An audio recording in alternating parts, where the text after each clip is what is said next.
This thing is launched live, baby. On deck! Good experience. Their heads are right, they've been in the weight room. I would say these kids got very strong this past fall. Just knowing that anything is possible pretty much this year. And now, we're focusing on one game at a time, just focusing on making sure we execute every play, every moment. The Austin High Maroon On Deck Show. Players, my teammates, we developed a really good relationship over the season. Brought to you by Plains Capital, Nance Orthodontic, Mark Hart Architecture, by Delta Millworks, by Somanos, by Prosperity Roofing, by Cover Chevrolet, by James Gonan Architecture, and by the Chuck Nash Auto Group, by Tate Property, Terrytown Pharmacy, Innovative Care, Timeless Service, 8118 Dental Professionals, dental care focused on whole body wellness, Sportsman's Barbershop, a friendly neighborhood barbershop, Horizon Bank. Since 1905, Horizon has been proud to work with local businesses across Central Texas and beyond. And now to the Maroon broadcast booth. Here's David Roy and James Scott.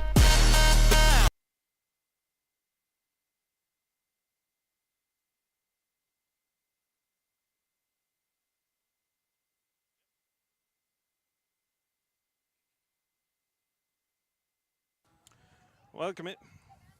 Might help if I unmute Mr. James Scott on the correct channel here. We plugged in a third microphone for today as we are set up for a JV doubleheader. Mr. James Scott. JV doubleheader is part of Baseball Bonanza here, complete with a home run derby after JV1 game. But hey, first we've got the JV2.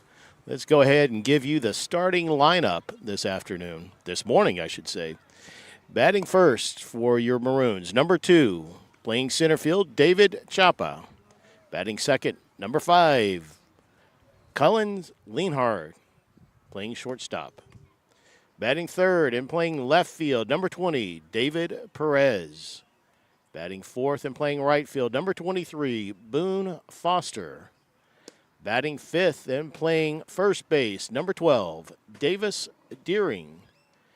Batting sixth and playing third base, number 7, Jax Bunger. Batting seventh and catching, number 11, Wyatt Hira. Batting eighth and playing second base, number 3, Caleb. I'm going to blow this. I'm not even going to, should I even pronounce that? Leaf. I blew this.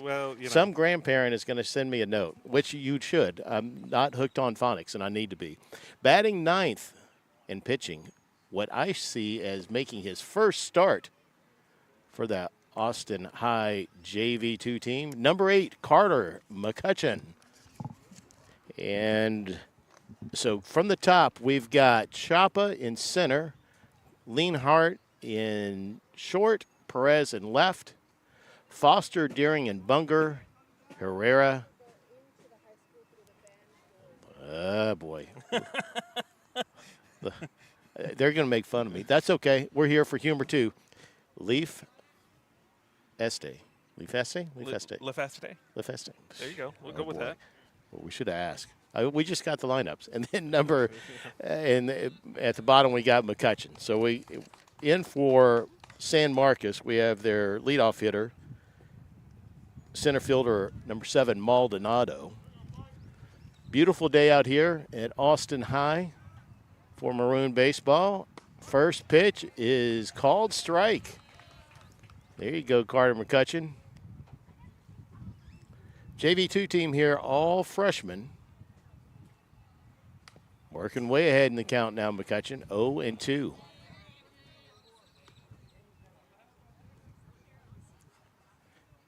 Had an opportunity to talk to Coach Hanna a little bit before the game. He's very proud of this team. So they got off to a rough start, mostly because We had a lot of cancellations due to weather. That impacted varsity too. But he feels like they're finding their stride right now. Boy, McCutcheon coming in there. 3 pitches, 3 strikes. 1K. That's right. Could have used him last night. We were No kidding. on the wrong side of the ball strike ratio there for a good while down in San Marcos.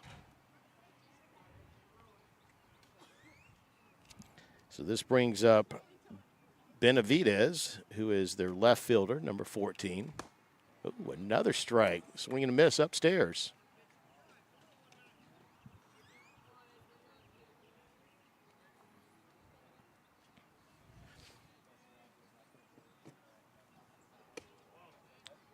McCutcheon tried the corner and missed.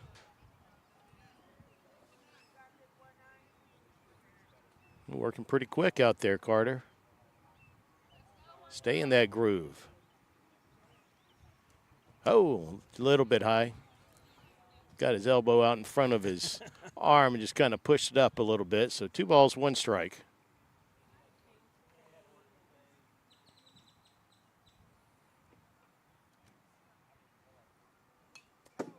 There you go. Ties it up 2-2. Bless you, David Roy. Thank you.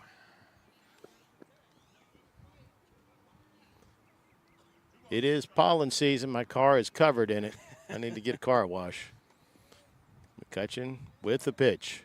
Strike 3. How about that, my man?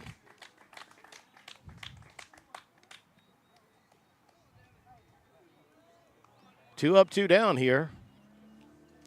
Brings up De Leon, their pitcher, hitting in the 3-hole.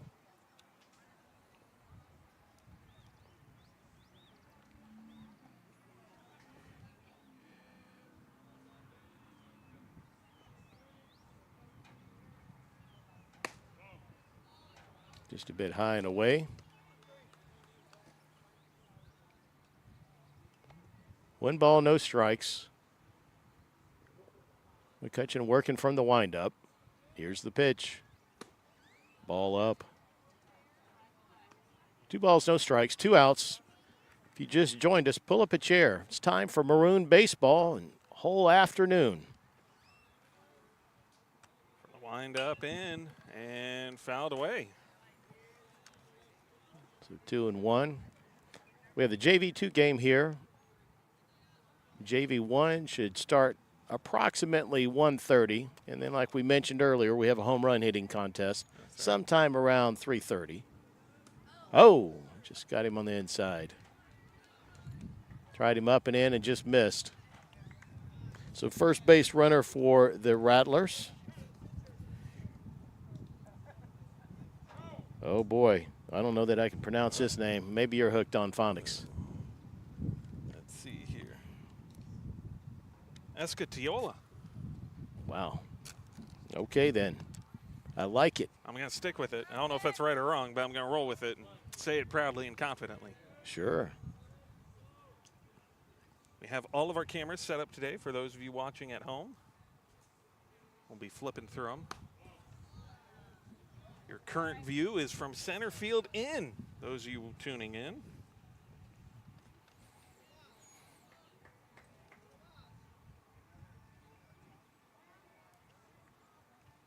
McCutcheon from the stretch, the pitch, swung on and missed.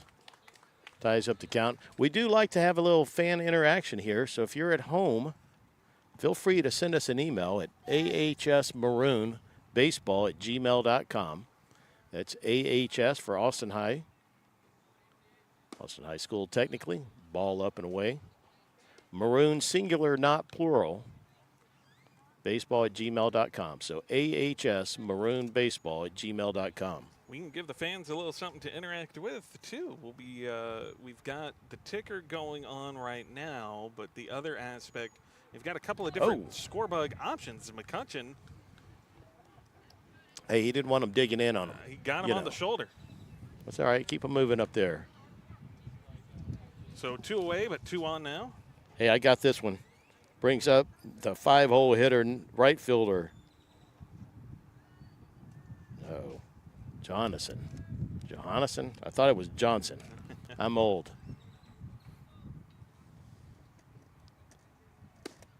Oh, yeah. Painted the corner on that fastball. Ahead again in the count. 2 out. Runners on first and second. McCutcheon from the stretch. Here's the pitch. Oh, yeah. One in, strike 2.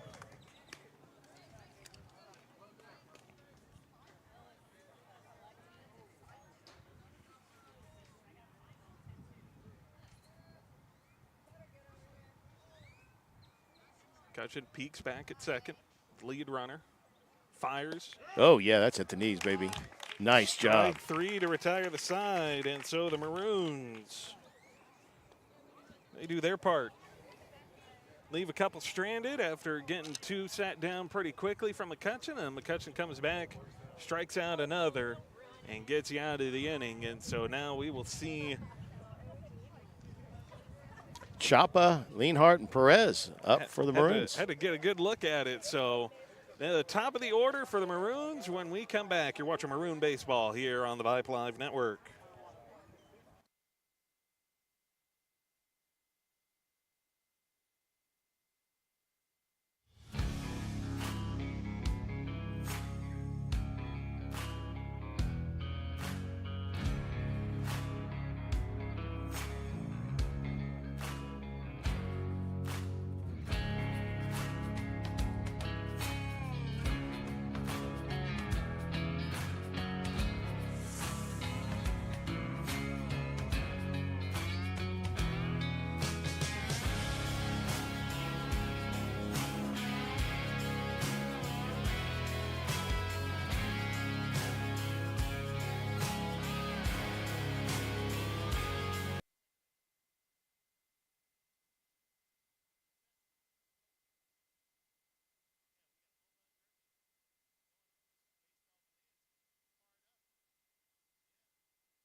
Welcome back in.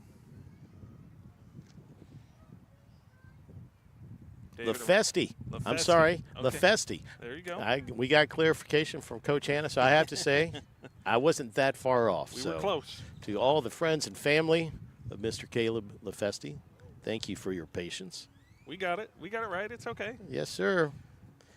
On the San Marcos side of things, that's still up in the air.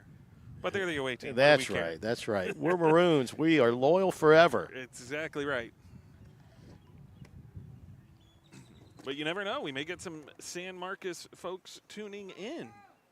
That's true.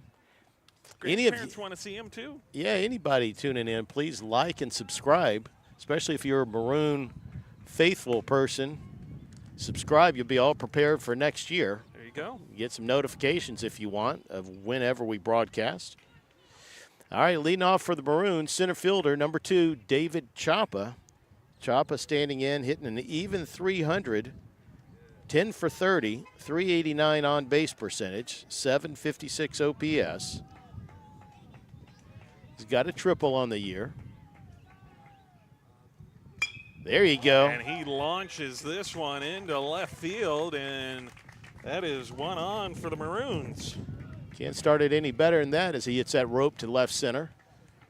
One swing of the bat, and he drives it out there into left center.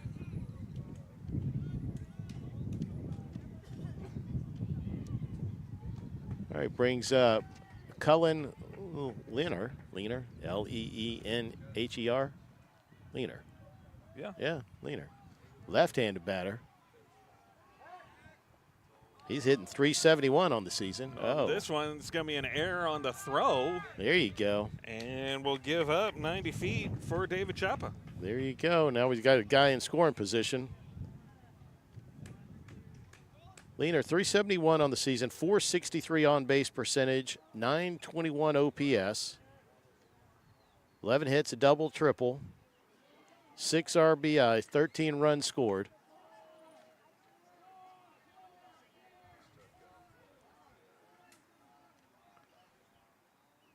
This one just off the plate, ball 1.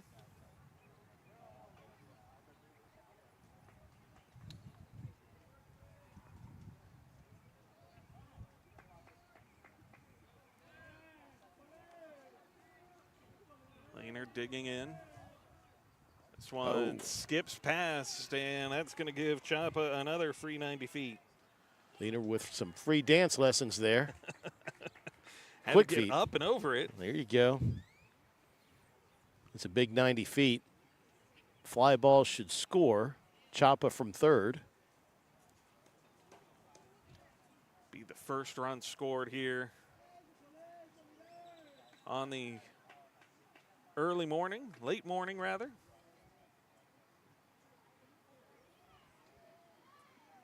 This one fired and fouled away.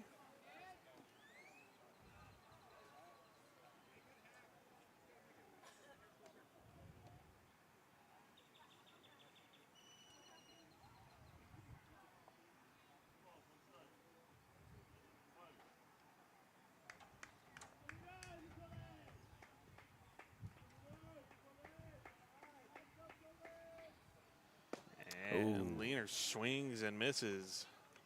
Probably wishes he had that one back. Just kind of chased it away. De Leon going outside. 2-2 count. You know, if Leaner can pull that ball over to the right side of the infield, Chapa might be able to score. Yeah. Oh, yeah, behind him. That one's behind him. No, Chapa don't go. started. Yep. And wisely, like you said, he heard you, Mr. Scott. He decided not to come around. Not a lot of foul territory here. It's one of the reasons why varsity does not play their games here is you have to have at least 45 feet from third base all the way behind home plate to first base clear, and this field does not meet those requirements currently. As Mr. Leonhardt walks, there you go, helps that on-base percentage. Now we got first and third. We'll see what kind of play Coach Hanna puts on. Brings up number 20, David Perez, left fielder. Perez hitting .310 on the year, .412 on-base percentage, .895 OPS. A double, 2 triples, driven in 6. Perez tags that one cleanly. That drops down for a base hit. And an error on the throw negates the inability to tag up by Leaner. Okay. Out there at first. All right, so we had old Texas leaguer by Perez drop down, and Leonhardt was caught in no man's land because if he goes, then he could easily get doubled off if that play is caught. Right, yeah. And if he doesn't, then he runs the risk of that, and he was a dead duck, but the Rattlers could not make that play. So that brings up Boone Foster. And Leaner takes a bag and a little defensive indifference. Puts back on a first and third situation here for the Maroons. So Foster hitting .355, .394 on base percentage, .781 OPS. Ball behind him. Another wild pitch. And another 90 feet, so 2 in scoring position now for Foster. Nobody out here, so the sac fly is still on. Foster being a lefty with a natural pull over to the right side of the infield. Looks like San Marcos second baseman in more shallow than what it would be expected this early in the game. There he goes, pulls it right over. Let's score that run. Rolls over to And an first, error. and it gets into the outfield. Yeah, he missed that ball. And we're still going. Perez there comes you go. downhill and adds another. And so now, runner at first, but the Maroons have picked up 3 here in the bottom of the first, and that will lead to our first meeting at the mound. How about that hustle from the Maroons? If you're not playing full speed, you don't score that other run, so nice job there.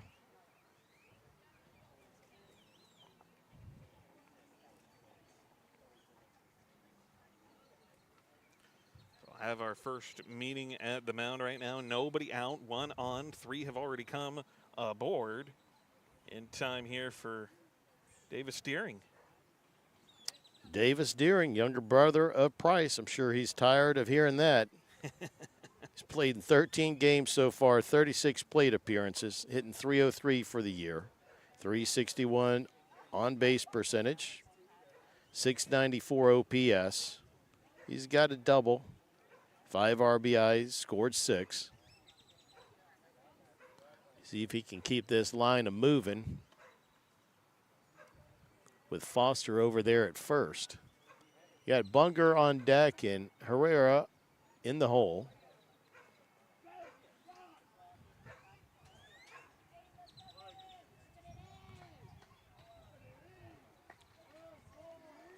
So 1 on board.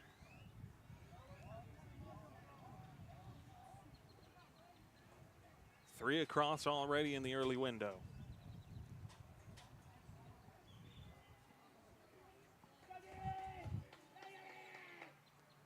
It's 1 down low.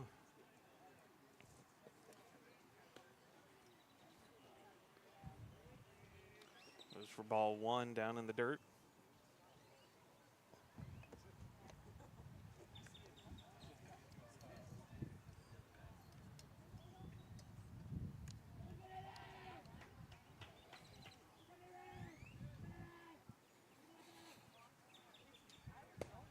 One outside. Goes for another ball here for Deering. So Davis Deering up to ball 3. No strikes, nobody out, only 1 on.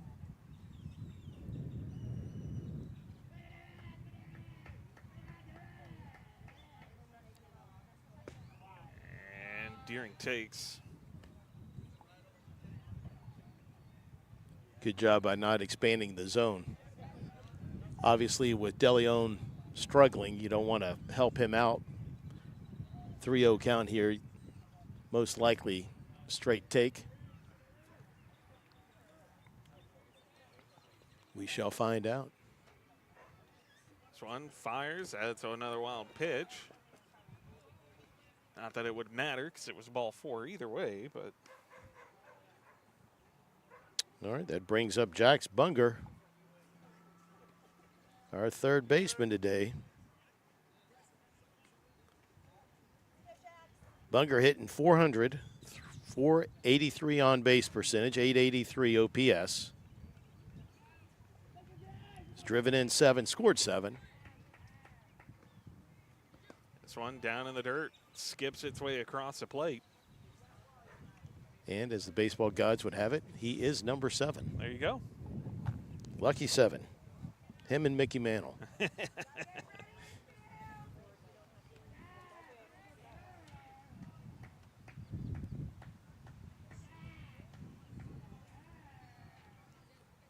one upstairs, and it is dropped.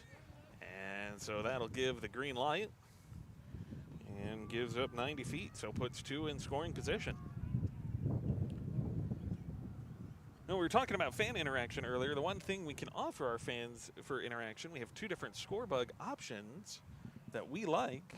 You, the fans, you decide what sticks for the remainder of the varsity season and into the playoffs, and we'll keep it going for next season as well.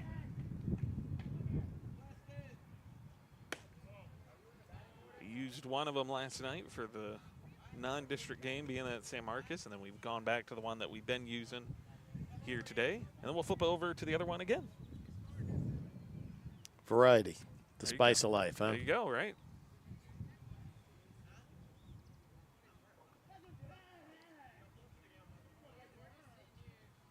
Pitch outside. Ball 4. De Leon really struggling to find the strike zone. Looking a little reminiscent of last night, unfortunately. But this time it's on the bad It's guy. on the other so side. That's good. That's exactly right. All right, that brings up Wyatt Herrera catching.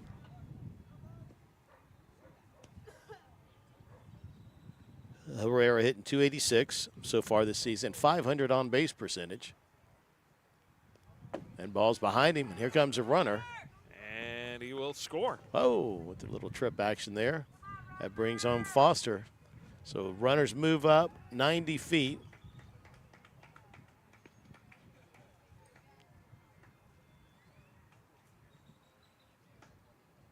So a single should score 2 for Herrera. He does have 5 RBIs already this season. Time called here for Herrera. Nobody out.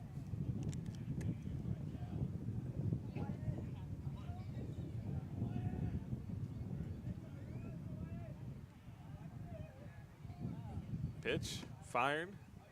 And there at the elbows. Yeah, that almost caught him on the sleeve.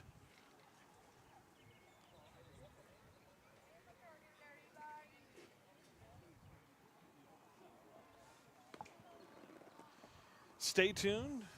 As mentioned, this is game 1 of 2 here this morning. And not only that, but I am told we will have some guest appearances throughout our broadcast here today, as a home run derby to come in behind our junior varsity doubleheader. This pitch fired too far inside. Loads the bases back up.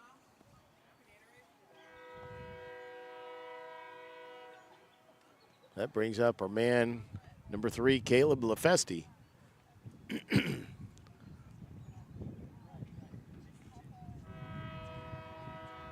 There you go, and it's stuck. You're stuck with it this time.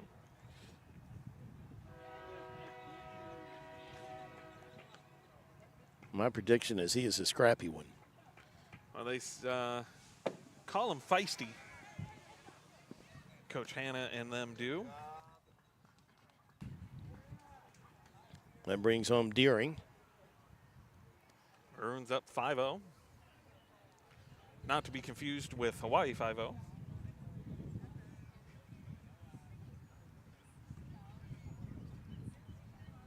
That's a great theme song, Hawaii 5-0. I don't know if they're using it for the remake, but I'm talking the original. Yeah, there you go. Back in the day.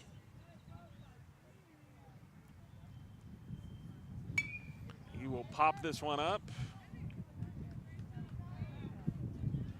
We are sitting right next to the cage, so we have to be a little bit more conscientious than normally, perhaps. There is no netting, just a very tall fence. And no chicken wire. No chicken wire. We have the old school chain link.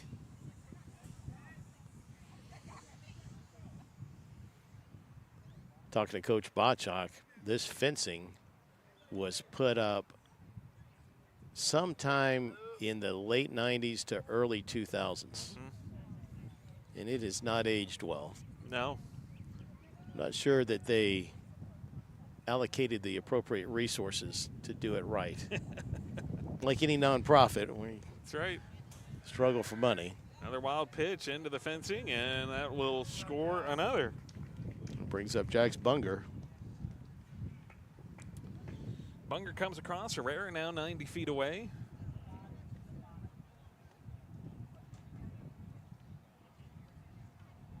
I dig LaFesti's look. Exposed socks, old school.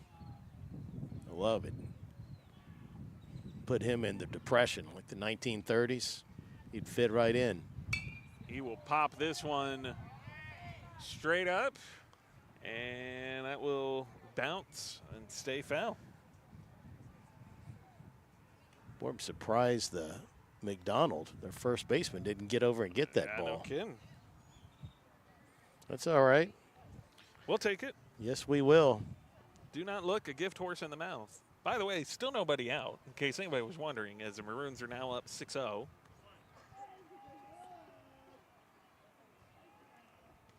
Scoring big here in the bottom of the first. This popped up again at the plate, and that is dropped. I don't know what LaFeste ate this morning, but you know, that's his lucky cereal because he's had 3 that it should have been out on, I That's believe. right. Maybe he's got a lucky rabbit's foot or something. Maybe he had Lucky Charms. Maybe it's that sliding, the hand thing in the It could background, be. the Could- oven mitt. You know what? Or maybe it's the more traditional look, right? Got the pants rolled up Here you and go. the exposed socks.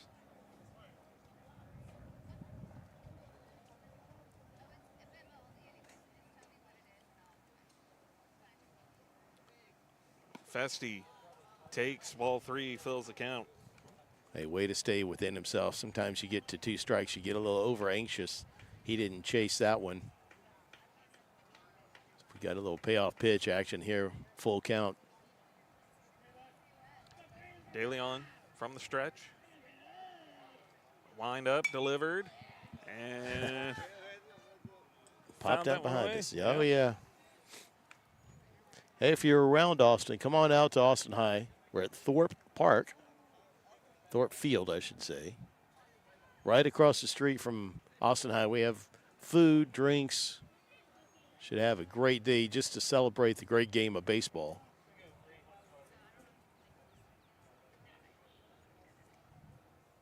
Good job. I knew I liked that kid. Boy, what an at bat. he leaned back, wanted to come around and helped out by a couple of misplays by the San Marcos Rattlers. And now we've got, again, as we've had a few times here in the early window here in the bottom of the first, another first and third situation. We'll see if Coach Anna tries to put on a play here. Wouldn't think so, up 6-0. That brings up our pitcher, Carter McCutcheon. 2 for 4 on the season. 2 for 5, I should say. Throw back to first. Trying to keep LaFeste honest.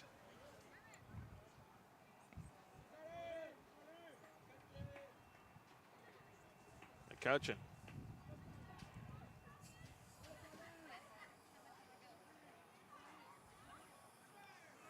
That one's upstairs, and LaFeste will go on ahead. Pick up 90 feet.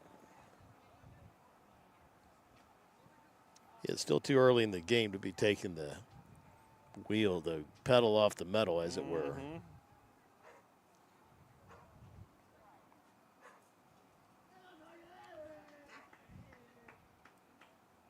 De Leon fires. Misses again. So 2-0 on the count.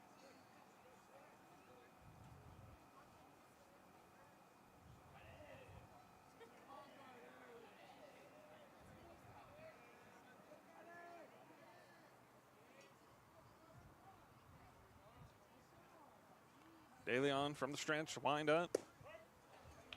And a strike call. Hadn't thrown one of those in a while.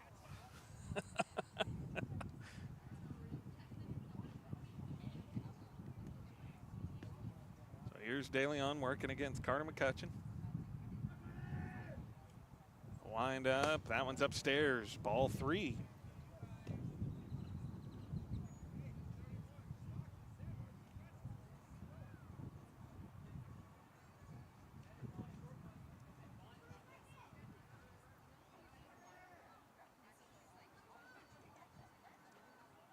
De Leon.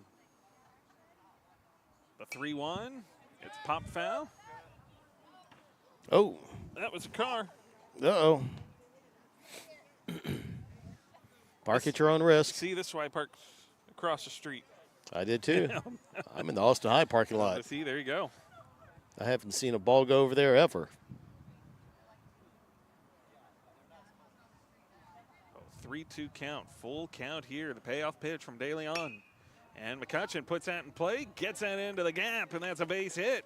That is the textbook definition of a single, seeing eye single. Drives in 2. And on the throw to try and cut off the lead runner, it'll allow McCutcheon to advance 90 feet. That brings up a great point. Coach A asked me to address that the scoring on that play, folks, is a single to left, and McCutcheon takes second on the throw. There are some players, apparently, who think that because he took second, that goes down as a double. That is not the way that goes. That's not how that counts. No. So if you have first and third and you single over to right field and the right fielder throws for the runner on first to third and the hitter actually takes second, that is a single. He advances to second on the throw, not a double. So for all you guys, maybe that's just a varsity thing, but all you guys listening, take note of that. Google the baseball rule book scoring if you have any questions about that. Yeah. Base hit, 2 RBI single, and then he advances on the throw where they tried to cut off the lead runner, and obviously that throw not in time bolsters the Maroons up to an 8-0 lead, bottom of the first. And nobody out. We batted exactly around right. and nobody's out. We've gone through the entirety of the lineup. I mean, we're back up here. Yeah, to Chapa. Top of the order, David Chapa. Pops this one up. Oh, that's right over here. Right over here. Boom. Bit beyond our reach. Yes. If I had, an extra 5 feet on my arm, I might have been able to make a play at it. So I had Chapa down as number 2 because Coach Hanna has some chicken scratches writing. But I guess it's actually 21. Maybe he just forgot the one. Okay. He got the 2 started, and he, just moved on, forgot the 1 in there behind it. As I investigate, it looks like maybe he wrote originally 20 and then tried to change it with the. Right, okay. And the 1 is thicker than any other letter that he has there. That's okay. It's all right, Coach. We'll make it through. So David Chapa's number 21, not 2. The pass ball there leads to another 90 feet for Carter McCutcheon. And this one down in the dirt again and away, and that will be a 4-ball, 4 walk.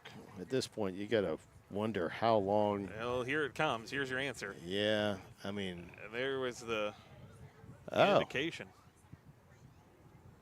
Okay, so perhaps Coach Hanna just said, hey, that's enough.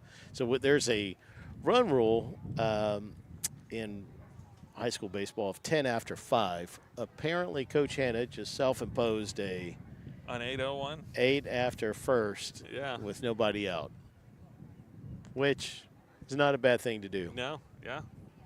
Classy move. So, hey, with that in mind, had runners on the corners, first and third situation, nobody out.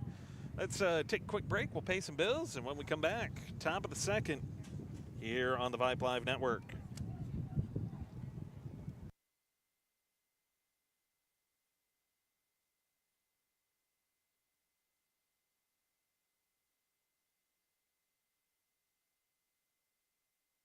Ready to turn your vision of the perfect space into reality? James Gonin knows that great design is where it all begins. With a passion for creativity and years of experience in both residential and commercial architecture, James knows how to bring your ideas to life. Whether it's your dream home or the next big commercial project, like the new baseball field for Austin High, James Gonin will make your architectural dreams a reality. More info at jamesgonin.com. James Gonin, architect and proud supporter of Austin High baseball.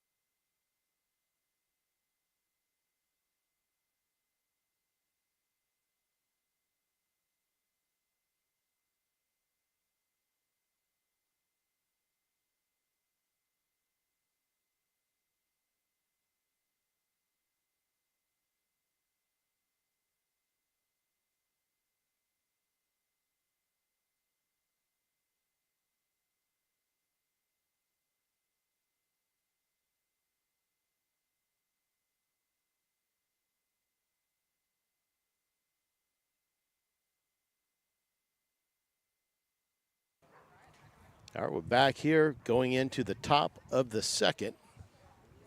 McCutcheon still on the mound.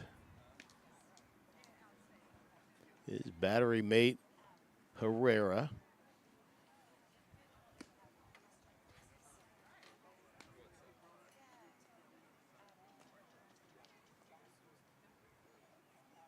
If you haven't heard, we have some enhancements coming into Thorpe Field here at Austin High.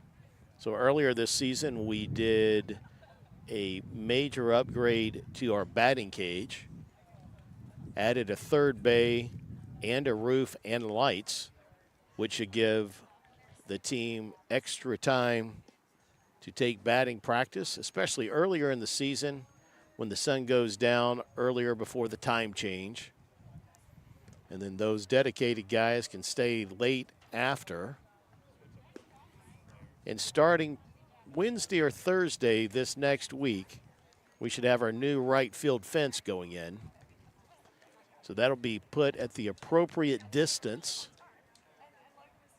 per UIL rules. So hopefully one day we'll be playing varsity games at this field once we raise enough money to improve the field to those standards. First pitch by McCutcheon, up and in. This is Moreno, who is their catcher. God knows he worked hard in the first inning with all those balls. They hit the dirt and went to the backstop.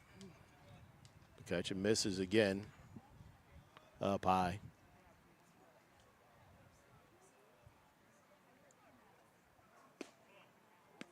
Ooh, that was close. Missed for a third time. The only one probably not as happy about that 8-run outburst in the first inning is McCutcheon because he had to sit. There he comes in with the strike. Anytime you sit as a pitcher, one, you kind of lose your groove, but your arm might tighten up. Hopefully he had a sleeve on his arm, keep it a little more loose. And working back. Foul ball right behind us. So full count.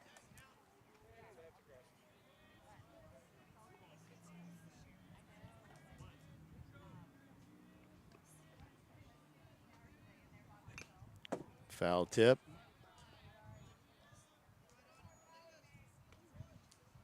The future of the Maroons right here at JV2.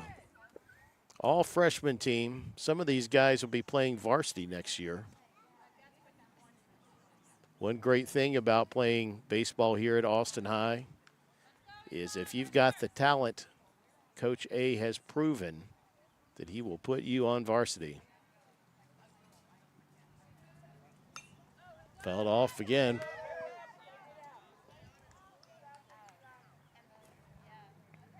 Hard to believe it, but here we are in April. In the next 9 months, some of these young men will be playing on the varsity, or at least they all will have an opportunity. Foul up again. This is one way for McCutcheon to loosen his arm back up. Beautiful day in Austin, Texas.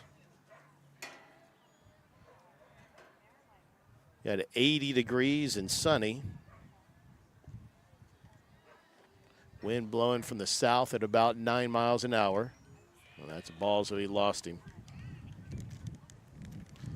So south is going to be blowing pretty much straight in.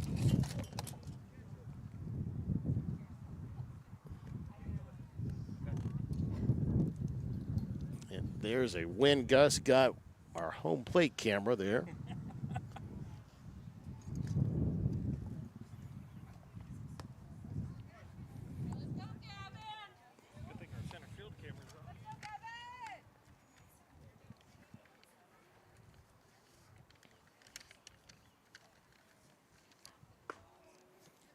That's a ball up and away.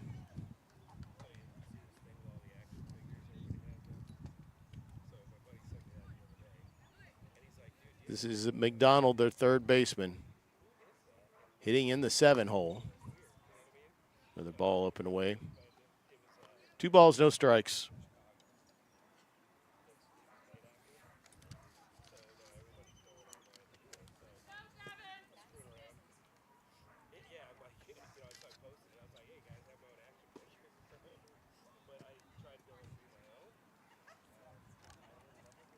3-0.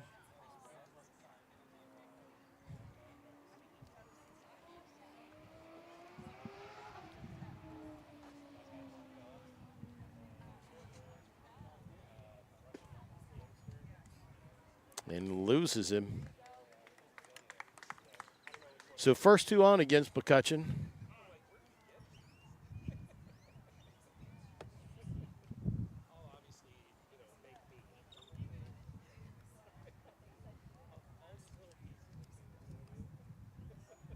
Brings up Villahuelos, shortstop. Opportunity to turn 2 here. We've seen that several times at the varsity level this year. It's really helped out our pitching staff. It'd be great to help out McCutcheon right here as Coach Hanna goes out for a visit.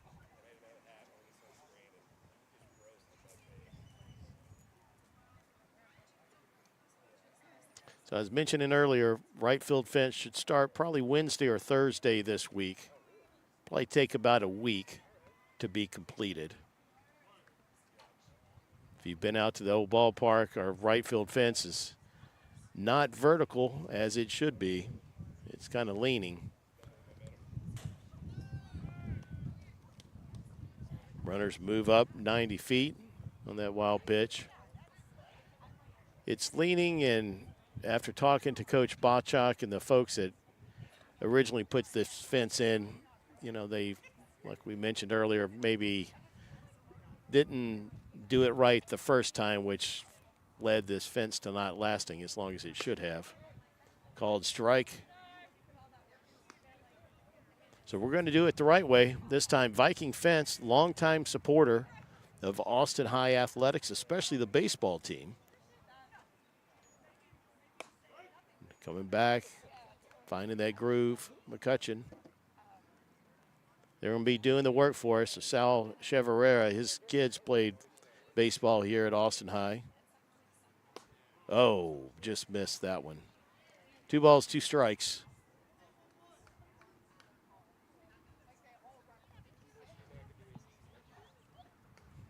I think Choppa likes being on the camera out there. Oh. Looks like when McCutcheon misses up, he just kind of leads with his elbow a little bit opposed to getting on top of the ball. Pretty common for youngsters. Oh, yeah.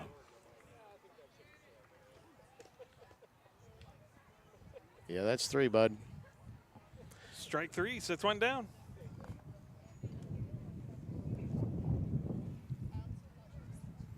Been having fun a little bit without me here, haven't you? I don't know that I ever have fun without you, Mr. Rory. Come on now. We'll have another brief intermission. We're working on our third base camera right now, trying to get it sorted out. And so I stepped away for a minute, got it fixed, come back, find out still kind of having problems. Not as many as before, but that's okay. Our center field camera and our home plate camera are back functional and still working. Your current view from behind the umpire. And just off to our left, so you are not that different from our view. That was low.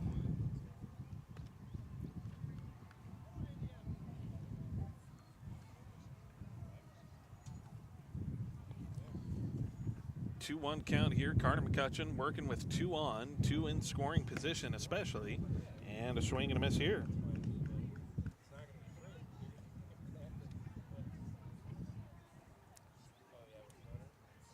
And our scoreboard lost power.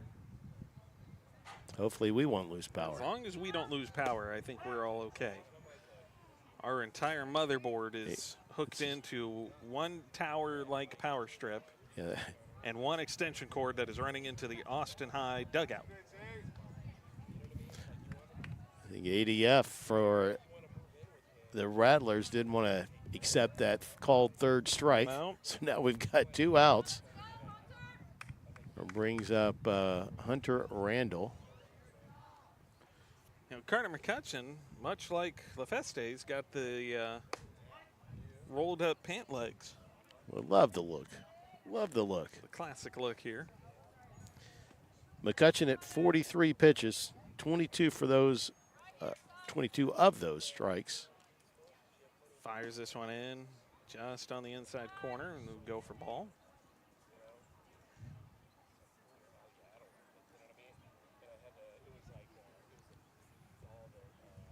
Two in position.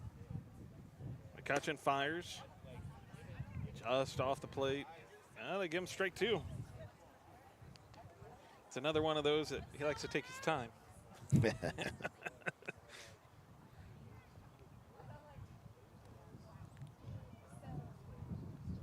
Pitch fired in there. Strike three call. Retires the side. There you go. Way to Picks get up out the of it. third out. Yes, sir. That's a 6th strikeout of the game so far. Leaves two stranded. And we head into the bottom of the second here with the Maroons leading 8-0 when we return.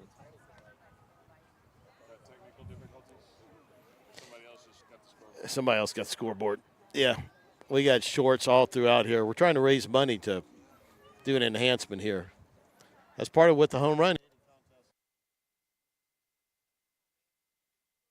After a tough game on the diamond or a strenuous day on the job, relief from those aches and pains is waiting for you at Somanos. Kiko is a certified flexibility expert and wellness practitioner who provides comprehensive body work, mobility coaching, and intentional breath work that allows the body to relax while relieving pain and alleviating injuries. Somanos offers a variety of therapeutic services to fit your needs and not hurt your budget. Relieve pain and increase your quality of life with Somanos. Move better, feel better, live better. 512-800-3064 or online at somanosbody.com. Somanos, proud supporter of Austin High Baseball.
Welcome back in. David Roy, James Scott here in the broadcast booth, getting you set up for the bottom of the second inning.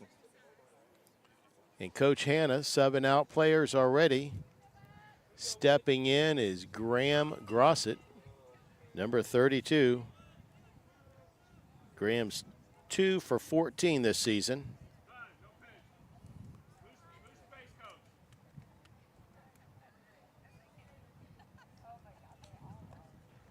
He's driven in 2, scored 2, and walked twice. time call because Austin High did not have their base coach out there. And this skips through for a strike. It looks like San Marcos has a change on the mound, which is not surprising. We do not have their entire roster, however. That's Johnson, who comes in from right field. No first name to speak of. He's only Johnson. That's a big wave. Well, I think what happened is that first pitch to Grossett maybe was a generous strike zone, and then Mr. Grossett tried for that one. But he's down 0-2 in the strike. He does it again, and that's strike 3. All right, we won't tell anybody. Unfortunately, it is on video, though, so there's not much we can do about that. That is true.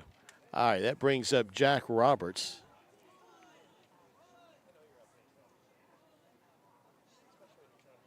Roberts coming in 2 for 11. He pops this one over to short, and that is muffed.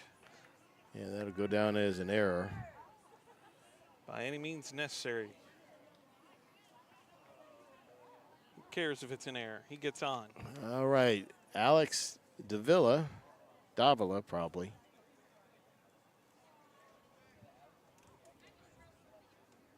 Could be Davila. That's probably better. He's looking for his first knock this season. He'll wave at that one and miss. What an opportunity for him to have his first hit captured on video. That one get through there. Thrown softly, off-speed pitch all the way, and he'll knock it back to the sender and gets thrown out at first, but does advance the runner. However, it does pick up their second out. And so 2 away, 1 in scoring position. Brings up David Puebla. Puebla. Okay. There you go. Big swing and a miss here from Puebla. He's 2 for 10 on the season.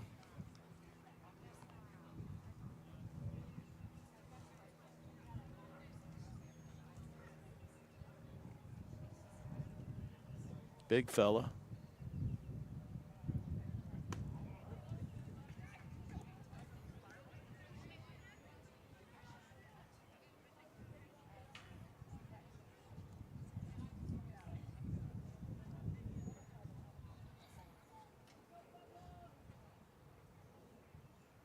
There's one in there. Puebla swings at it, fouls it off.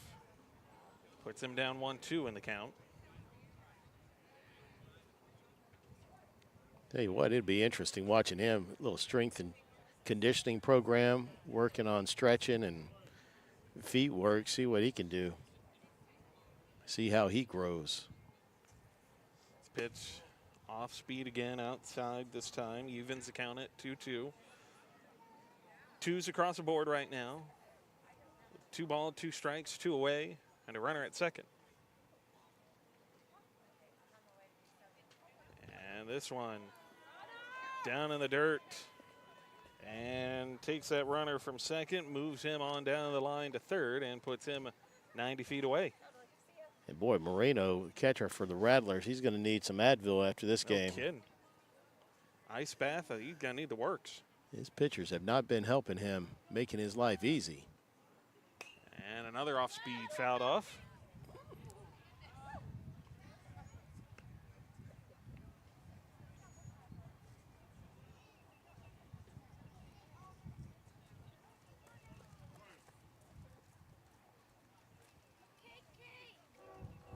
Wind up, and Puebla strikes that over to short, and the shortstop cannot snag it, but he does make the throw in time nonetheless.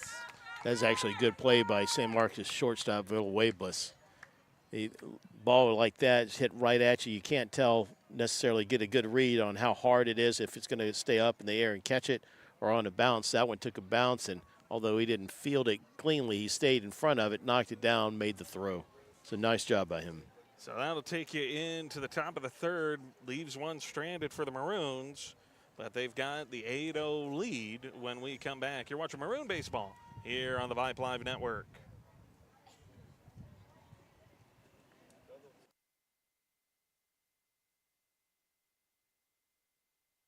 Hi everyone, I'm Gigi for Chuck Nash Chevrolet Buick GMC in San Marcos. We'd like to invite you to shop Chuck Nash, where we combine small town hospitality with a huge selection of cars, trucks, and SUVs. Right now, we have over 600 new and pre-owned vehicles to choose from, and a friendly staff to guide you through your purchase. Stop into Chuck Nash Chevrolet Buick GMC today and experience a new way of buying or selling your next vehicle.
Welcome back in on this Saturday morning, turning to Saturday noon.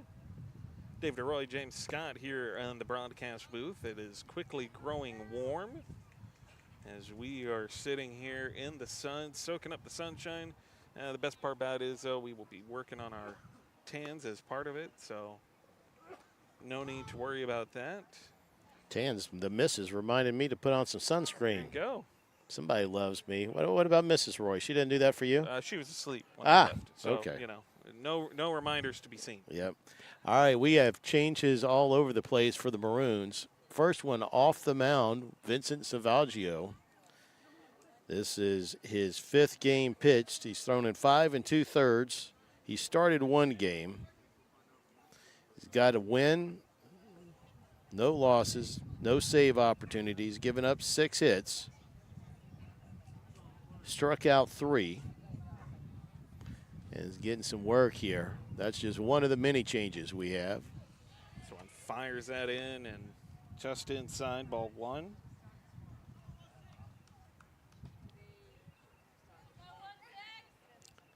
Looks like Cullen Leaner's moved in to be his battery mate, so Leaner moves from short to catcher. Looks like Davis Deering has moved from first base to shortstop.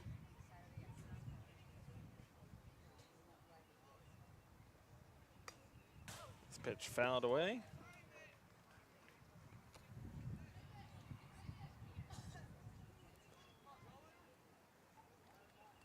Pubala over there at first, looks like.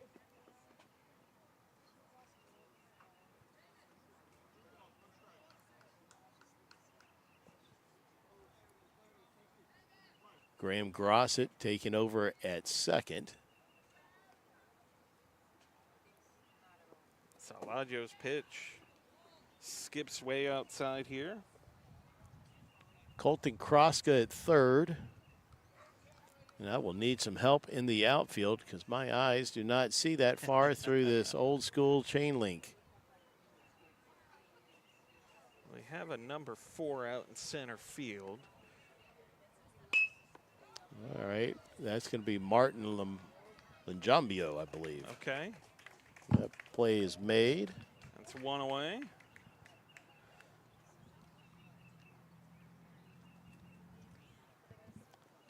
I will have to fish out my binoculars for the rest. So tip of the hat to the game changer guy for the JV2.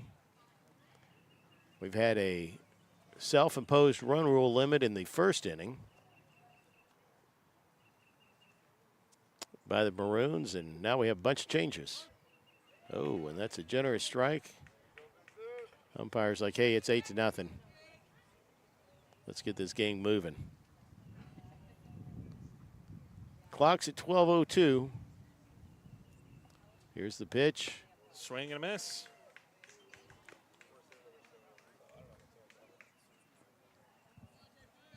Got What number you got, sir? Roberts is out in left. And then we got Gossett out in right. Okay.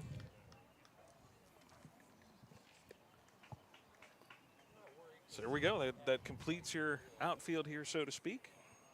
Nice work. Binoculars come in handy. Haven't had to use them too much so far this season, but it has been nice to have them. And that's 2 away. Salvaggio working well here off the mound in relief of McCutcheon.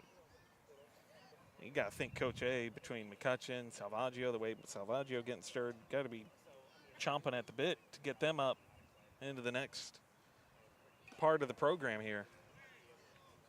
Add them to the bullpen, let them compete next season. Yeah, I think each of Coach A's varsity seasons, so he was interim coach 2 years ago and had full-time the last 2. We have had 4 or so sophomores on varsity. Yeah.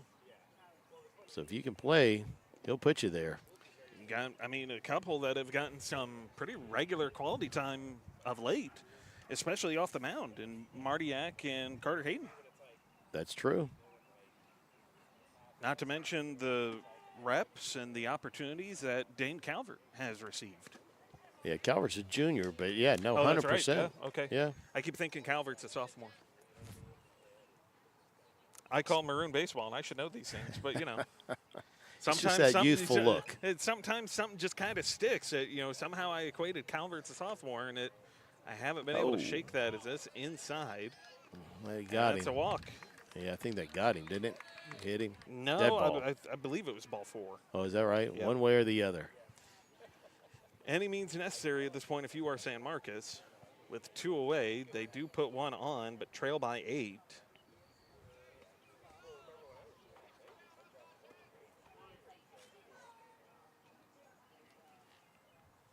And Salvaggio. Wind up, fires. You know, a lot of people don't know this, but the Sarge, James Scott Jr., he made the JV1 team as a freshman. Mm-hmm. About 5 games into it, ball up and in. There was an injury on JV2 to the catching position, as a matter of fact. So he went to Coach Brown, who was here at the time, and Coach A, and volunteered to move down to JV2 so he could get more reps and play. And the moral of the story is the very following season, 8 months later or whatever, he was on varsity and was the starting left fielder and filled in when our all-district catcher, Jackson Linroth, when we had a doubleheader. Obviously Jackson wasn't going to catch 2 games. So can't mean it any more than that, hey, you can go from JV2 to varsity in the span of 8 months. And James, who's our center fielder for the most part this season, lived it. So it's not hypothetical.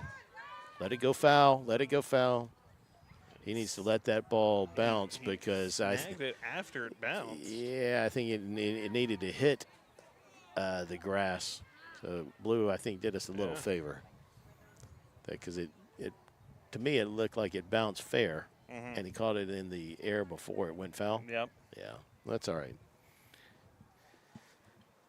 We thank you.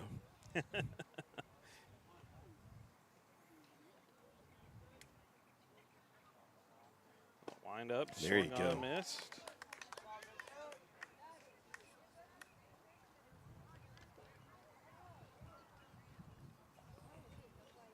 Yeah, he didn't run. That's dropped third strike. Anyway, this is the future of Maroon baseball right here.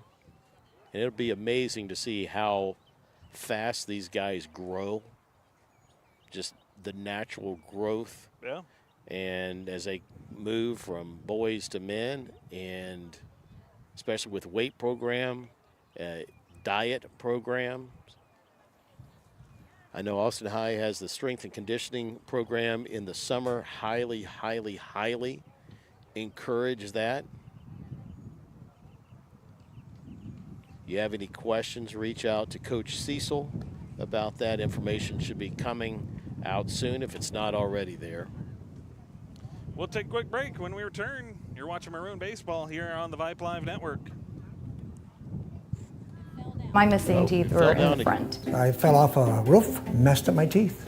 I would be talking and my tooth would just fall out. That's when I turned to 8118 Dental Professionals. When I first came in, it was so welcoming. I just felt a connection, felt like family. It is worth every penny because you get that peace of mind that everything is okay. I can't stop smiling. Why wait? From implants to full mouth restoration. Go to 8118dentalimplants.com to see how we can help you smile again.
You're back.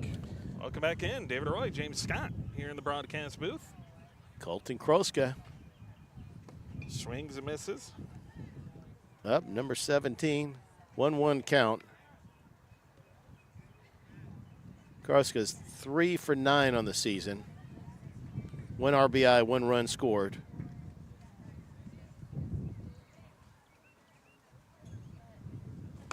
Looks like he's choking that bat. His knuckles aren't lined up.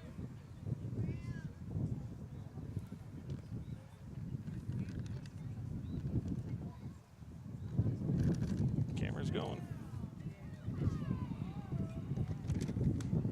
And the wind is not like our one camera here. It's a little on the leaner side. It's not as heavy as some of our other stands.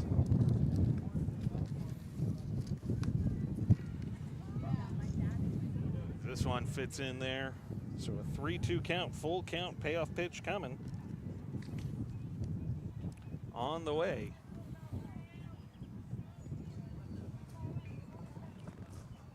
And this one, almost more of a soft toss, but it does get waved at, and that's strike 3, 1 down. It's almost an Ephus pitch. And that's going to bring up Gabe Mendez.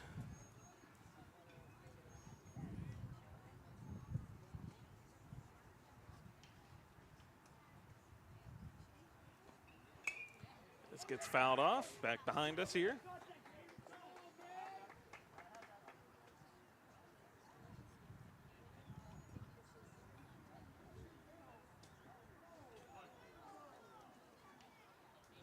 And I don't have any stats on Mr. Mendez. Oh, he clocks this one. And there you go. Sits That down. drops. That's a base hit. So Texas leaguer out to right center.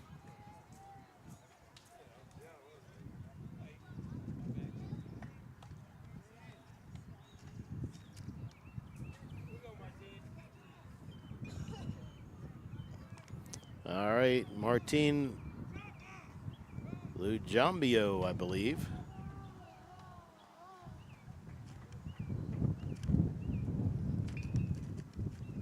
He's looking for his first base knock as well. No time like the present.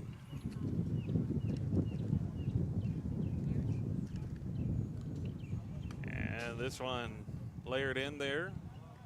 Eye level, ball one.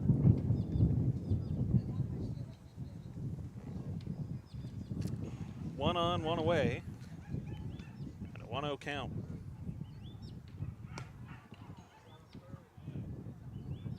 And another one upstairs.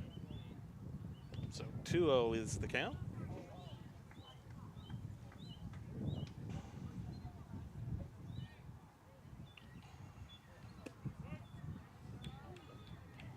I would call that a strike. Okay.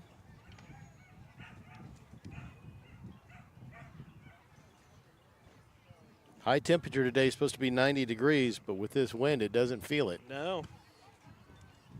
Feels pretty good. Our flag out in left center field is completely limp, but boy, we got some gusts going on.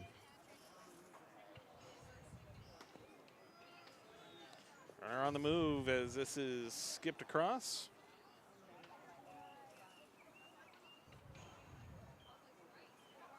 And so David Chapa takes on over to second.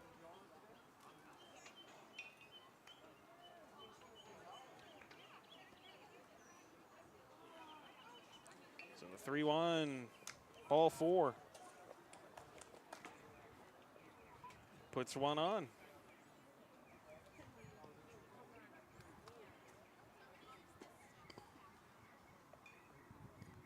So you got a first and third now. For Mr. Savaggio.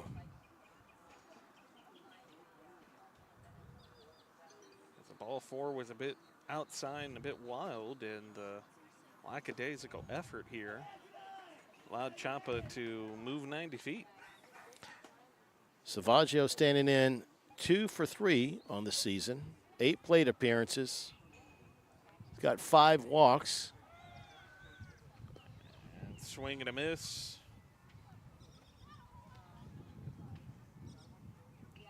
And a runner on the move here to advance to second.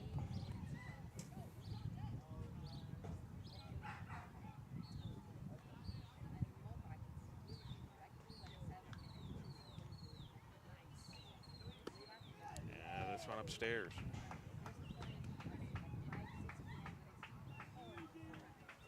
So 2-1 count here for Salvaggio to work with.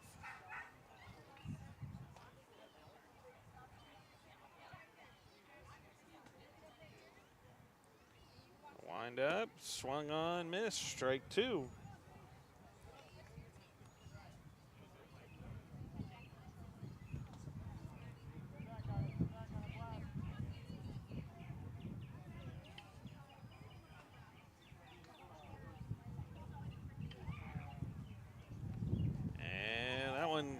I think it tagged him. So that loads the bases with 1 out.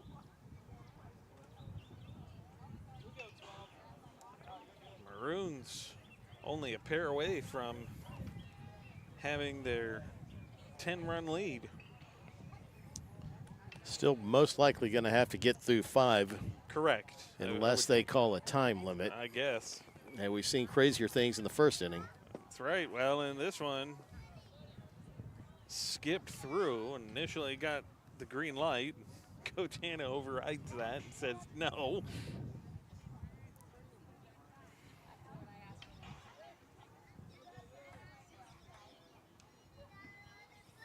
This is Davis Deering up for his second plate appearance.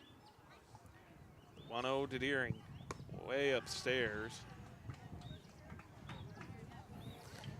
Deering walked and scored last time up. 2-0 count for Deering. About a little base hit to left center field. That's down in the dirt, ball 3. So a 3-0 count here for Deering to work with.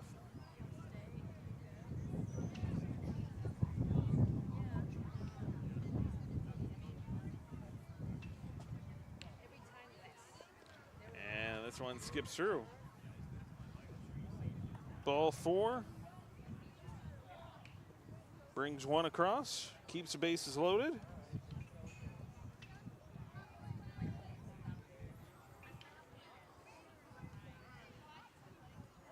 Graham Grossett back up.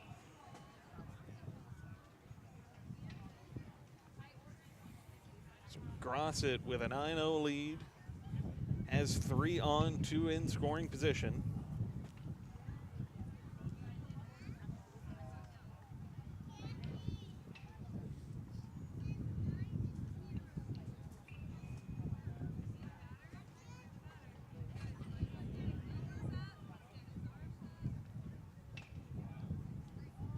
Everybody looking around like, what are we doing? Yeah, there's a lot of looking around going on. I'm a little. No pitch clock No, at the freshman level. I mean, just a lot of looking around.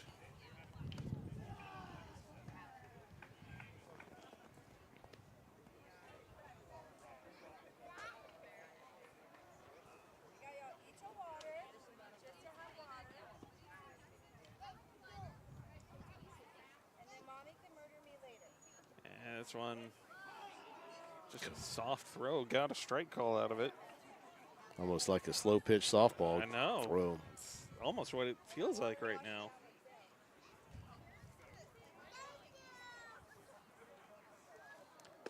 This one in there, ball 2. It's almost like you're playing catch in the backyard.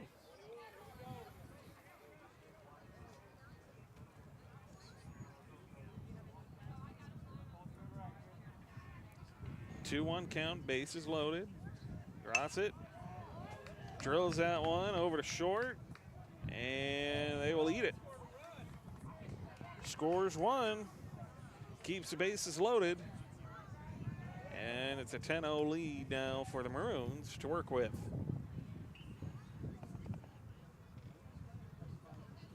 Jack Roberts stepping in.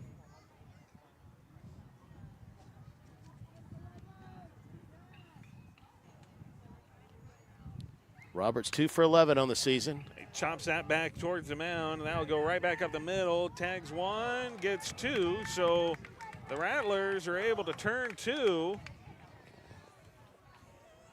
My man just wanted to get down and get dirty a little bit anyways. Slid into home plate even though it doesn't count for anything. And so that takes you into the top of the 4th. The Maroons lead 10-0. When we come back, you're watching Maroon Baseball here on the Vipe Live Network.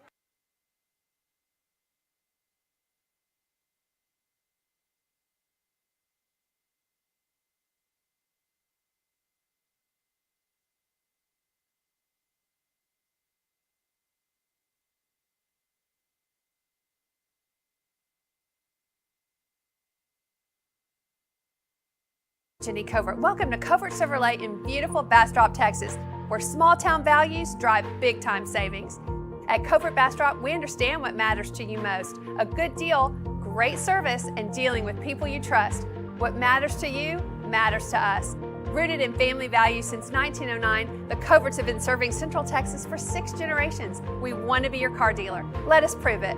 Covert Chevrolet, Highway 71 in Bastrop. Together, let's drive. CovertBastrop.com.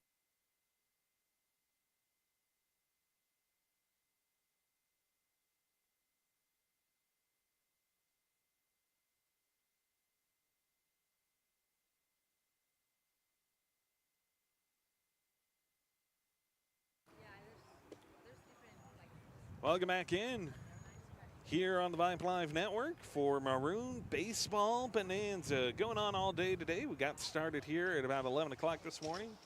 Some of us have been here a little bit earlier than that as we get us started here, and the defensive changes for the Maroons continue. Up on the mound, we have Charlie Hanna, number 10. This is his 5th game pitched.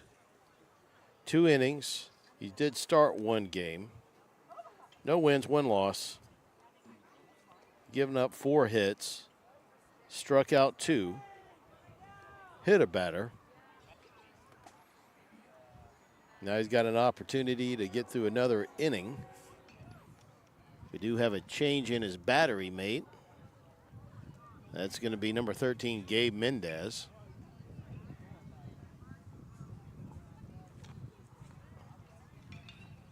Got David Chapa at short.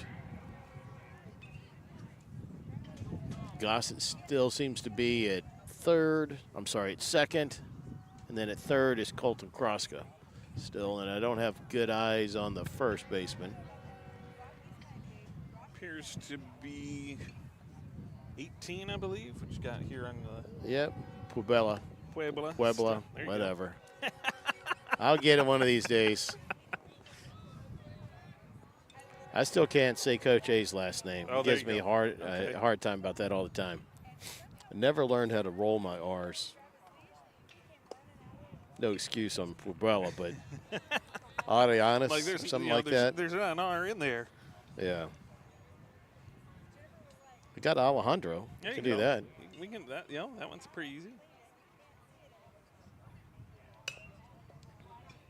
This gets fouled off. You know, we can get Martinez, get Besa. Sure. I mean, I just need practice. You know, That's San all I Marcos need. seemed to have a little problems with Besa last night. And Godinez. Yes. Godines, as he was referred to by the San Marcos PA announcer. Mm-hmm. Ooh, that's ball inside. 2-1 count here for Hanna.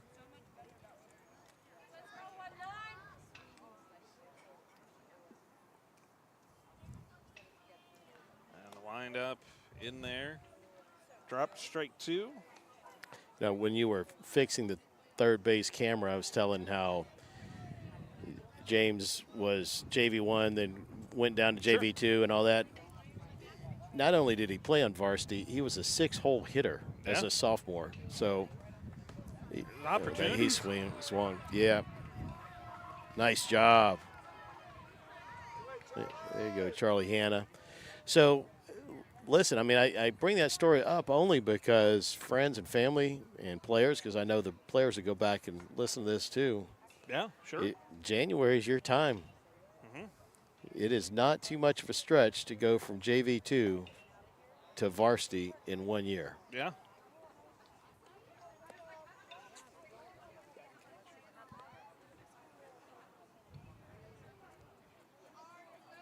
Charlie Hanna comes back in, fires, delivers that in. It's a bit upstairs, but finds his own with it.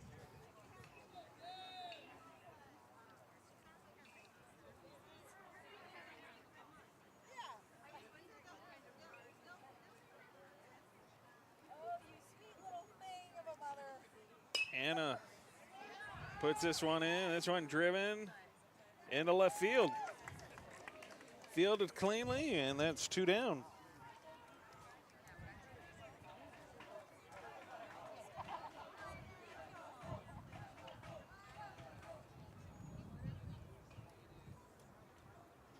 You got the team cheering on Mr. Hanna out there on the There you mound. go. Love it. He's picked up a pair of outs. If he can't roll in one more. As that one upstairs, ball 1. Looks like his natural motion is somewhat sidearm.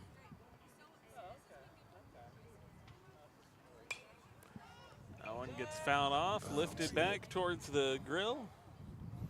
Be interesting to hear if Mr. Hanna has started working on a sinker. Seems like his natural motion would tend to lead right for that. Induce the ground balls.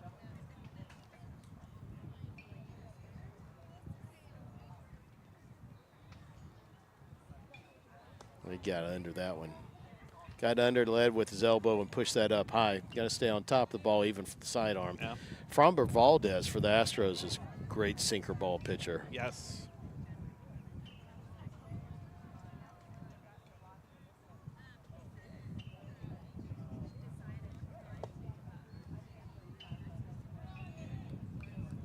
It's ball 3 outside.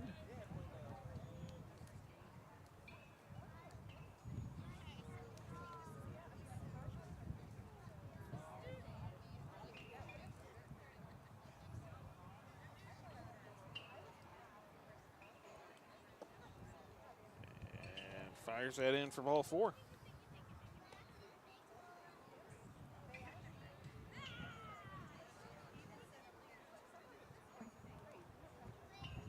So puts a runner on, 2 away.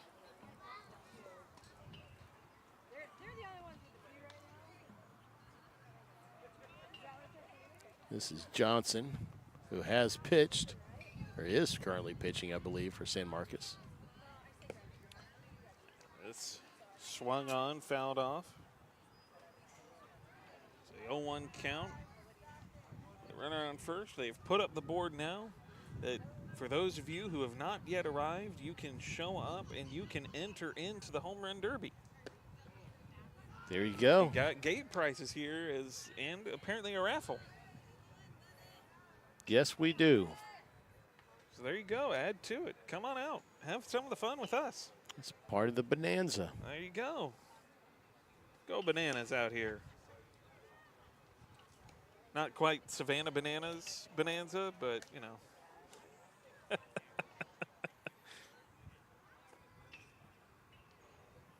It's a good time, though. Come out, hang out with us. Or maybe you don't want to talk to us. Who knows? Maybe you hear enough of us as it is.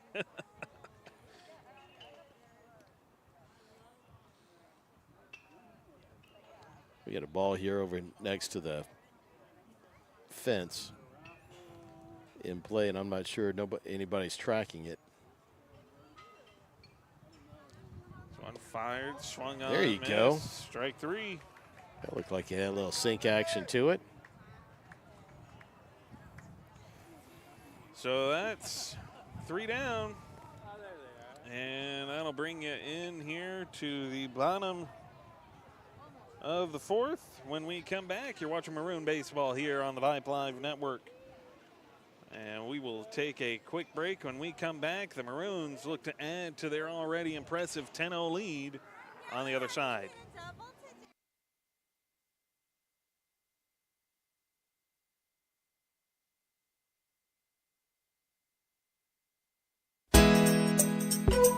Nance Orthodontics is committed to providing the highest quality orthodontics for the Austin community. Dr. Nance is a board-certified orthodontist and offers Invisalign and braces to create beautiful smiles. Our friendly team is passionate about creating beautiful, life-changing smiles for all ages with the latest technological advances. Patient comfort and happiness are our highest priority. Give us a call for your complimentary consultation today.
Welcome back in. David Roy, James Scott here in the broadcast booth. We're just having some fun out here. You can come out, join in on it here in the Maroon Baseball Bonanza. We got the JV doubleheader going on. Game 1 going on right now. Heading into the bottom of the 4th. And the Maroons already up 10-0, looking to add to it. But you can come out. There's a home run derby to be had later on at the conclusion of the doubleheaders. You can come out, be a part of it. In case you miss swinging a bat around a little bit, come back out, test your range. This is Alex Davila.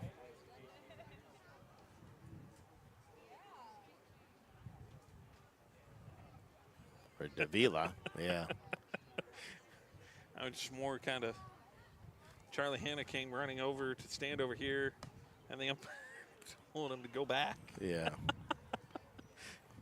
JV, they're all still kind of figuring some things out a little bit, okay? It's okay.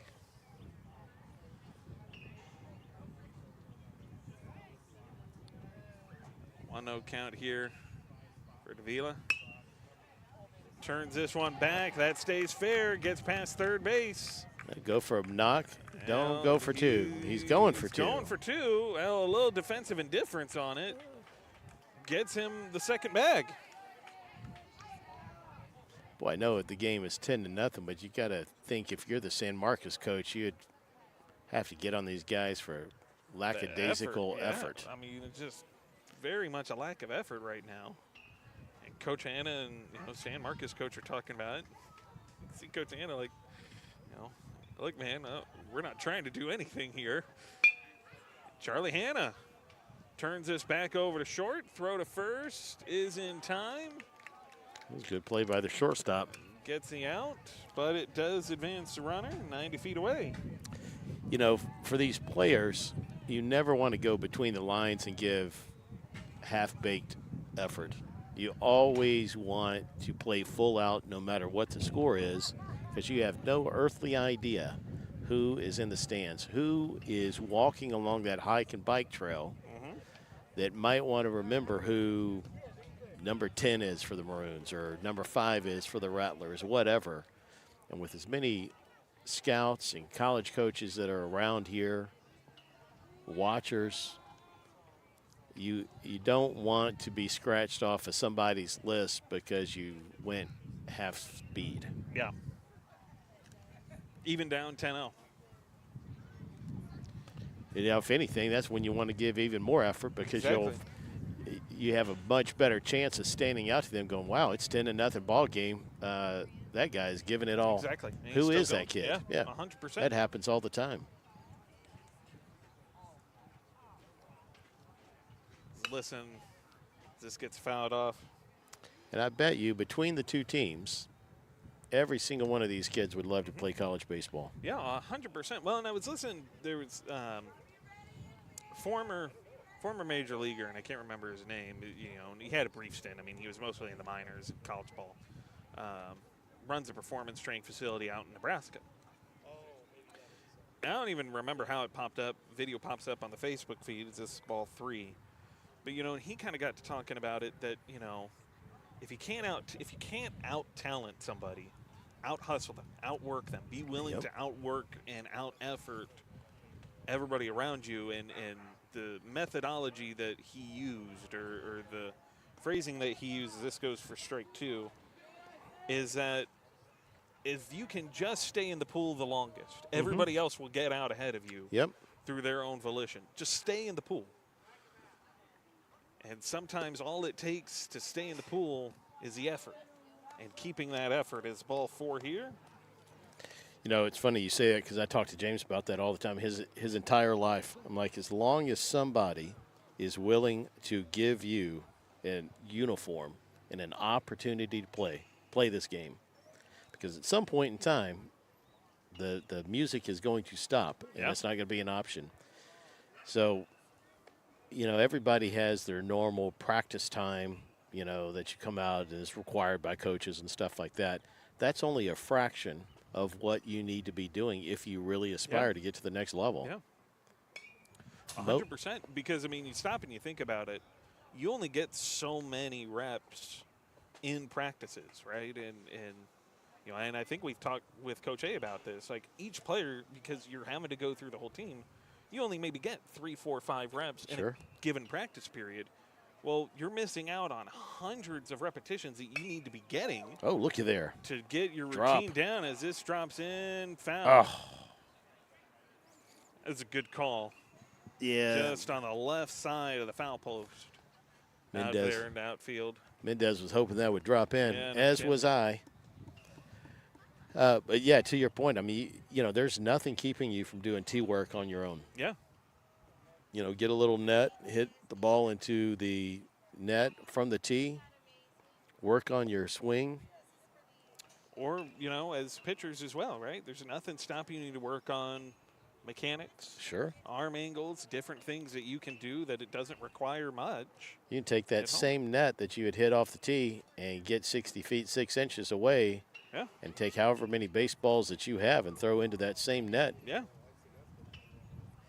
You know, work on mechanics, can work on just some things to keep everything ready as Mendez puts that one down and does record the out, but he drives in one. So good for Mendez, picks up an RBI. That brings up Martin Lajambio, maybe. Where's the accent?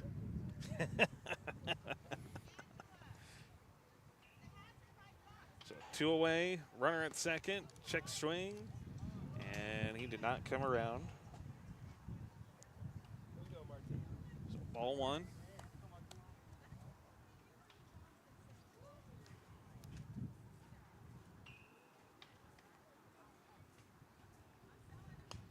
Fouled this one off. So a 1-1 count.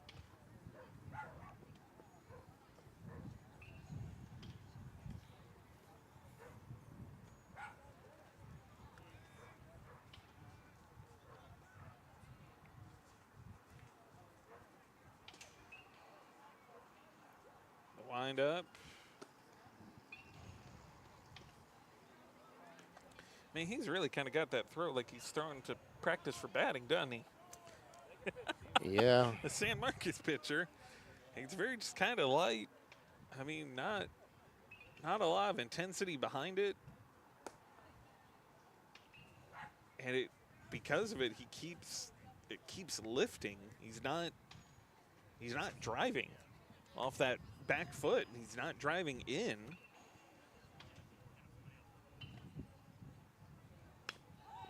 And that leads to another soft tap here, down to third. It's going to be a base hit. And that's the base hit. And a little defensive indifferent. Oh. Oh, my man. Oh, boy. My man, Buela, dude. He thought that was. This is why you don't assume. cut. You go from base to base full speed. You don't assume. He was jogging up. It had up the number 2, I think, checking with the umpire to make sure it was only 2 outs. As he was coming up, and first base recognized it. Kudos to the San Marcos first baseman to recognize him jogging down those last 90 feet, and it gets thrown out at the plate. It's a life lesson right there. Tough one to learn on YouTube. All the fans at home going to be watching, but that last 90 feet, that one, if of any of the 90 feet, if there's one that you have to go full speed on, it's that one. Dude, I'd argue every 90 feet. Well, that's what I'm saying. But of all of them, that one especially, Yeah. you want to be driving in like it's the end of the world here, and does not do that. Brings us to the top of the 5th inning. Hey, you know what? We're up 11-0 here. He can have a little fun, laugh about that. I'm sure his teammates will rib him about that one later as well. So, top of the 5th. When we return, you're watching Maroon Baseball here on the Vibe Live Network.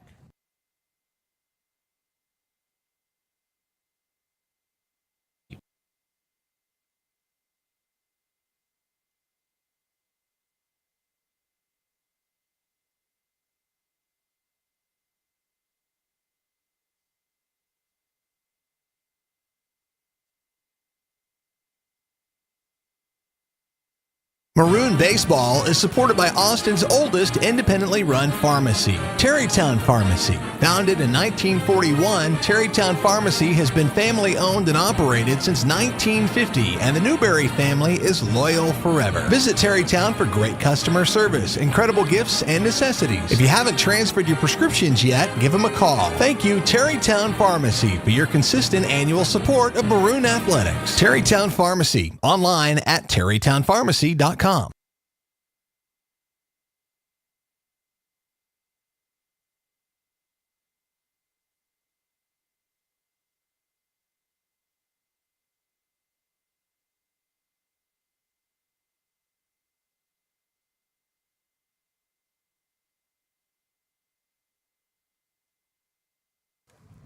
All right. Welcome back in. David Roy, James Scott here in the broadcast booth. We got another pitching change here. We do. We have my man, number 3, Caleb LaFeste, out on the mound. Caleb has thrown 7 innings so far this season. This will be his 7th game pitched. Faced 32 batters. He's got 1 save and 1 save opportunity. Given up 5 hits. Walked 4, struck out 4. He's got a whip of 1.29, which is very, very good, especially at this level. See what he's got here. So LaFeste to get you going here, start you off top of the 5th inning as we welcome you back in.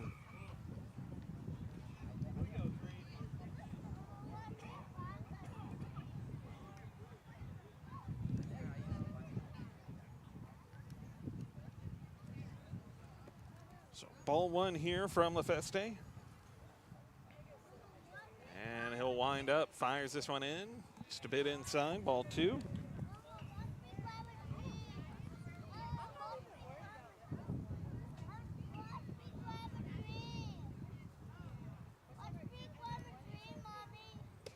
You know, he's got good fundamentals. When he throws the ball, even when he was up at bat, it's going to be fun to watch him as he grows. Obviously, he hadn't hit his growth spurt yet. Something tells me that's going to happen within the next 12 months. He'll probably be one of those kids that grow like 6 inches or something. Yeah, no kidding, no 6 doubt. inches in like 3 months or something like that. Put on about 30 pounds. LaFeste's got a 3-1 count here to work with. He'll fire this one in. And that's ball 4. So puts one on. Nobody out here for LaFeste.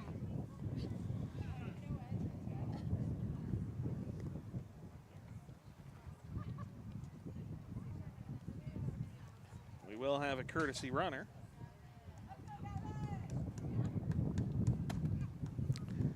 So don't get discouraged, my man. People might be bigger than you right now, but things have a way of evening out.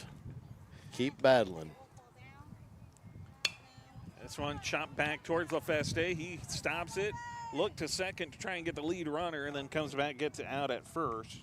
So even that play right there. So he tried to backhand it, and he thought about going to second, but he had his composure enough to know that that was probably not going to be a high probability of a play.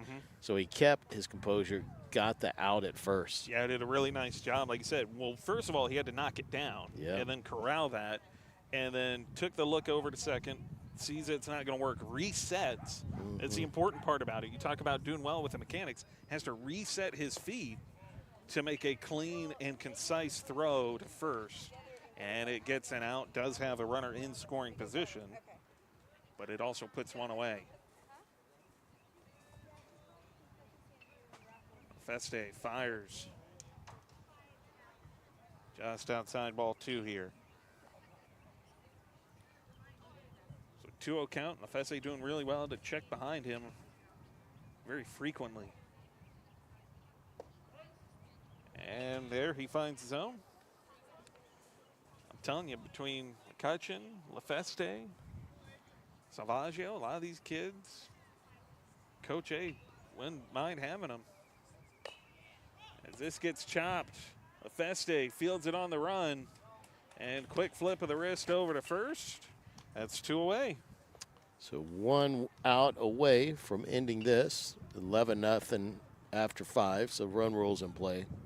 Well, you think about who we're going to be losing off of varsity. So you've got Drew Anderson, Javi Godinez, Logan Kinney, Gage Pitt, James Scott, Besa. Yeah. This is just off the top of my head, so I might be missing somebody. But, that's going to be spots right there opening up. Yeah, 100%. Spots going to be opening up in there, and you're going to see some players get shuffled around next year. You do have, as it stands, outside of base, a relatively young bullpen.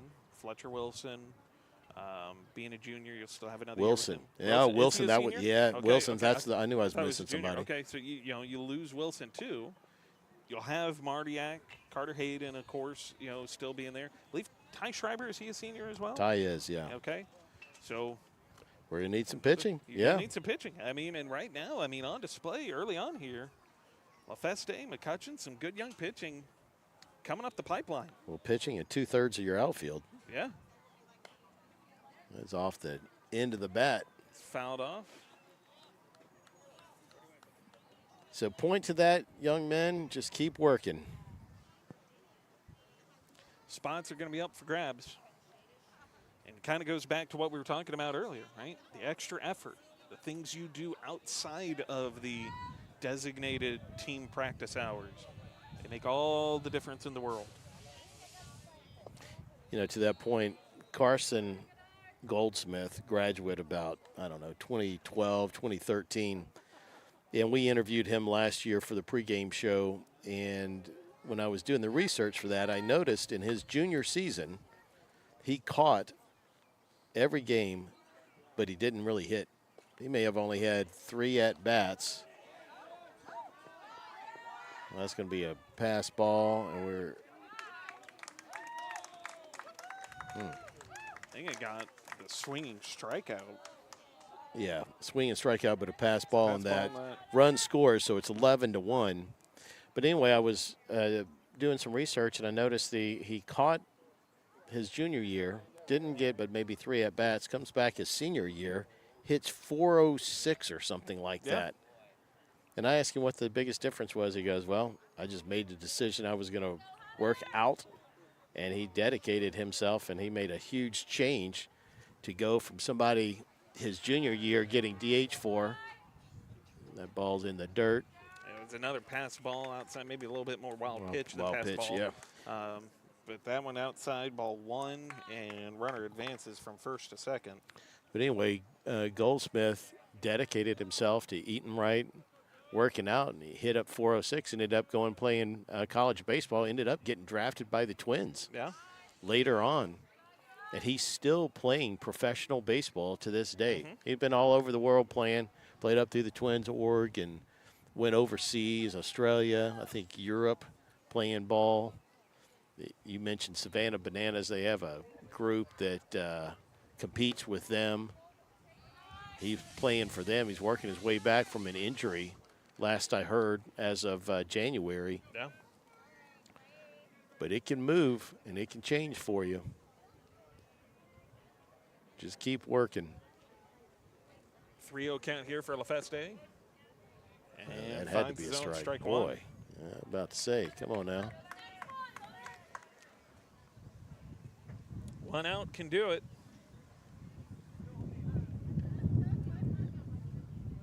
LaFeste fires that in. Ball 4. He's got 2 away, but he's also got 2 on now. So LaFeste started strong and has gotten himself into something of a jam here.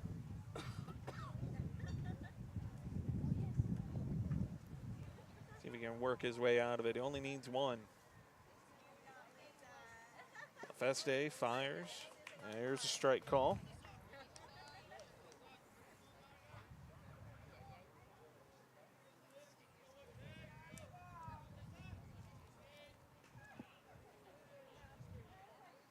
LaFeste fires again, and that one swung on miss, but it is in the dirt.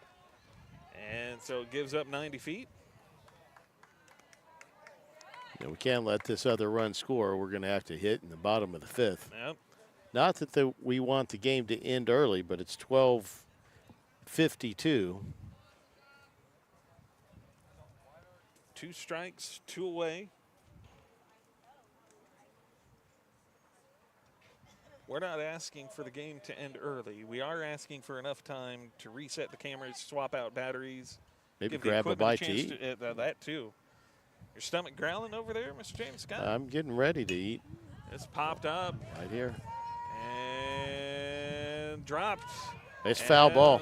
That's It's a fouled foul off. ball. No, it's a foul ball. Mamas want the boys to run. That's right.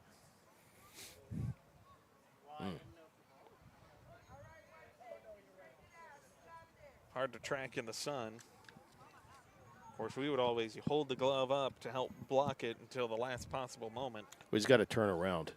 Yeah. Mendez got to turn around because the ball's going to have a backspin on it. So trying to catch it facing the field is incredibly difficult. You just turn around and you got a much better chance to catch that one.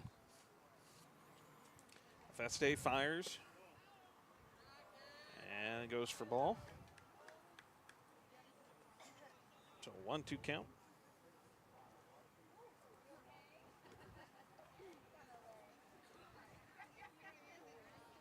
Feste setting up from the windup, delivers, and that's upstairs. Evens the count.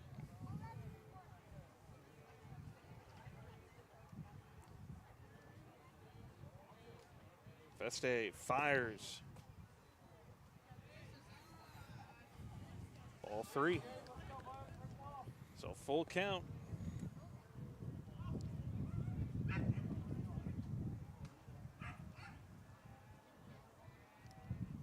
Feste, the payoff pitch. The wind up, fires. Ball 4, it's a walk. All right, let's go, boys. Let's get an out. Let's see somebody lay out for one. So La Feste has loaded the bases.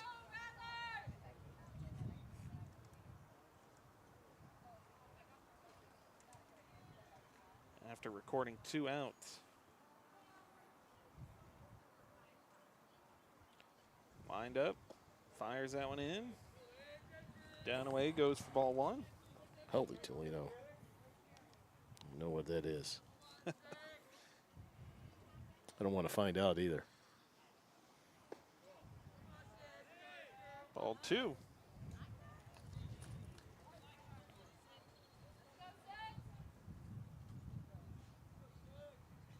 So Feste in a little trouble here. Ball 3. So 3-0 count.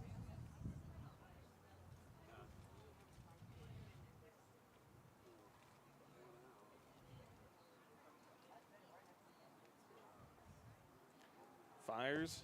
That one's in there. Strike 1. 31st pitch, 13th strike for La Feste. There's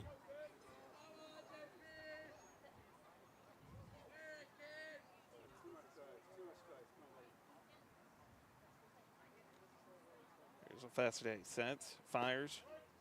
It's in there. Strike 2. Just needs one more.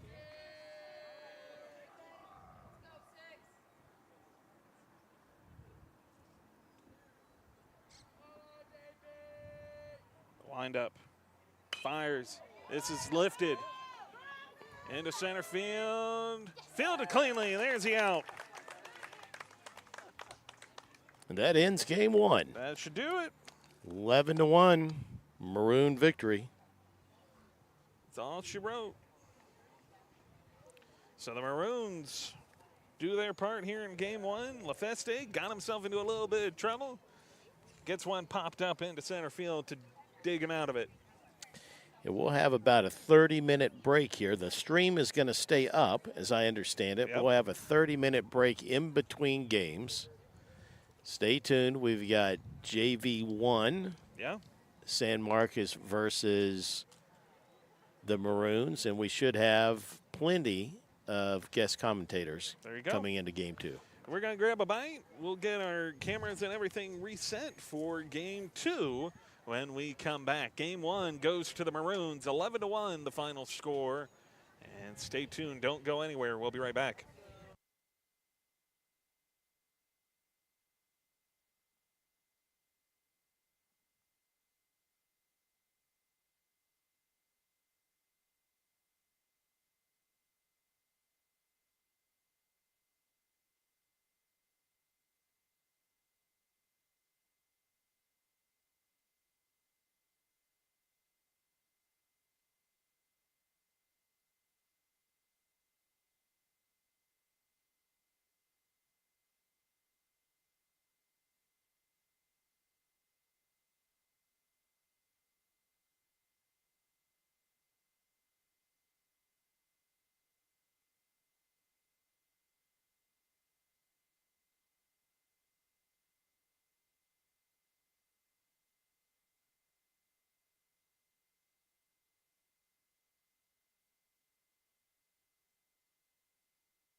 Ready to turn your vision of the perfect space into reality? James Gonin knows that great design is where it all begins. With a passion for creativity and years of experience in both residential and commercial architecture, James knows how to bring your ideas to life. Whether it's your dream home or the next big commercial project, like the new baseball field for Austin High, James Gonin will make your architectural dreams a reality. More info at jamesgonin.com. James Gonin, architect and proud supporter of Austin High baseball.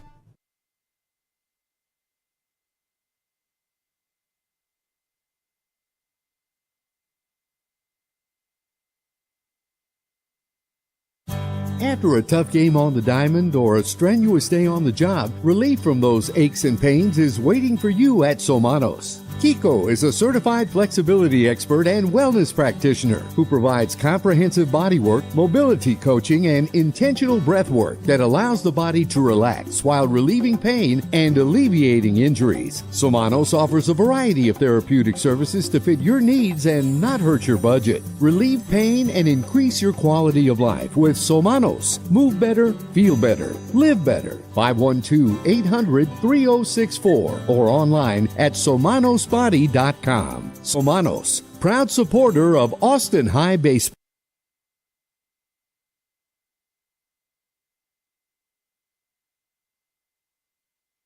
Hi everyone, I'm Gigi for Chuck Nash Chevrolet Buick GMC in San Marcos. We'd like to invite you to shop Chuck Nash, where we combine small town hospitality with a huge selection of cars, trucks, and SUVs. Right now, we have over 600 new and pre-owned vehicles to choose from and a friendly staff to guide you through your purchase. Stop into Chuck Nash Chevrolet Buick GMC today and experience a new way of buying or selling your next vehicle. Hi everyone, I'm Gigi for Chuck Nash Chevrolet Buick GMC in San Marcos.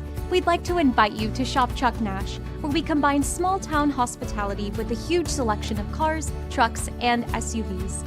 Right now, we have over 600 new and pre-owned vehicles to choose from and a friendly staff to guide you through your purchase. Stop into Chuck Nash Chevrolet Buick GMC today and experience a new way of buying or selling your next vehicle. Hi everyone, I'm Gigi for Chuck Nash Chevrolet Buick GMC in San Marcos. We'd like to invite you to shop Chuck Nash, where we combine small-town hospitality with a huge selection of cars, trucks, and SUVs.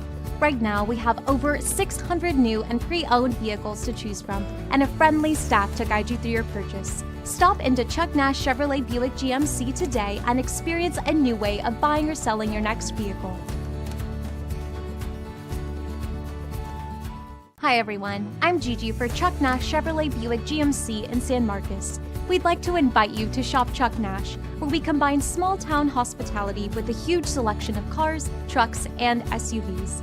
Right now, we have over 600 new and pre-owned vehicles to choose from and a friendly staff to guide you through your purchase. Stop into Chuck Nash Chevrolet Buick GMC today and experience a new way of buying or selling your next vehicle. Hi everyone, I'm Gigi for Chuck Nash Chevrolet Buick GMC in San Marcos. We'd like to invite you to shop Chuck Nash, where we combine small-town hospitality with a huge selection of cars, trucks, and SUVs. Right now, we have over 600 new and pre-owned vehicles to choose from and a friendly staff to guide you through your purchase. Stop into Chuck Nash Chevrolet Buick GMC today and experience a new way of buying or selling your next vehicle. Hi everyone, I'm Gigi for Chuck Nash Chevrolet Buick GMC in San Marcos. We'd like to invite you to shop Chuck Nash, where we combine small-town hospitality with a huge selection of cars, trucks, and SUVs. Right now, we have over 600 new and pre-owned vehicles to choose from and a friendly staff to guide you through your purchase. Stop into Chuck Nash Chevrolet Buick GMC today and experience a new way of buying or selling your next vehicle. Hi everyone, I'm Gigi for Chuck Nash Chevrolet Buick GMC in San Marcos. We'd like to invite you to shop Chuck Nash, where we combine small-town hospitality with a huge selection of cars, trucks, and SUVs. Right now, we have over 600 new and pre-owned vehicles to choose from and a friendly staff to guide you through your purchase. Stop into Chuck Nash Chevrolet Buick GMC today and experience a new way of buying or selling your next vehicle. Hi everyone, I'm Gigi for Chuck Nash Chevrolet Buick GMC in San Marcos. We'd like to invite you to shop Chuck Nash, where we combine small-town hospitality with a huge selection of cars, trucks, and SUVs. Right now, we have over 600 new and pre-owned vehicles to choose from and a friendly staff to guide you through your purchase. Stop into Chuck Nash Chevrolet Buick GMC today and experience a new way of buying or selling your next vehicle. Hi everyone, I'm Gigi for Chuck Nash Chevrolet Buick GMC in San Marcos. We'd like to invite you to shop Chuck Nash, where we combine small-town hospitality with a huge selection of cars, trucks, and SUVs. Right now, we have over 600 new and pre-owned vehicles to choose from and a friendly staff to guide you through your purchase. Stop into Chuck Nash Chevrolet Buick GMC today and experience a new way of buying or selling your next vehicle. Hi everyone, I'm Gigi for Chuck Nash Chevrolet Buick GMC in San Marcos. We'd like to invite you to shop Chuck Nash, where we combine small-town hospitality with a huge selection of cars, trucks, and SUVs. Right now, we have over 600 new and pre-owned vehicles to choose from and a friendly staff to guide you through your purchase. Stop into Chuck Nash Chevrolet Buick GMC today and experience a new way of buying or selling your next vehicle.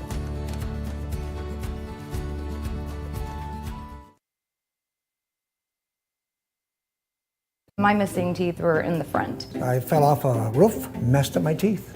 I would be talking and my tooth would just fall out. That's when I turned to 8118 Dental Professionals. When I first came in, it was so welcoming. I just felt a connection, felt like family. It is worth every penny because you get that peace of mind that everything is okay. I can't stop smiling. Why wait? From implants to full mouth restoration. Go to 8118dentalimplants.com to see how we can help you smile again. My missing teeth were in the front. I fell off a roof, messed up my teeth. I would be talking and my tooth would just fall out. That's when I turned to 8118 Dental Professionals. When I first came in, it was so welcoming. I just felt a connection, felt like family. It is worth every penny because you get that peace of mind that everything is okay. I can't stop smiling. Why wait? From implants to full mouth restoration. Go to 8118dentalimplants.com to see how we can help you smile again. My missing teeth were in the front. I fell off a roof, messed up my teeth. I would be talking and my tooth would just fall out. That's when I turned to 8118 Dental Professionals. When I first came in, it was so welcoming. I just felt a connection, felt like family. It is worth every penny because you get that peace of mind that everything is okay. I can't stop smiling. Why wait? From implants to full mouth restoration. Go to 8118dentalimplants.com to see how we can help you smile again. My missing teeth were in the front. I fell off a roof, messed up my teeth. I would be talking and my tooth would just fall out. That's when I turned to 8118 Dental Professionals. When I first came in, it was so welcoming. I just felt a connection, felt like family. It is worth every penny because you get that peace of mind that everything is okay. I can't stop smiling. Why wait? From implants to full mouth restoration. Go to 8118dentalimplants.com to see how we can help you smile again. My missing teeth were in the front. I fell off a roof, messed up my teeth.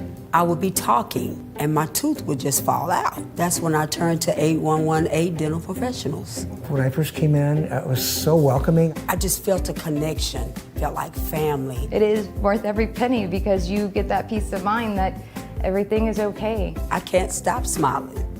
Why wait? From implants to full mouth restoration. Go to 8118dentalimplants.com to see how we can help you smile again. My missing teeth were in the front. I fell off a roof, messed up my teeth. I would be talking and my tooth would just fall out. That's when I turned to 8118 Dental Professionals. When I first came in, it was so welcoming. I just felt a connection, felt like family. It is worth every penny because you get that peace of mind that everything is okay. I can't stop smiling. Why wait? From implants to full mouth restoration. Go to 8118dentalimplants.com to see how we can help you smile again. My missing teeth were in the front. I fell off a roof, messed up my teeth. I would be talking and my tooth would just fall out. That's when I turned to 8118 Dental Professionals. When I first came in, it was so welcoming. I just felt a connection, felt like family. It is worth every penny because you get that peace of mind that everything is okay. I can't stop smiling.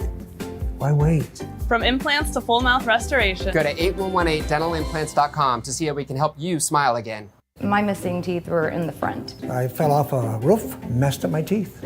I would be talking and my tooth would just fall out. That's when I turned to 8118 Dental Professionals. When I first came in, it was so welcoming. I just felt a connection, felt like family. It is worth every penny because you get that peace of mind that everything is okay. I can't stop smiling.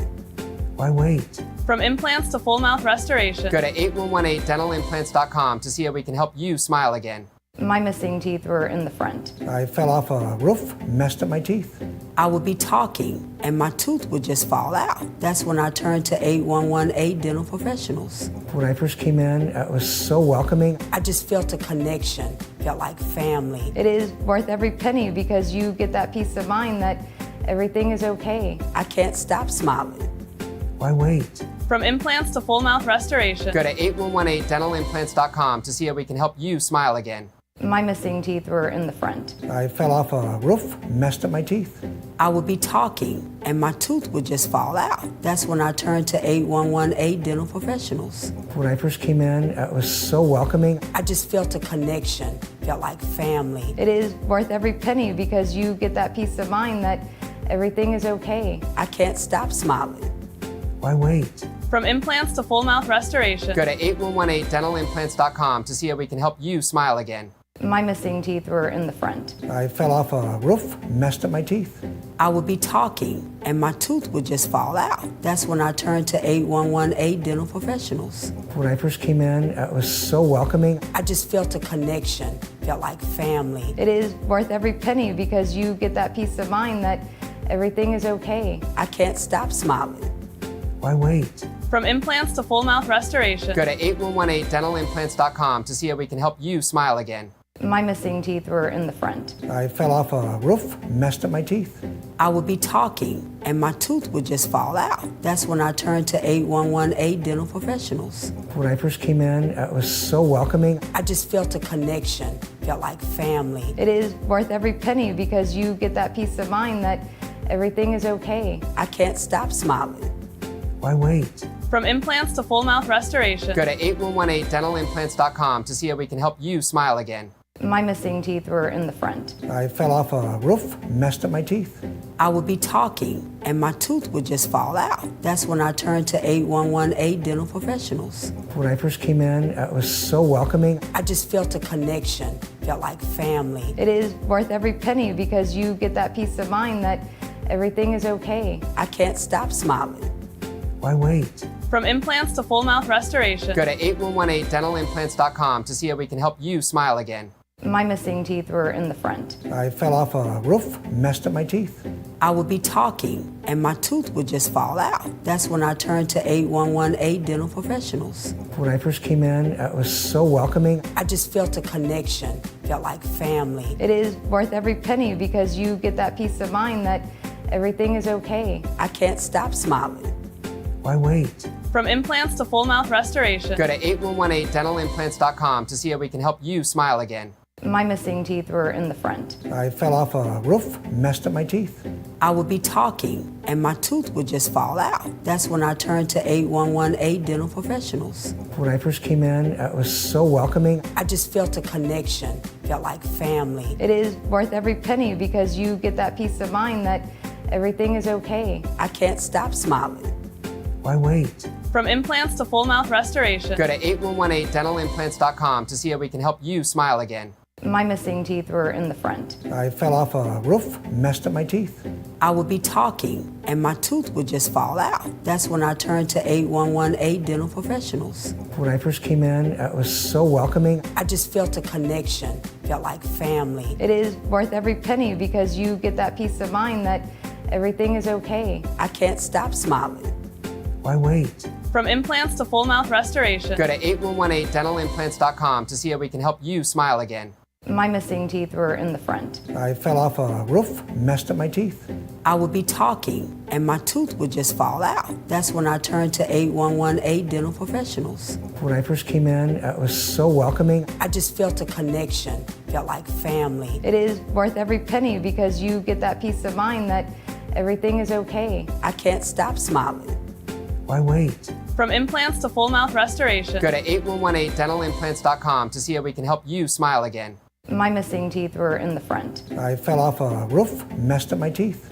I would be talking and my tooth would just fall out. That's when I turned to 8118 Dental Professionals. When I first came in, it was so welcoming. I just felt a connection, felt like family. It is worth every penny because you get that peace of mind that everything is okay. I can't stop smiling.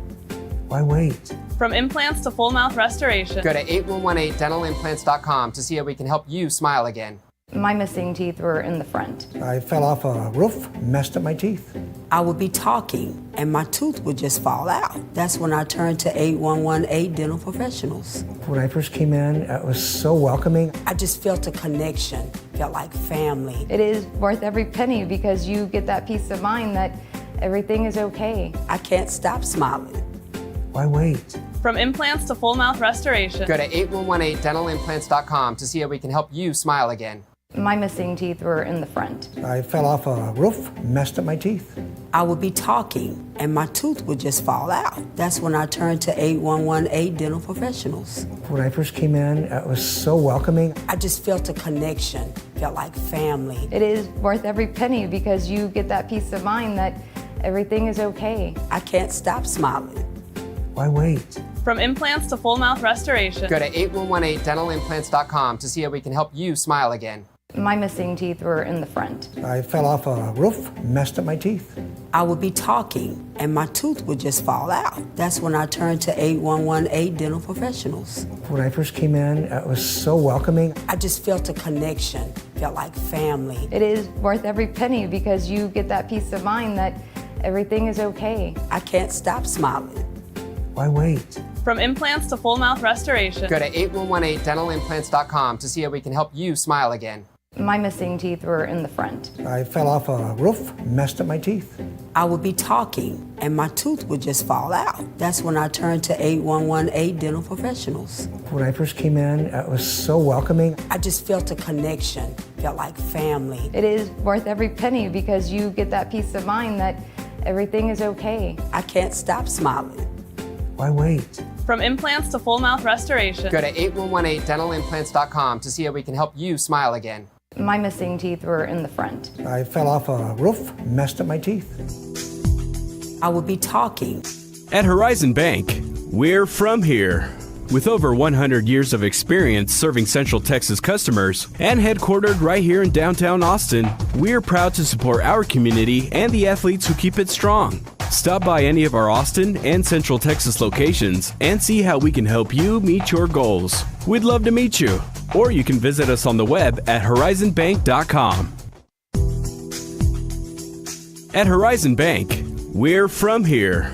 With over 100 years of experience serving Central Texas customers and headquartered right here in downtown Austin, we're proud to support our community and the athletes who keep it strong. Stop by any of our Austin and Central Texas locations and see how we can help you meet your goals. We'd love to meet you. Or you can visit us on the web at horizonbank.com. At Horizon Bank, we're from here. With over 100 years of experience serving Central Texas customers and headquartered right here in downtown Austin, we're proud to support our community and the athletes who keep it strong. Stop by any of our Austin and Central Texas locations and see how we can help you meet your goals. We'd love to meet you. Or you can visit us on the web at horizonbank.com. At Horizon Bank, we're from here. With over 100 years of experience serving Central Texas customers and headquartered right here in downtown Austin, we're proud to support our community and the athletes who keep it strong. Stop by any of our Austin and Central Texas locations and see how we can help you meet your goals. We'd love to meet you.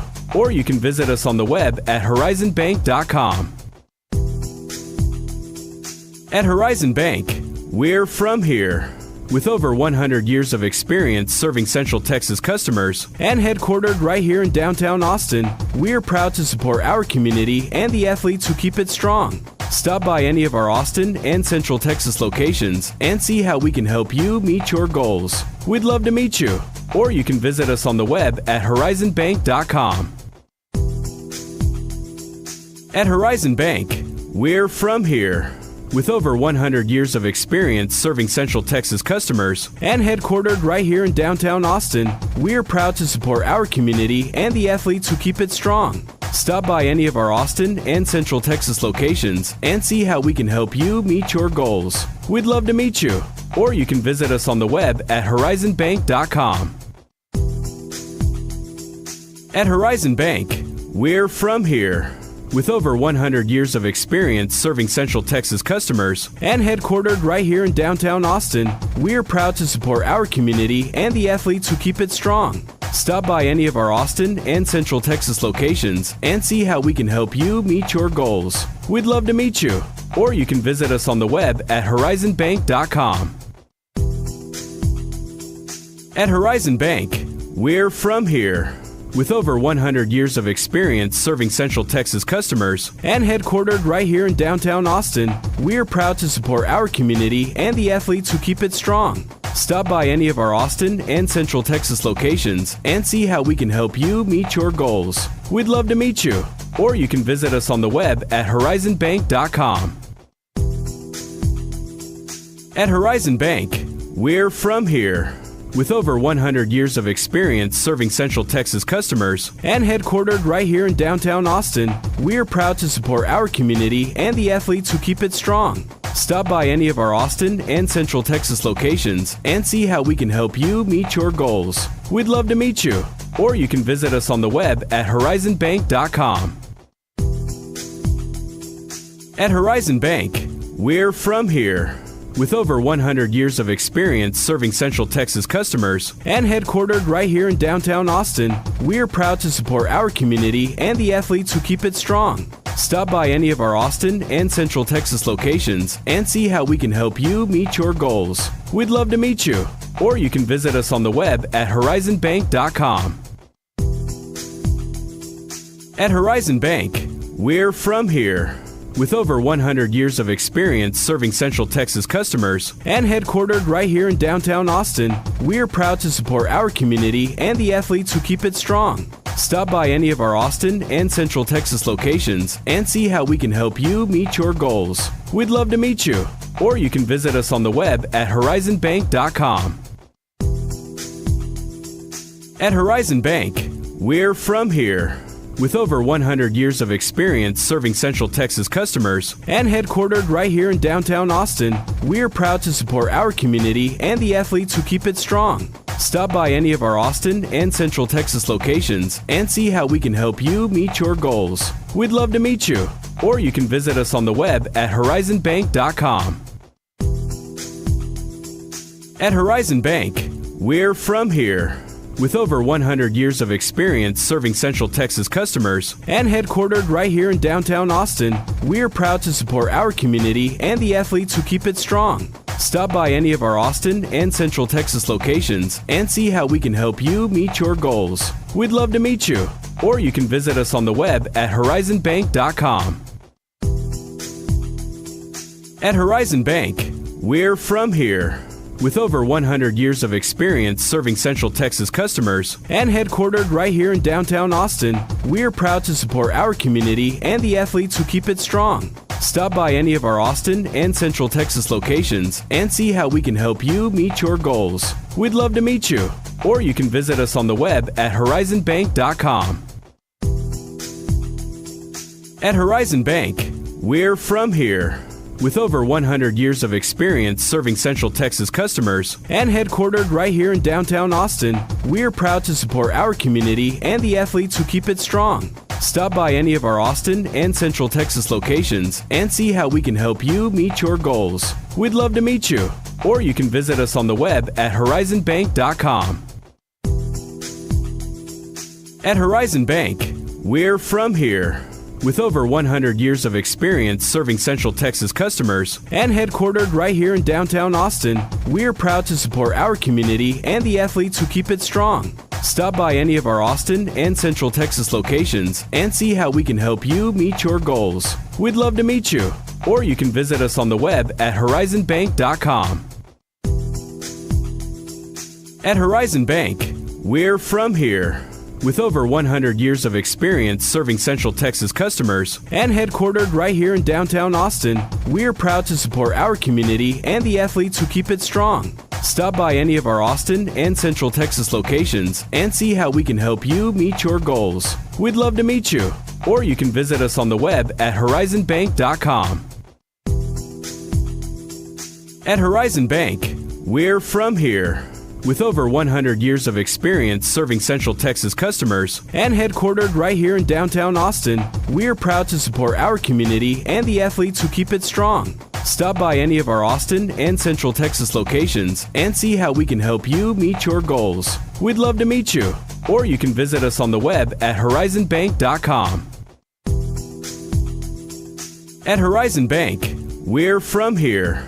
With over 100 years of experience serving Central Texas customers and headquartered right here in downtown Austin, we're proud to support our community and the athletes who keep it strong. Stop by any of our Austin and Central Texas locations and see how we can help you meet your goals. We'd love to meet you. Or you can visit us on the web at horizonbank.com. At Horizon Bank, we're from here.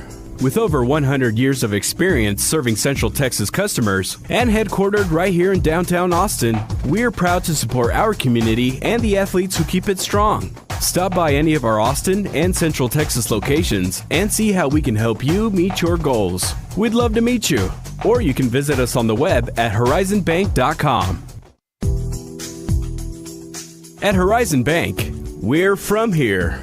With over 100 years of experience serving Central Texas customers and headquartered right here in downtown Austin, we're proud to support our community and the athletes who keep it strong. Stop by any of our Austin and Central Texas locations and see how we can help you meet your goals. We'd love to meet you, or you can visit us on the web at horizonbank.com. At Horizon Bank, we're from here.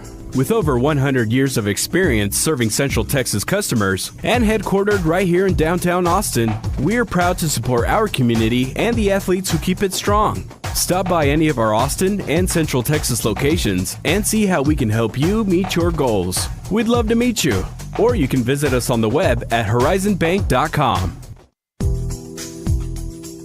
At Horizon Bank, we're from here.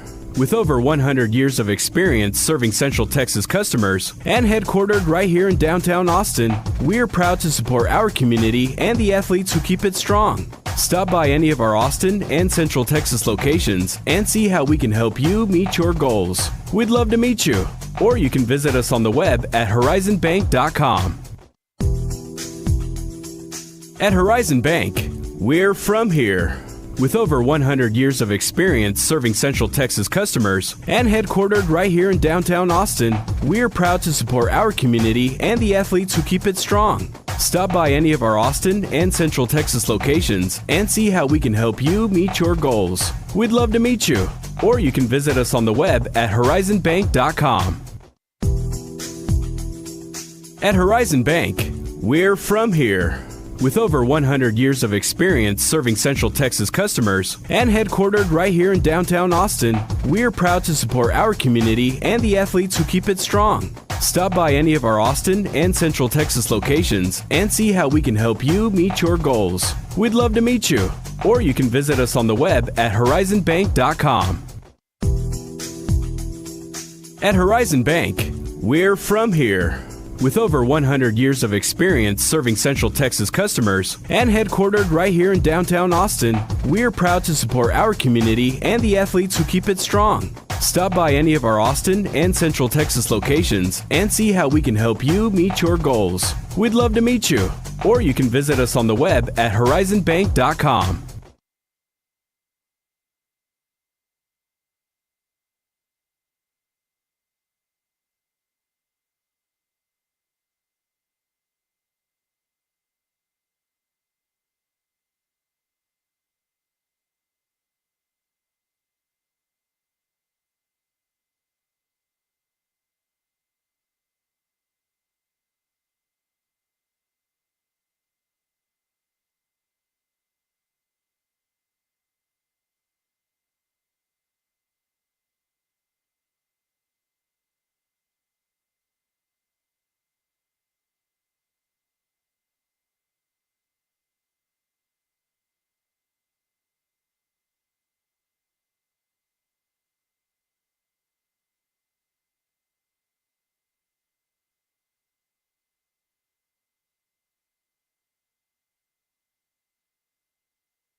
we could all hear.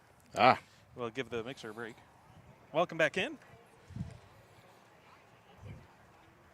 David Roy, James Scott here in the broadcast booth as game number 2 gets underway. With our first special guest, Mr. Jason Martinez. Thank you for having me. Thank you for coming out here and supporting the Maroons.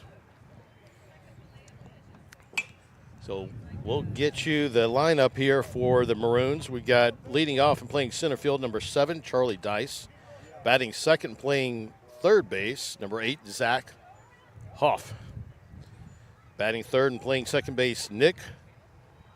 And I cannot read his name, Nick Nuncio, I believe. I got the second copy of Coach's lineup. Batting fourth and catching, number 3, Jimmy Bramble. Batting fifth and playing shortstop, Carter Hayden, name we know. That ball's driven, David Roy. Out into left field. Snagged. One away. Batting sixth and playing left field,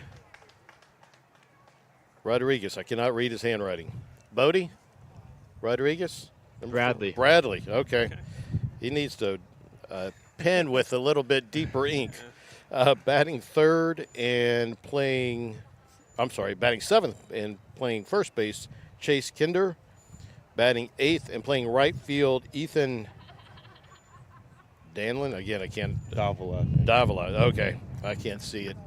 And then batting ninth and on the mound, Tony Dominguez, getting DH by Rashad Carrington, I believe. So, Mr. Martinez, you have a lot to add from being a two-way guy out there, off the mound and then out in the field. I'm sure you know Tony pretty well. Give us the inside scoop here on the keys to success for Mr. Dominguez. Yeah, I think Tony would be good if he can just find the strike zone. He has a great breaking ball. He'll definitely be good next year, too, once he puts on weight, hits the weight room. He'll definitely be a big piece of the Maroons next year. Fire this one in here. You've been a big part of the Maroons this year, both off the mound and on it, working in the outfield and then getting shuffled around a little bit in the lineup. What is it about this season that has really stood out to you as something that you've continued to try and build on, and maybe some things that you want to build further on? That's a ground ball over to Huff. Made that play for 2 outs. When I'm on the mound, I just want to throw strikes, trust my defense, put the ball in play. When I'm at the plate, just kind of think of like the next man up, just have strong ABs, and pass the at-bat to the next person behind me. Just trust your teammates.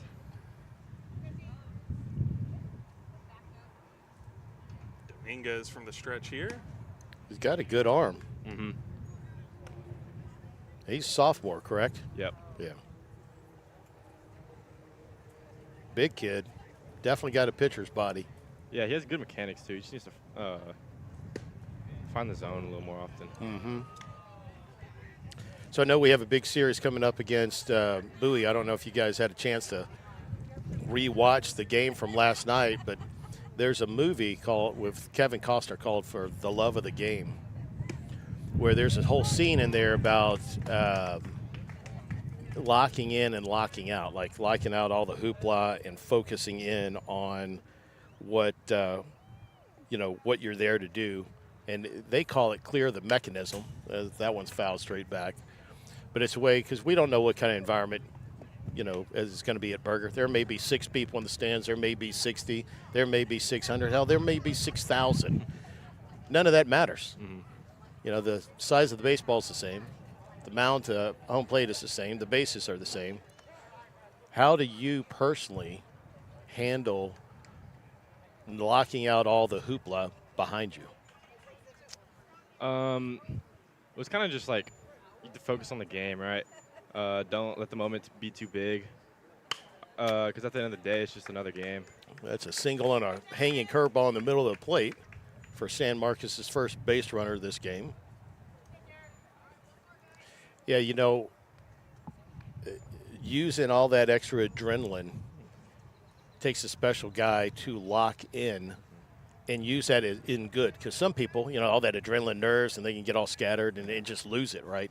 Did football and playing football help you be able to control that? Because you guys played in some big environments, Lake Travis, Dripping Springs. There'd be 10, 14,000 people up in the stands, right? Yeah, I think football definitely helps. I mean, games are packed, they're loud. A lot of the students go out. Yeah. Oh, sorry. Go ahead, finish that thought. Just a lot of students at the football game. It gets loud. So I think, it's definitely helped me to be better on the mound and just zone things out, be able to focus on the next pitch. Sure. Hang with us for the bottom of the first. We got to go pay some bills. But here we're joined by Jason Martinez.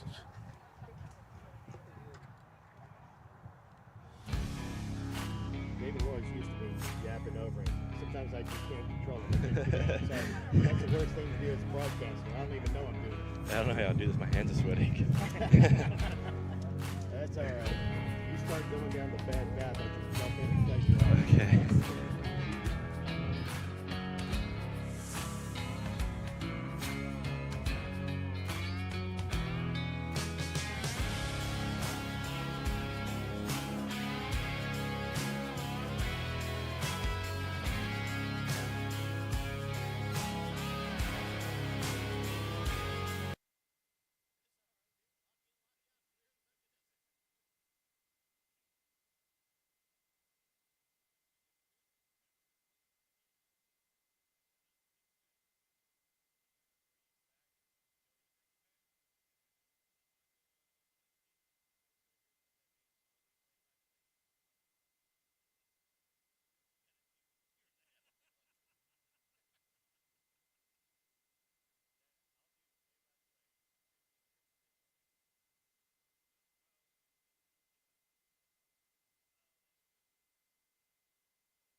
All right, welcome back to Thorpe Field.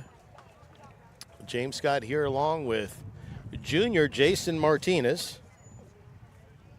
And as we mentioned in game one, we're going to have a plethora of special guests join us. So leading off for the Maroons, we have Dice. Charlie Dice spent some time up on the varsity, getting some extra time here on the JV level. Got pretty good speed, doesn't he, Jason? He's a football player. He has a good swing, too. I actually love his swing. Swung on and tipped there.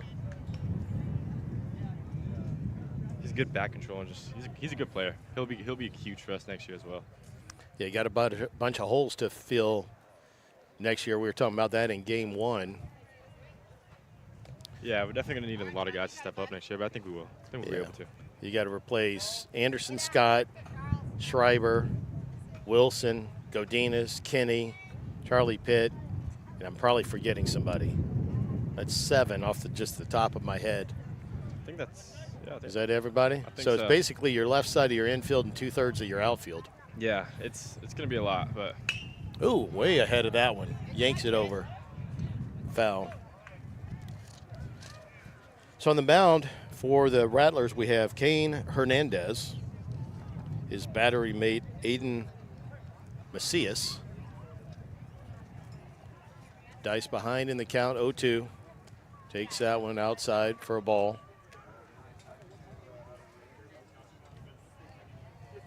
How receptive have the guys that have played on varsity and then go get extra time on JV1 been to that? Sometimes kids will think, oh, I'm getting demoted. It's a woe is me. I'm awful. And that's not the point of it. How, in your perspective, as Dice goes for that, pops it up right behind the mound. Second baseman with the catch. He did drop it, but they're going to say he had control, which I agree with. So Dice is out, brings up Zach Hoff. So how receptive have they been to going down and getting some extra work? Oh, I think they love it. I mean, I think I did it last year. I feel like it was huge for me, getting to see varsity pitching and getting the reps on JV. because as a sophomore, all you want is reps. They definitely love it. They're great teammates. Probably the loudest on the bench every single game. So yeah, it's awesome. Nice.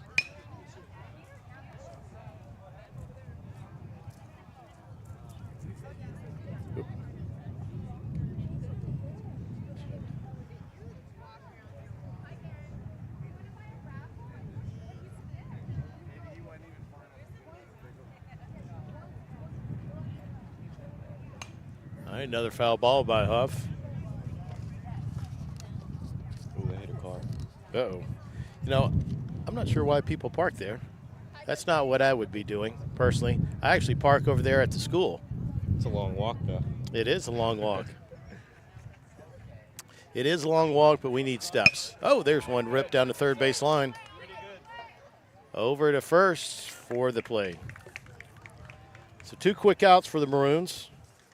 Brings up Nick Nuncio, playing second base.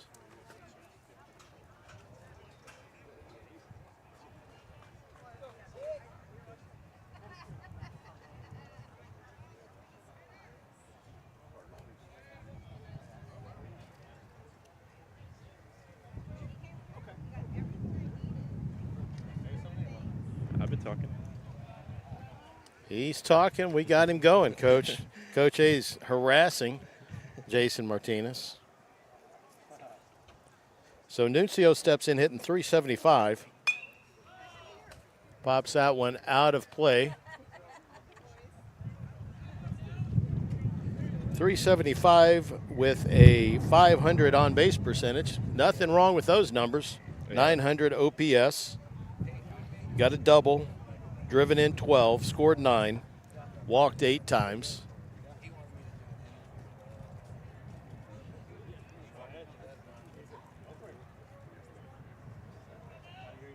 Pitch, did not check his swing on that curveball, slider in the dirt.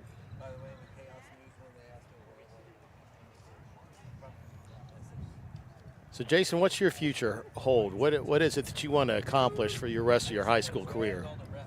I'd love to make the playoffs this year. We are going to make the playoffs this year, actually, but you know, it's going to be fun when we do. Definitely for football, have more touchdowns. Oh yeah. Driven into shallow left field. Texas Leaguer drops in for Nuncio, picking up another hit. So with 2 outs, Maroons have 1 on for Jimmy Bramble. Bramble steps in hitting .385, 500 on base percentage as well, for a .1013 OPS. 15 hits, 1 double, 2 triples, driven in 8 on the year.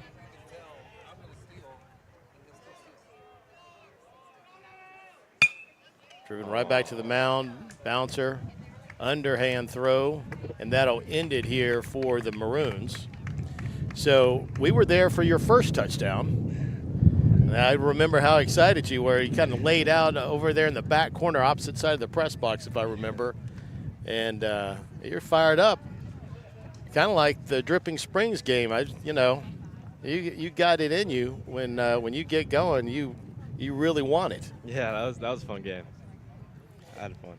That game's probably 2-3 weeks old now or whatever. What has stood out the most to you in that game personally? Just that we can hang with anyone, really. I mean, they're a really good squad, and we were able to beat them. So I think that gave us a lot of confidence too. But we just need to dial it in this next week and 1 pitch at a time against Bowie. Yeah, clear the mechanism or lock in, lock out, right? All the other nonsense, it doesn't matter. As a booster club, we're offering free T-shirts to the first 75 students that make it out to the game. They get free pizza. And if those same students wear the shirts the next day on the Thursday's game, they get more pizza. So we'll have more shirts on Thursday as well. So need a lot of student support out there. But to your point, no matter how many people are there or aren't there or whatever, it doesn't matter. It doesn't change the distance to the mound or between the bases or the size of the baseball coming at you or whatever. You ever seen the movie For the Love of the Game? No, I haven't. But I definitely will go watch it soon. Yeah, you may want to just pick the clip up about Claire the Mechanism. It's kind of a love story. So, I mean, it's really cool. Kevin Costner does some great baseball movies, but I don't know if I was a young buck like yourself, I'd put myself through 2 hours of love story for What is it, The Love of the Game? For the Love of the Game. It's a great story. Great story. And Augie Garrido, who was a Hall of Fame college baseball coach, he was a consultant on that movie, and the whole Clear the Mechanism, that came from him. That's what he actually taught his players to do. So you're actually getting it. You're seeing it from like a Hall of Fame coach. I mean, that was like, no, here's what happens. So that's very cool. So if you get a chance, see that, and who knows, man, maybe if your mom wants to watch the movie looking for a little love story, then maybe you just peek over the shoulder and watch a little bit. All right, we got Tony Dominguez back out on the mound.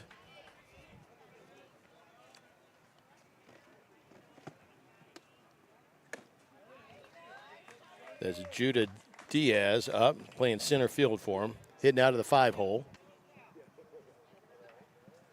You've been generous with your time. We'll just keep you through this next half inning. Okay. Is that all right? Yeah, that's perfect. Ball outside. We got a line of people looking for some Hall of Fame status here on YouTube. We love it. We love it.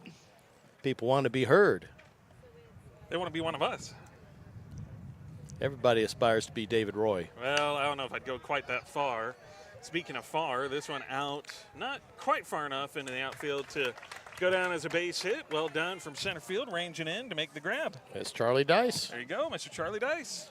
You got to think he'd be up for that center field position on varsity next year. He's certainly going to have the opportunity to compete for it, I would think. All right. Of course, I know Mr. Martinez over here might want that job. Well, that's true, too. Who's faster? Tell the truth. Who's faster, you or Charlie? I think I'm just a little faster. Oh, okay. Yeah, that means you're a lot faster. There you go. Huh? Truth comes out. That's all right. You need speed in the outfield. There's always two other positions out in the outfield. He can slide over beside you, right or left, whichever. So Kane Hernandez, the pitcher of the Rattlers, is up.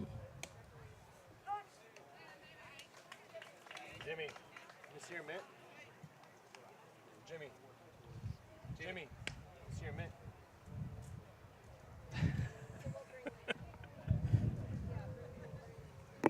Called strike. Tipped off the end of Bramble's mitt. That one struck back down the line to second. Throw to first in time. There you go. 2 up, 2 down. Looks like clockwork. I think Jason Martinez hoping he gets another out right here so he can pass that headset on. I was going to say, well, I'm not sure that's that, or he's getting a little antsy over here. Is he wanting to go out there right now? Yeah, maybe that's the case. That's not what he wants. Like, he's getting antsy, seeing all this action. Like, man, I can go back out there and crush it. Tony's pitching well right now. Yeah, it looks great. Right back to him, and Tony trying to get over there. Looked like he kind of slipped coming off the mound, trying to chase it down. That's going to bring up DJ Velasquez, or Vasquez, I should say, right fielder. No score, top of the second.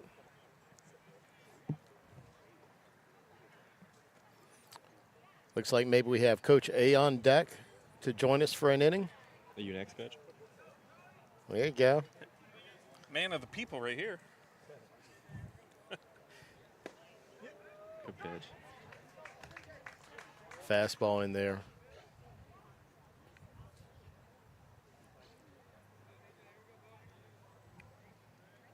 Average lead over on first. The pitch.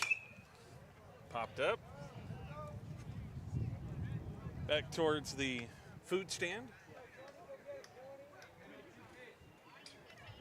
The line of tailgating trucks protecting the food.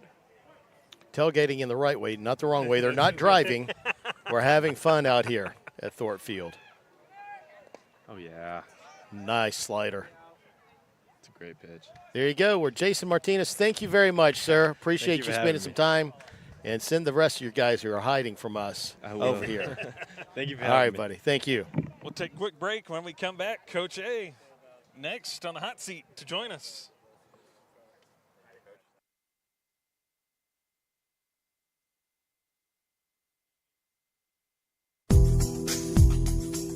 At Horizon Bank, we're from here.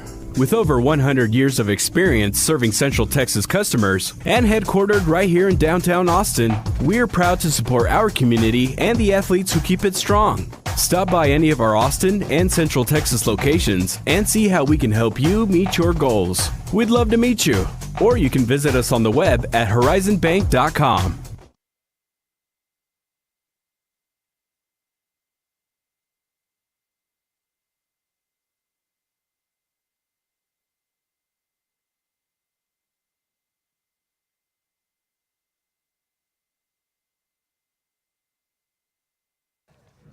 Welcome back in. David Arroyo, James Scott in the broadcast booth, joined by Coach A. Sir. Coach A, the leader of the pack. Yes, sir. Welcome in, Coach A. Beautiful day out here. What time did you get to bed last night? We got home, 9:40, almost 10, so settled in, unpacked my stuff, and I would say after 12. Yep. A little after 12, kind of winding down. Yep. That's about Watched the Red Sox lose to the 2-10 White Sox, so that was pretty sad. Oh, boy. Oh, boy. Put 11 on them. And then back up here bright and early today to get Baseball Bonanza 2025 underway. Yes, sir. It's like we get lucky every year with the Bonanza, with the weather. And Sure. With the everything, just all around. Yeah, talk about luck. That alumni game in January, we had to play it in January to get some of the college guys to play because they obviously had to go back to school, so that was the only time. And, boy, it was sunny and 60 or 65 in January. That was just really a godsend. Yeah, when you get weather like that in January, then you get a cold front like last week. Yeah. It's a little weird, but yeah, it's like we get lucky. What's not weird is Carter Hayden here picking up some extra playing time. Yes, sir. We were talking to Jason Martinez about, hey, anybody have any attitude issues with getting some extra work down here at JV1? He said, no, not at all. No. They embrace it. They love it.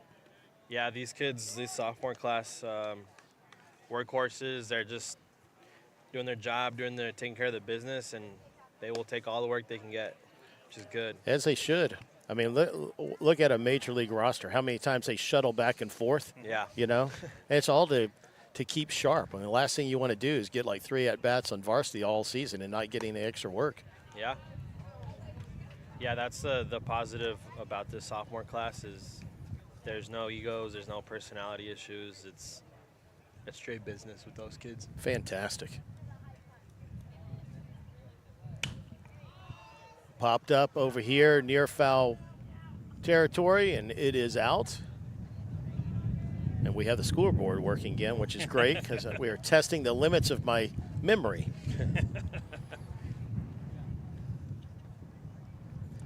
So, Coach, tell the truth. You ever watch the baseball movie For the Love of the Game? No. Oh, my God. No. You ask Coach Rocky, though. He's seen that probably 20 times. Yeah. That's fouled off into the same spot. Yeah. So, who, and we've talked about this last night on the broadcast and brought it up with Jason. Augie Garrido was a special consultant on that movie. So there's a whole scene in there about clear the mechanism, which is about how to get your mindset right to block out all this stuff. That came right from Augie. Yeah, okay. 100%. So I've been recommending these guys, at least if you don't watch the whole movie, at least go YouTube that because there's like a 40-second little, they bring it up a couple of times in the movie, but there's a 40-second version of it outside or online. Yeah. And I've been recommending kids do that in prep for next week because we have no idea if 6 people are going to be there, 60, 600, 6,000. We don't know. Yeah. Yeah, I'm a big fan of Coach Augie and his famous clip. The one in the locker room? That one? That one. I shared that with some of the Booster Club last year. I think some of the mamas were offended. Yeah, there's different kinds of coaching styles. I'm He's sure safe. Coach Augie established that with his program and that culture, and that's something in a way we're kind of still trying to figure out here at Austin High and how we can get these kids to respond and go play some baseball. All right, this is Bradley Rodriguez. Looked it up online. I can't read Coach's handwriting here. And, you know, you guys, you're not bad doctors, but, you know, a little deeper ink would be great. Rodriguez. Rodriguez. Did I say Rogers? You did. No, you said Rodriguez. Okay. You got it. You had it Okay. right. B-Rod. B-Rod. Playing left. I like that. What's B-Rod do that you like? He is a yes or no sir, and he will do whatever you ask him to. Run bases during practice, take in and out. We gave him a live AB the other day, and he got a hit. There you The go. varsity guy. So he's a great kid in the weight room. He gets after it. I have nothing but good things to say about. Fantastic.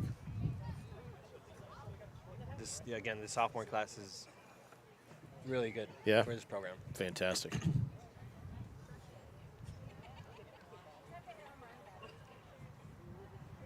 Throws a lot of off speed on the mound. Bradley does, which is good. Can locate well. He fitting in your plans perhaps for next year on varsity? Definitely, yeah. A lot of these sophomore kids. Yeah, I was telling the story during the first game. You can attest to it. There he is, right Slice. there. Get down. Get down. Nope, that's Sound off. about 4 years ago.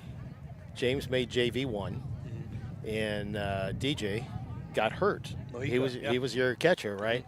And James went to you and Coach Brown, asked if he could go down to JV2 to play, which he did. And 8 months later, he was starting left fielder on varsity. Yeah. So, I mean, any of these guys, whether JV1 or JV2, you got that opportunity, and January is going to be here before you know it.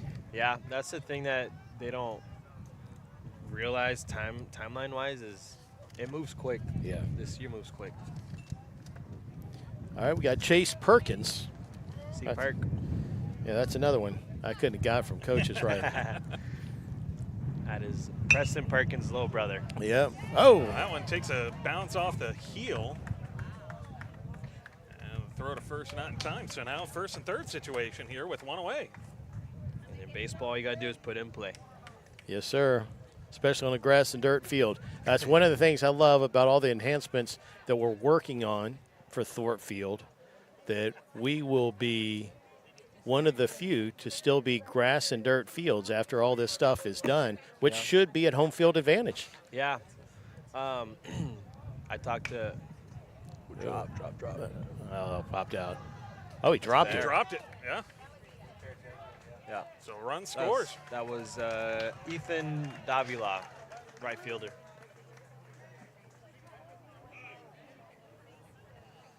So anyway, we're talking about grass and dirt and how that would play into a home field advantage. Yeah, so I talked to, in my young career, I talked to a lot of coaches who have been coaching for a while, and we have this agreement that Burger is not home field advantage. Yeah. It's not. You gotta get on a bus. Yep. You gotta be on that bus for at least 30 minutes. You gotta get out of traffic. You gotta show up to this really old field that's never been updated or modified in any way. The dimensions are a little off. A little. A lot. And it's not home field. Yeah. Definitely not home field. You don't play on it enough for it to be considered home field advantage. No. And then the thing about that is when we have this field established, we can host more games here. We can host more varsity games here. We don't have to travel. Oh, that's driven. That is Rashad Carrington. Right into the gap. That dog. All the way back to the fence. Go, big dog. Double. Stand-up double. Wow, he smoked that one. Rashad Carrington, freshman. Football Freshman, player. really? Wow. Now, is that the one I called you about when I was at they were playing the Rising Freshmen? Rising Nines. Rising No, Nines, no, yeah. No. That was that is the one you're talking about is Kason Davis. Okay. He had something to do today. Okay. All I right. was 10 today. So I remember last June, I was out there welcoming that ball's in the dirt, nobody moving up, welcoming the Rising Nine parents and players to Austin High Baseball and introducing myself as the Booster Club president. and I called Coach A, or maybe I was texting you. I'm like, hey, there's this kid out here that I think he can play. Yeah. He got a pitcher's body. I think he can play. And that's who it was. There it is, Chuck Dice. There you go. Into the gap. Drives in one. Carrington. Oh, yeah, he going through. He got some wheels. Get there, Dice. Dice. There you go. Oh, you got to get there, baby. Had to belly crawl the rest of the way in. That dirt was a little softer than what he anticipated. I put 1 more minute on that timer right there. That was like a belly flop off the diving board versus a dive. But, hey, he hit that ball right center field triple. Hey, and in this ballpark with the fence, right field fence, relatively short. Yeah. That's a testament to his wheels.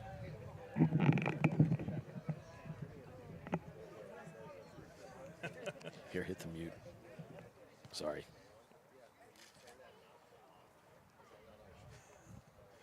So 4-0 lead now for the hometown Maroons. There we go. We love it.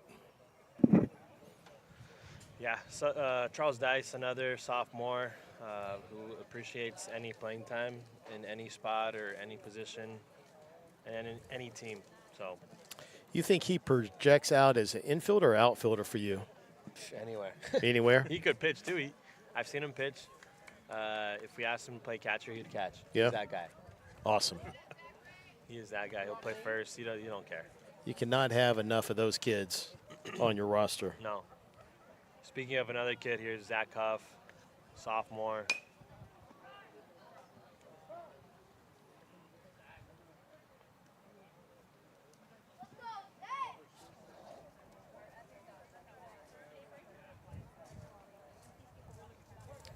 Oh, 1 count to Huff. Huff or Hoff? Huff. Huff. H-U-F-F. Again, the doctor's handwriting. Yeah. You know. The prescription handwriting. You know, I've been reading yours long enough, I can make it out. It's funny because some people say I write really legible and nice. Yeah. But I don't think that. All right, fouled off. 1-2. 1 out and Dice on third. Looks like Jason Martinez is coaching first base now. And got his foot on first base. I don't know that you're supposed to do that, but he wants to be part of the action. Told you he was getting antsy up here being in the booth, wanting to get back out there. That's right.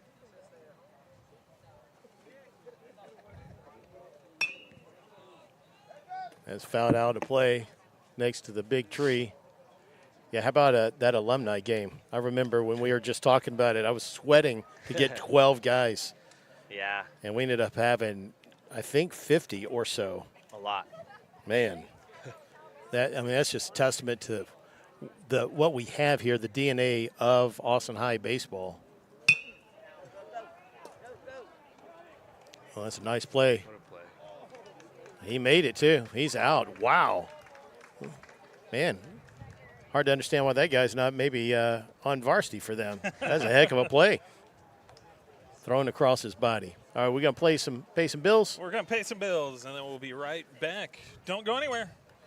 The Maroon Baseball Bonanza with Coach A continues when we return.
Welcome back in. David Roy, James Scott, Coach A here in the broadcast booth as we turn our attention to the top of the third. Tony Dominguez going back out on the mound. Dominguez got some time up in the varsity level. Is he going to plan for him just to pitch down here today and then head back up to varsity on Tuesday, or what's your thoughts there, Coach? For next week, JV plays Monday. We're on Tuesday, so he'll Okay. travel with both teams. Okay. I need to check their game changer now. I don't know what his pitch count is, but depending on where he sits, he may get a look Tuesday, Yep. but definitely the following second game of the series. Yep. On either team, really. What's the pitch count limit for today? Come back on Tuesday. To come back on Tuesday should be, I can bring that up right now. I know for 1 day rest is, or no days rest is 35. Yep. And then once you pass 35, it's 1 day. Give me a sec. Didn't mean to put you on the spot. I thought maybe you had it memorized. I don't. I don't either. I gotta keep looking at this. I keep it up. But we try to. I have like I plan it, but hopefully the pitch count goes well. Sure. When we stuff goes sideways, I gotta pull this out. Yeah. Well, he's at 29 pitches right now. Yeah. So 31 to 45 pitches is a 1 day rest. 2 day rest is 46 to 65 pitches, and 66 to 85 pitches is 3 days.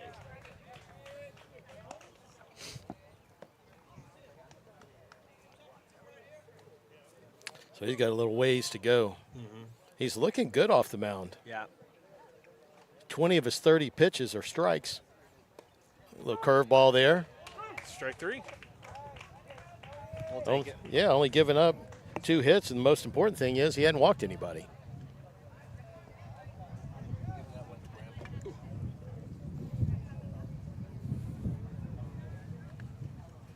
And he sits one down now with a strikeout.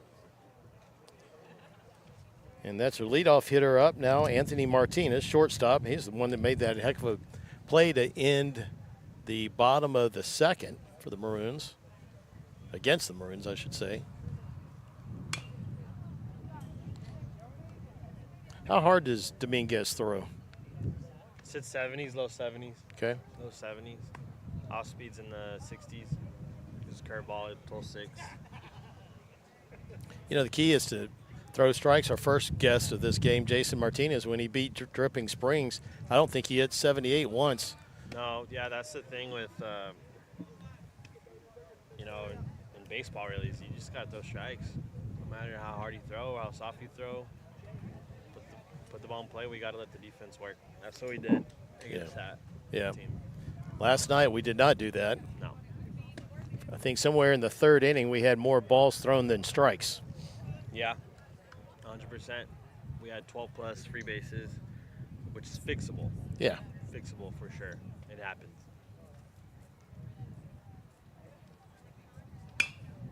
Goes after that high fastball. See if Dice can get there on his hopper. He got it. Nice job. Dicey, nicey. I was about to say, I think you did the commentator jinx because you said you hadn't given up any hits. I don't have the I was jinx. gonna This say, guy. See, we've jinx. established it. When I say something like that, I cause the jinx. He says something like that, it works to our favor. So I am to blame if things go wrong. We can put it that way. All right, 2 down in the top of the third.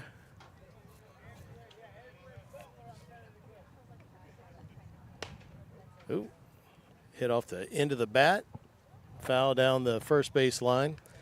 So, Coach, you've been very generous with your time. Our time's coming to an end here on the broadcast. Anything that you want to communicate to Maroon Nation that you haven't already? Yeah.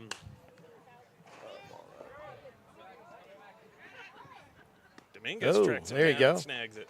Go ahead, Coach. I've been trying to keep practice and kind of the mental part of our game as normal as it can be going into next week, but we can't just ignore the fact that next week will probably be the most important games we've played in my coaching career here. Sure. So we got to be dialed in. Nothing's about egos. Nothing is about personalities next week. We have one team goal, and that's to win game one, first and foremost, and then we'll see what happens Thursday. But other than that, it's been a very fast year. We've had some weather here and there. But, I mean, this team and this community and the parent support's been awesome. I couldn't ask for a better spot to be in, considering how things played out and how I got to this position. And it's been awesome, and I would do it all over again if I was asked to. So things have been great. We have a last 2 weeks coming up, and super excited. And I've been trying to get that through the seniors' heads a little bit and be like, hey, this is it. Yeah. No one else can lead the team besides you guys right now. And again, we could have other people lead it, but I really am going to lean on the seniors this week and see how they could be, whether they're playing on the field or not playing on the field. We got to be well-rounded and stay sharp this week. Yep. So, overall, I mean, it's been a good year. I think little by little we're improving as a program with the cards we've been dealt and, different things. And we could go on and on, but I think we are heading in the right direction as a program. And, I mean, even having this interview now, I don't think we've had this in the past year. So it's been fun. It's been fun. And I'm super excited. And I can't wait to see these guys play on Tuesday. Yeah, no doubt. They deserve this spot, and we'll see if we can take care of business. Well, you got 4 games to play. You need to win 2. Correct. 2, you're in. There you go, Bramble. Rope over to left center.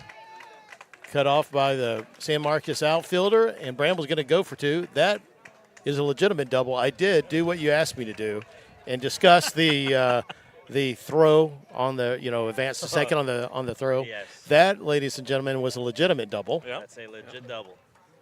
So, again, runner on first, you single to right field, and the runner on first goes to third, and the right fielder throws it to third, and the batter goes to second. That is not a double. That is a single. You advance to third on the throw. Because if the right fielder would not have thrown the ball, you would have stayed at first. Yeah. Yes. And Jimmy tagging. Ball slide. Sides gets down. Yeah, that's kind of one of those. You can't risk that. No. You're already in scoring position. And it's like, again, if plays at third, if we got a runner on first, he's going to third, plays being made at third, you get the single, stay at first. You get the on-base percentage, you get the average, and we can steal you. You get a stolen base. It's just simple. We got to stay simple and take what we can get. So. Yep. Brings up Bradley Rodriguez, first and third. Runner going. Defensive indifference. That's the definition of that right there. Exactly right. No effort made, so that is not a stolen base. That is a defensive indifference. Well, and the catcher came up, and nobody either from short or second came over to be prepared to receive the throw. In other words, they were indifferent. Exactly. There it is, Bradley. Slice, fair. Yes, Stays sir. fair. We need to run over here. Drives in, 2. All right, so talk to me about this. That's a nice hit, by the way. One thing that's always drove me crazy as a coach, almost caught us last night with Logan Kinney.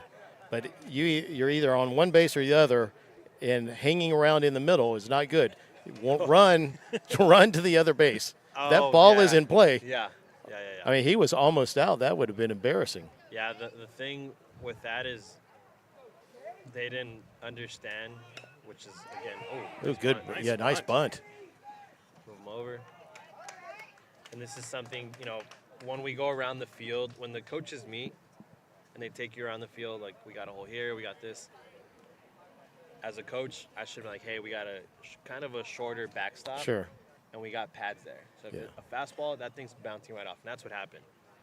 Bounce ball right back to the catcher, and he can make the throw. And it was too close for him not to slide. So he's got to slide there. Yeah. Ooh. Swung on. What do you say? Yeah, he dropped the ball.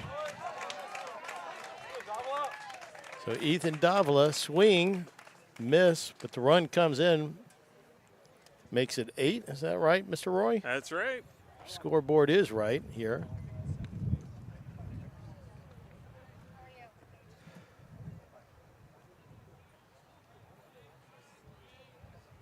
Somehow I think we're sneaking in another half inning for you.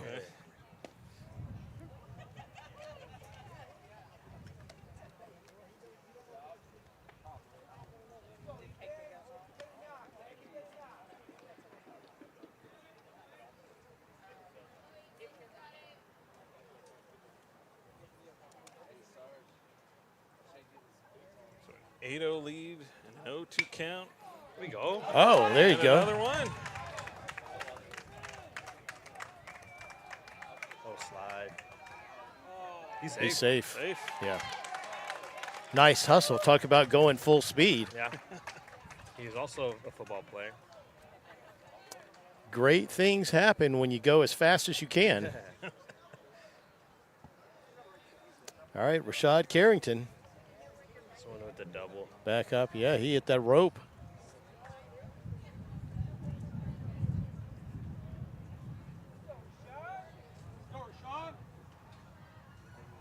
You said he's a freshman, right? He is developed. Yep.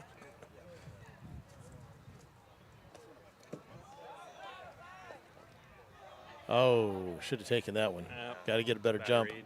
Yep. Where's Rashad project for you on varsity? What position? Rashad would be a first baseman. Okay. Look. Yep. He can pitch. But if you can swing the bat and put the ball in play, Oh, yeah. you can play anywhere. Yeah. We'll find a spot for you, DH, anything. Yeah. He's got that first baseman build too. Yeah. That reach. He's just confident at the plate. Seeing the ball well. Sits tall, so that strike zone's pretty big for him. Sees the ball good.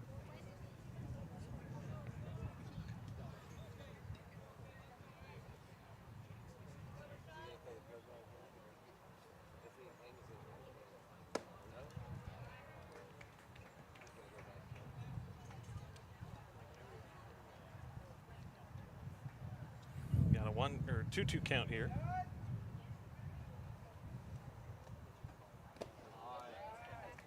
A good block by the St. Marcus catcher. Yeah. Aiden Macias working hard back there.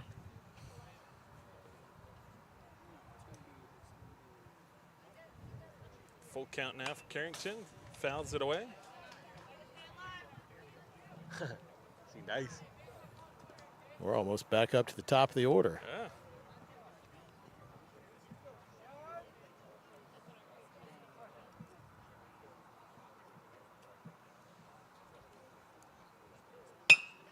So chop back right to the mound.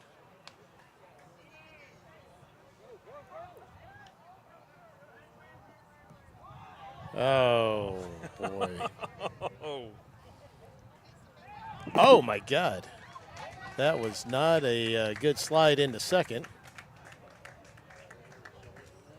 I hope Mr. Carrington is okay.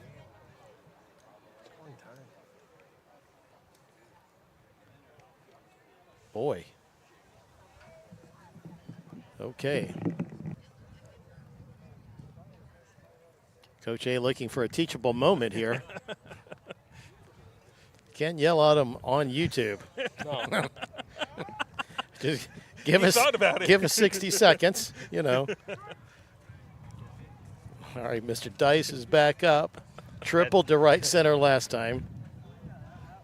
It's easy to just be locked in on the game to where yeah. you kind of let those things. He's good, but no, you got to check on him.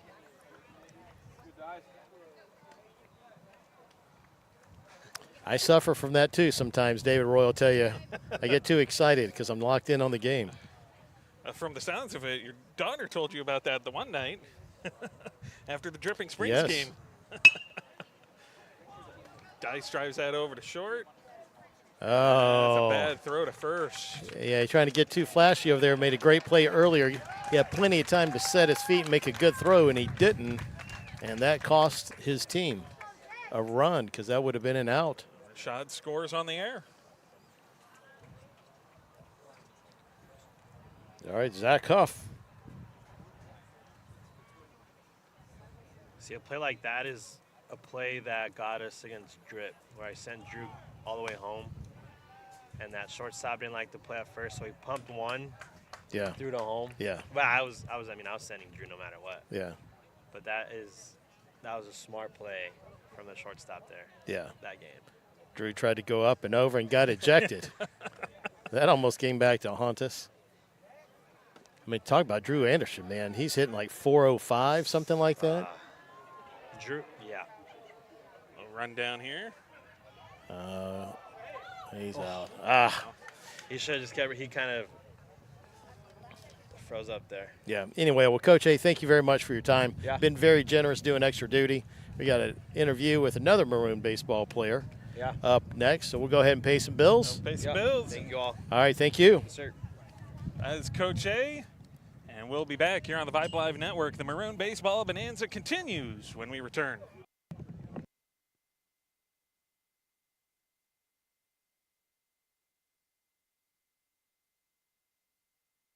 Ready to turn your vision of the perfect space into reality?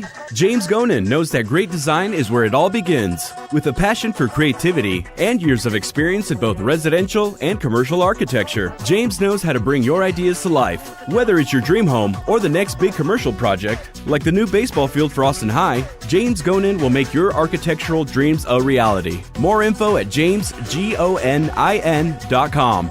James Gonin, architect and proud supporter of Austin High baseball.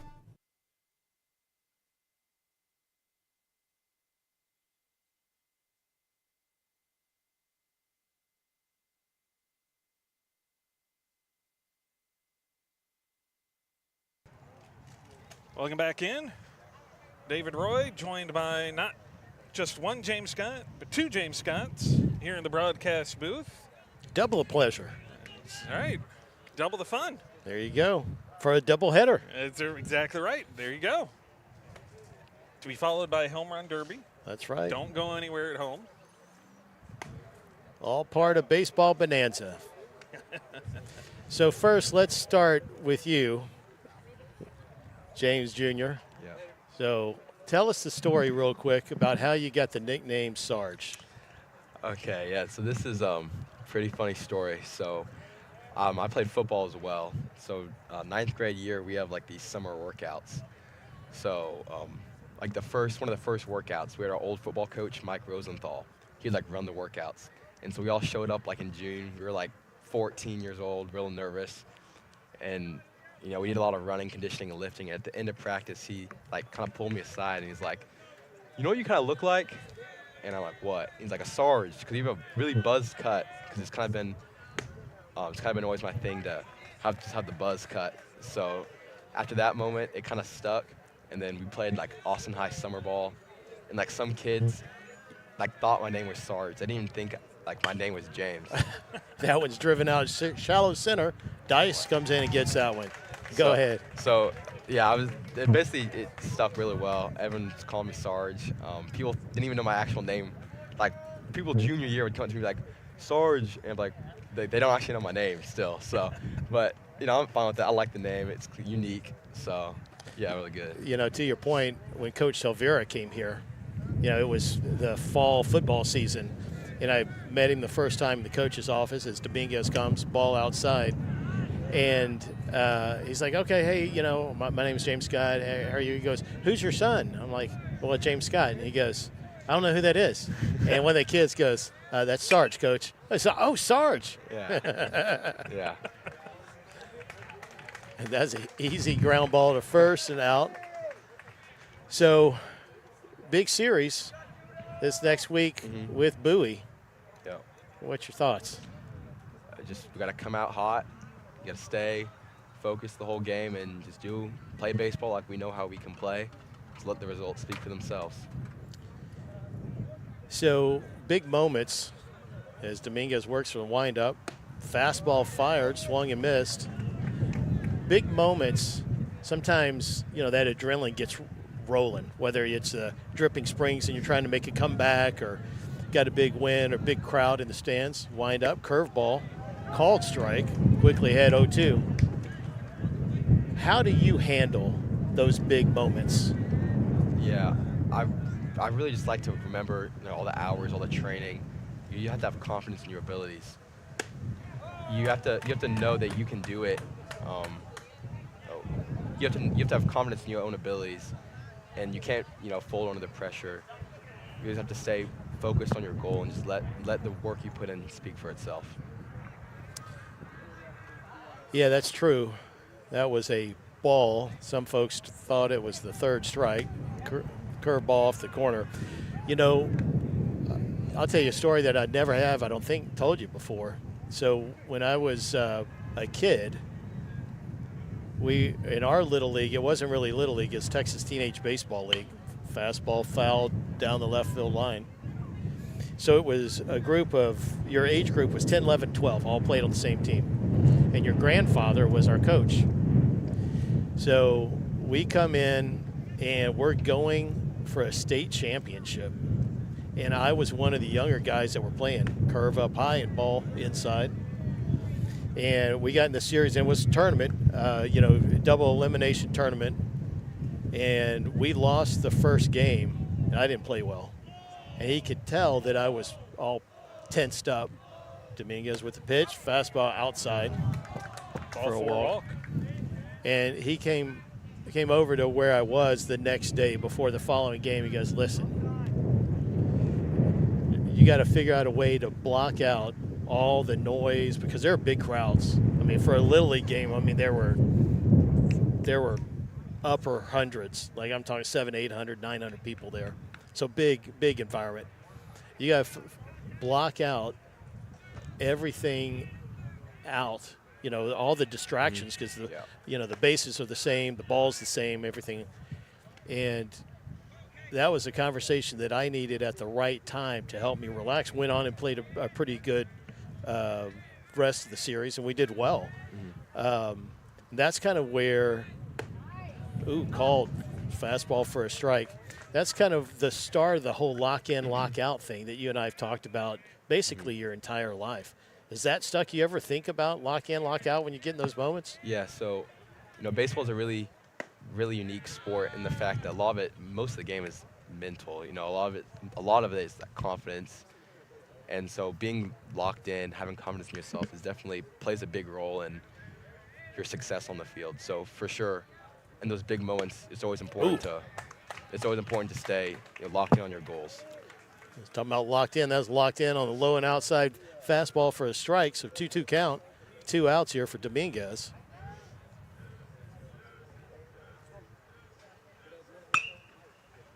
Two lifted and a shallow right. There you go. Well, hang with us here, Sarge. We're going to pay some bills. We'll be right back for the bottom. All right.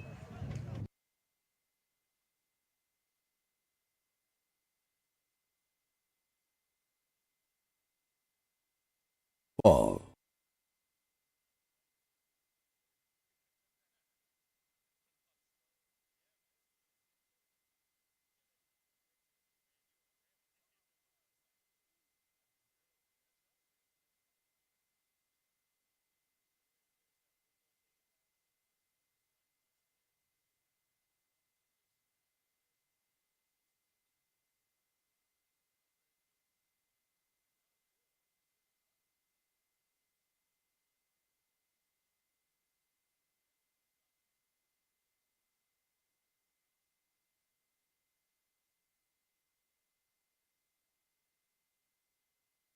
Hi everyone, I'm Gigi for Chuck Nash Chevrolet Buick GMC in San Marcos. We'd like to invite you to Shop Chuck Nash, where we combine small-town hospitality with a huge selection of cars, trucks, and SUVs.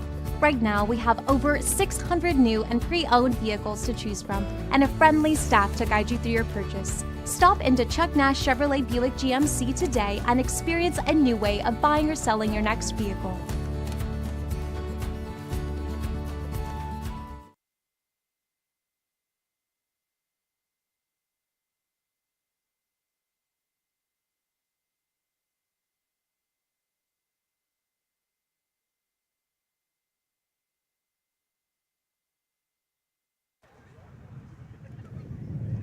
All right, we're back here.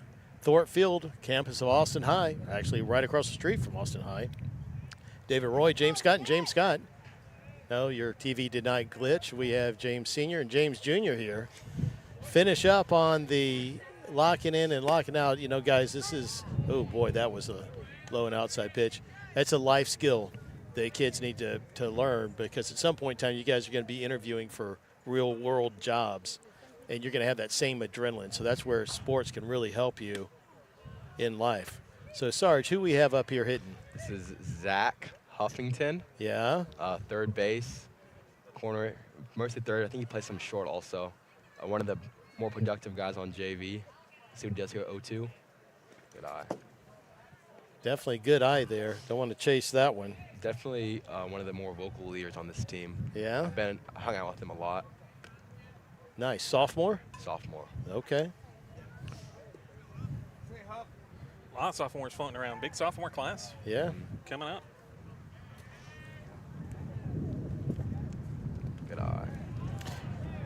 You know, we were talking to both Jason and Coach A about, you know, having to fill the void. 2/3 of your outfield's graduating. You know, where you got half of your infield, your left side, your entire left side of your infield, some of your arms off the mound with Wilson and all those graduating. You got to retool. What a play. It's short. They changed. Yeah, boy, just made a step over and caught that one in the air. Heck of a play. But it reminds me of what Coach Robbie, Bethel University coach that you're going to be playing for next year, always talks about. He doesn't reload, he retools. Yeah. And with these young guys coming up, whether they're on JV1 or JV2, all Coach A's doing is retooling every year, right? Yeah. I mean, he expects there not to be a drop-off, and, you know, I know Zach's going to play a major role in the team next year.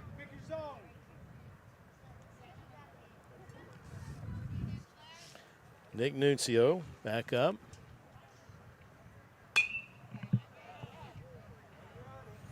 Nuncio 1 for 2 today. So talk to us about Bethel. How did you pick Bethel?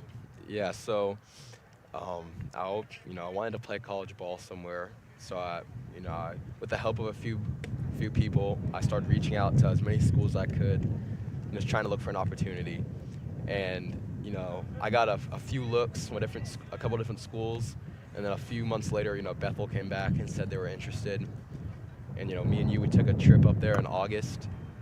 We enjoyed the campus, their message. So it's a Christian school, so it had a good message. And you know, we visited a few more times. We liked what Coach Robbie built, his program, and the culture they have there. We thought it'd be a good fit. So I'm excited for next year to see what happens. Yeah, I don't know if you saw this or not. We hadn't had a chance to talk about it, but they swept Gustavus, number 14 in the nation, right? So they actually, I need to check, but they may actually be in first place in the MIAC right now. There you go. That was up in the air, the wind blowing in, shortstop out. Boy, that shortstop's got some range. Range way back there to snag that. You know, if he would have set his feet on that last throw when he didn't, he had plenty of time too. He'd be flawless for the day. All right, who we have up here, James? It's a freshman, Austin. All right, hold on, let me see. Bout, no, his last name. Bout? Not Bouch. Not Bouch. You used to play with Austin Bouch. Teammate. Austin Buscaglio, Buscaglio. So must be French. I'm kidding. Austin's kid's a freshman. He's main position's a catcher. He's playing. I think right now he's subbing in for Jimmy Bramble. Okay. Who was the starting catcher. Mm-hmm. I haven't got to know him too well. I see him around sometimes in the freshman practices. Like a good kid. Hit that and hard. Up the middle. Get there. Safe. Looks like he got some wheels. Hey, we like those catchers that can run, right? Yeah. All right. And I don't have a 32 on the roster. Is this Carter Hayden? Oh, okay. And he must be wearing his, is that a varsity jersey or what? No, that's the JV. That's JV? Okay. I can't wait. It's not listed on the roster here. That's why. Carter Hayden, one of a couple of sophomores, kind of flipping around back and forth between JV and varsity and getting some looks in different spots on both parts of it. Boy, he's really gotten out of some jams there at the varsity level off the mound. Mm-hmm.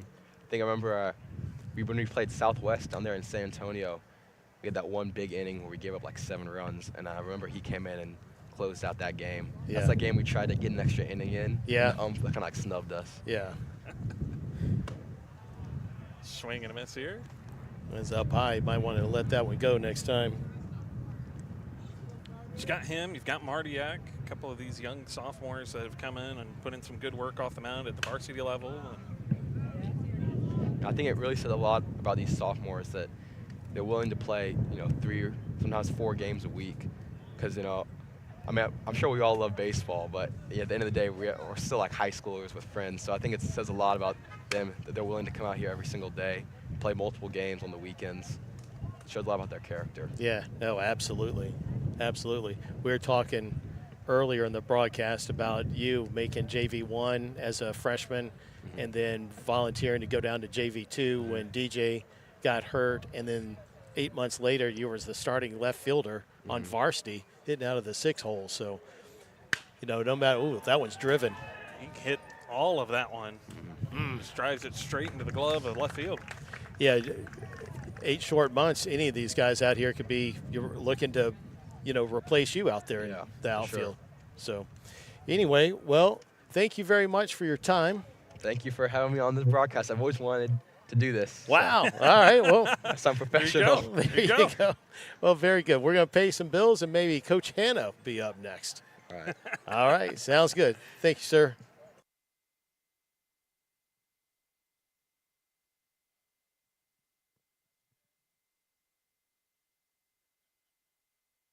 And my tooth would just fall out. That's when I turned to 8118 Dental Professionals. When I first came in, it was so welcoming. I just felt a connection, felt like family. It is worth every penny because you get that peace of mind that everything is okay. I can't stop smiling.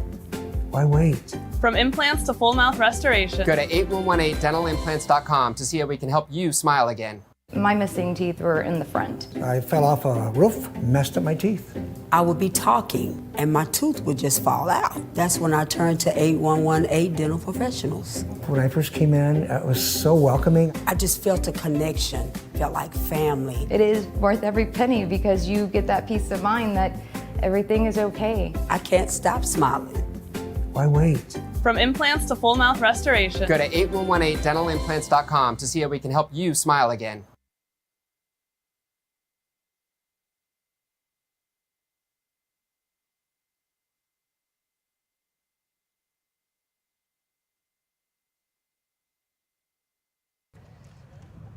Welcome back in. David Roy, James Scott joined in the broadcast booth. We promised you earlier we were going to have plenty of guests coming in here throughout the course of our broadcast, and we are joined by Coach Hanna. Hey guys, how are y'all? Fantastic. How are you after that big win today? Good. Just sitting out at the ballpark and watching some baseball. Watching 2 games at one. My youngest is playing at Oak Hill right now, so I was watching Game Changer, watching what he was doing, and then watching this ball game. Yep, very good. We got the wind that was almost non-existent earlier. It's picking up here. I'm sure you guys can hear it at home. We have a pitching change for the Maroons. Looks Mosey like, Bear. yeah, Moses Mendez up here. Moses, freshman or sophomore? Sophomore, and has had a couple of really good outings. One against Westlake, we came in, I think he got 3 scoreless, and they ended up holding them to a tie in that game, and a lot of that was on him. He's been throwing really well his last couple of appearances. Yeah, he's thrown 8 2/3 innings. This is the 6th game pitched. 1 win, no losses. Given up 6 hits, 1 earned run, walked 3, struck out 11. Talk about a strikeout to walk ratio. That is elite right there. He's got a 0.81 ERA, 0.81 with a whip of 1.04. Is that good? I'm new to this. I'm not I sure. think if I was doing that, I'd still be playing, even though I wasn't a pitcher. But my gosh, that's elite. No, and he's got a real good mix. He works off the fastball, but he's got a good breaking ball. He can throw it in any count. Yeah, and he works ahead and then makes guys try to hit his pitch, and he's been really successful at it this year. Yeah, that first one just a bit outside in the dirt. got to get that one out of your system. There you go. Ball up and away. 2 balls, no strikes. 9-0 Maroons here in the 5th inning. 1 run away from run ruling them. Yeah. It's on the table. And then that move us into the home run derby. So, Coach, you going to take any swings on that home run derby? No, I've exhausted all my swings via fungo this week. Okay, so all right. I'm all good there. Yeah. Couple Advil would be long gone. Yeah. Right. Yeah.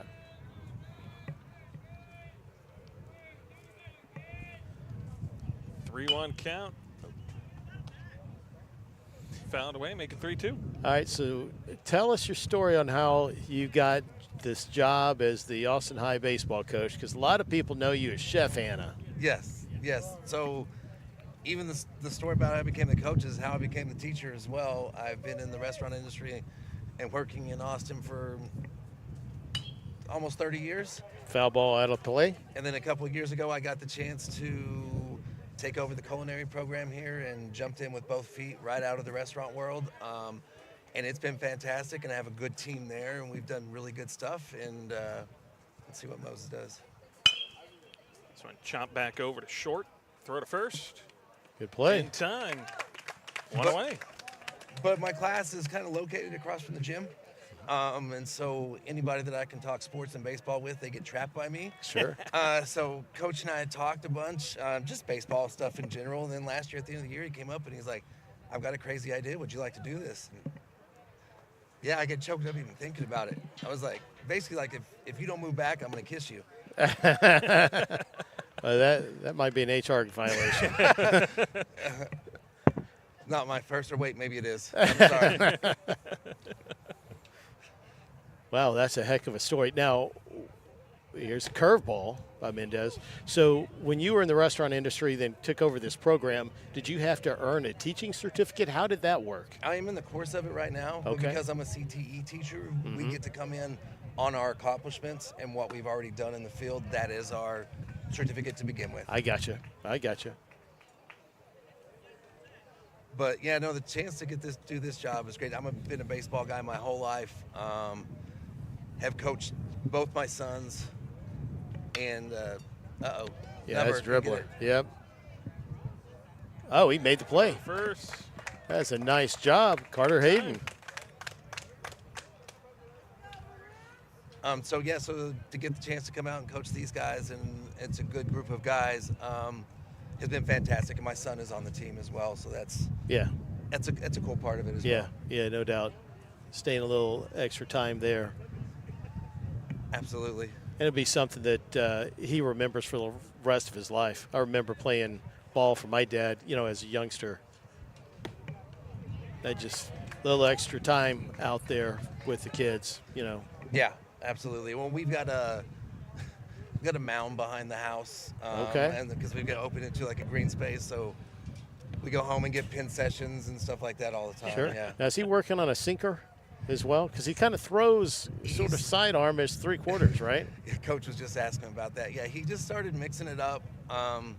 He throws fine from the top, but his kids, he thinks he doesn't throw hard enough, so he wants to mix looks, and he started throwing from the side, and it has a little sink and run to it, and then he actually throws the slider pretty well off of it as well. Yeah. It was good to get him some work today. Yeah, no, absolutely. You look good out there. So 1 ball, 2 strikes, 2 outs. Pitch inside, called ball 2. So next week, you're also playing Bowie, obviously. Yep. What are the days of your games, and where are they being played? Monday, Thursday, both at Burger. Both at Burger. Yeah. Okay. So you guys have the 5 game on Thursday before we follow up with the 7:30 game Thursday at Burger. Yes, I believe so, yeah. Okay.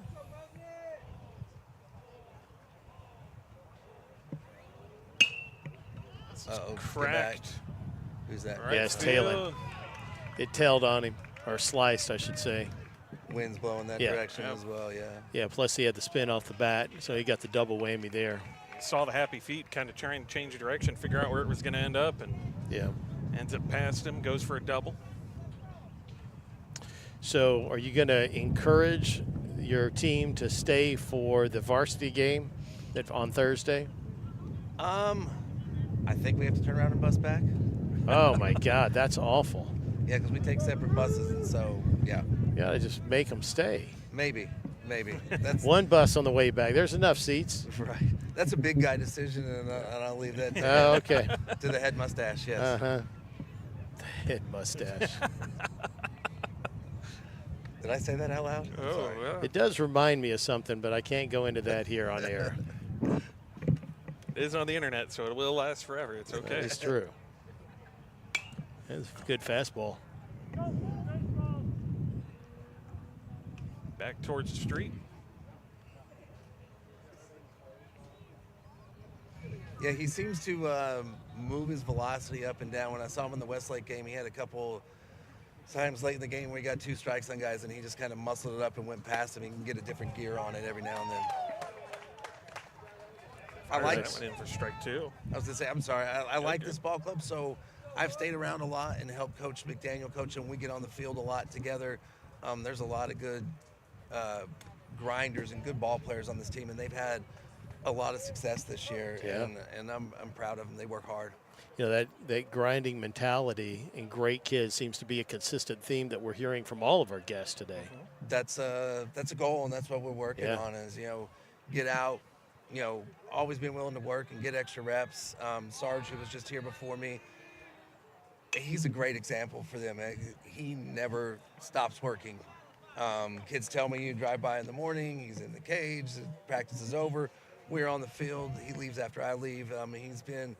He's a great leader for the program, and he's been a great example for the kids, and I think a lot of them see that kind of work ethic and join in and are happy to do it. And he talking about selfless and grinding guys like Carter Hayden, coming out playing like 4 games over the course of a week. You know, double dipping both on the JV side and then again on varsity, and just continuing to have that trickle down throughout the program. It's such a huge foundational piece to what this program is trying to move towards. No, and it's great. It's great to see the attitudes. We had one in our game, Carter McCutcheon, who for us has been playing up. And then he's been coming down and getting some reps with us and getting a chance to get on the mound. And we talked to him, and it was like, he's like, can I come out and stay with the JV1 for the second game? And we were like, yeah, you want it. And he's all about it, just wants to be there, wants to be with the guys, and wants to be part of the grind. And it's fantastic. Man, that is awesome. You can really build a program and a culture around attitudes like that. And, those guys, and I haven't watched them enough to know their talent level, but let's just say their talent level is maybe at 7 out of 10. But if they play selfless and play together, play for each other, have great attitude, that talent level of 7 plays like 9 and a half, and make a difference in 2 to 3 ball games at least a year. Absolutely. And I think the key, and especially looking at the athletes that we have in the program, I think the key for us is solid pitching and play great defense. Yeah. We have a lot of guys. You guys have seen it out here already with Charles Dyson. Guys that can cover ground, guys that are, have good slick gloves and make plays, routine plays all the time. I think that's the key for us, is to work, to grind hard, make smart decisions on the bases and at the plate, and play super solid defense. Yeah. The pitching speed and defense, man, that'll go a long way. A long way. You can't always control how well you hit, because sometimes you just run into great pitching, or you'll get into a slump. But one thing that never goes into a slump, and that's your feet. No, your legs. It's there, and that's what I think that one of the things that I see in the program from my guys all the way up through is there's a lot of speed, and there's a lot on the way too from some of the guys that we have. Yeah, you're going to have some big shoes to fill next year, but we were talking with Sarge earlier. It's a retooling, not rebuilding. Absolutely. And that's one of those things. Sometimes you look at these spots and you're like, wow, losing Godinez is going to hurt. I mean, he's a good ball player and he's a great athlete, but then you think about some of these other guys that are playing right now and where they will be in a year, and especially if they keep working and doing what they're doing. And it seems like a positive to me. Yeah, sure. 100%. Hey, 8 months from now, these guys will be on varsity or be fighting for positions in varsity. Absolutely. And, one thing about Coach A is he has shown a history of, if you can play, at the varsity level. He will put you there. Every year since he's been in charge, we've had 4 or 5 sophomores on varsity. Yeah, no, and that's what I like about where we were the program. We had a really big turnout for our tryout this year. 30 some odd kids for the freshman team or below, and we made a concerted effort to move players around and try to keep as many of those guys that want to work in the program and going. And so he took some of those sophomores up to varsity, and then we made room and we pushed 6 freshmen up into this JV1 team, and then we kept a core of 18 guys on the JVB team. And I think that's how you build a program as well. You get that culture going, and you stay deep, and you see guys working and staying positive. I think it's a great foundation. Yeah, no, 100%. 100%. So this is Caleb De Leon up at bat. 1 ball, no strike count.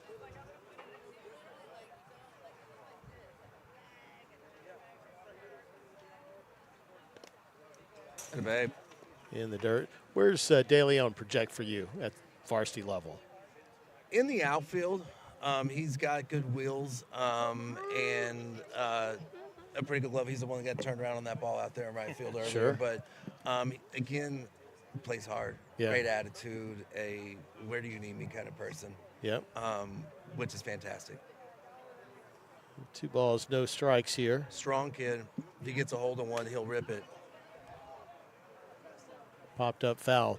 So tell us from a coaching perspective. We always talk about speed in the outfield, and there's probably some of our listeners that don't necessarily understand why that is important from the outfield perspective. You want to elaborate on why, when you got runners, that you want to stick them out in one of the 3 outfield positions? Yeah, I mean, obviously, the basic one is territory and space that you're covering. You've only got 3 guys covering that whole outside part, so you want to be able to cover in the gaps and cover down the lines. And one of the other things that I think about for me is backing plays in the infield as well. Being able to back throws to both the corner positions and being able to have guys that can fly into second and get there and be in a good spot. That matters a lot as well. And as far as we're talking about kind of about being in foul territory, being able to chase down fly balls in foul territory, especially off the corners. Everybody thinks the outfield center fielder's got to be fast. I think being able to get easier outs off of balls in foul territory, especially when you play on fields that have a lot of it, is a key. Like Berger. Yes, exactly. All right, up now we have Nawi Reyna. Is that the way we say that? Yeah, Nawi Reyna. Nawi Reyna, okay. He's a freshman. He's one of these guys that moved up. Talking about speed. He's got it, huh? Yeah. I can't exactly remember 60 times when we were doing the tryouts, but it was impressive.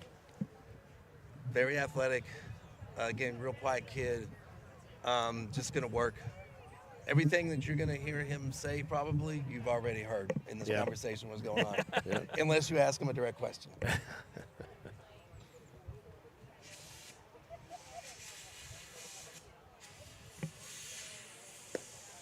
Good eye.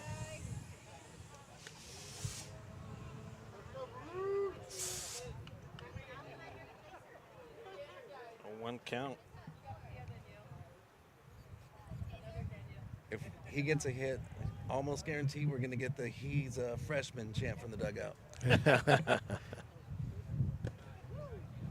It's down in the dirt. I'm pretty sure we got it after Rashad Carrington's double earlier on as well. I see. Yeah, this is a really together dugout. They work, they chirp, they do all those kind of things. They really have fun in the dugout.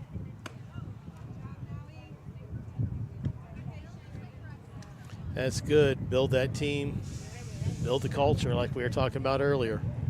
Yeah, and it's important when you're pushing a lot of guys in the program and you're carrying big rosters that those attitudes across the board stay positive, and those guys that aren't getting the opportunity at that moment stay up and stay positive and stay with their team, and not guys that get down about not being in the game. Yeah.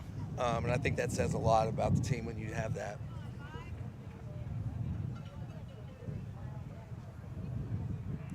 All right, Elijah DeBusk up.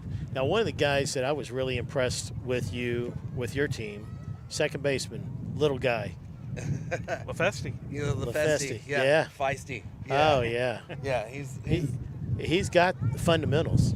He absolutely does. He has really great hands. He moves around the bag really well. But he's a guy that will always stay after for extra ground balls or drags his dad to the field to hit ground balls and all that kind of When stuff. he hits that growth spurt, look out.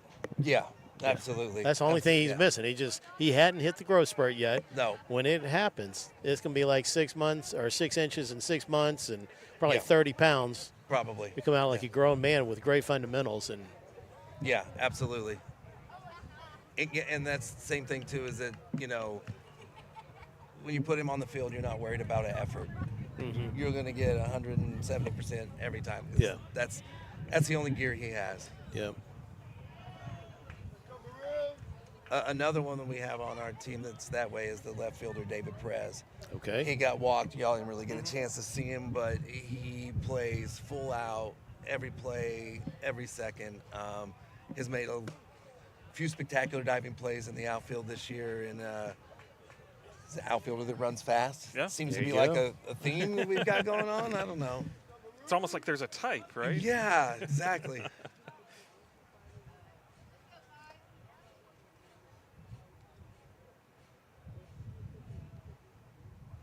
The 0-1. Upstairs.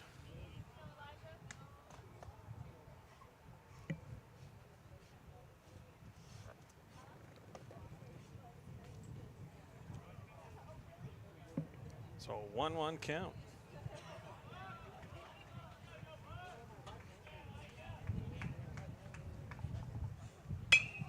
Oh. Fouled off the 1-1. Big week coming up for the program. Absolutely. Absolutely. Well, I'll ask you the same question as Coach A and some of these players. For the Love of the Game, the movie, the Kevin Costner movie. Okay. You ever watch it? I've seen it in bits and pieces. I haven't seen it all the way through, I don't think. But Okay. yes, I have. Okay.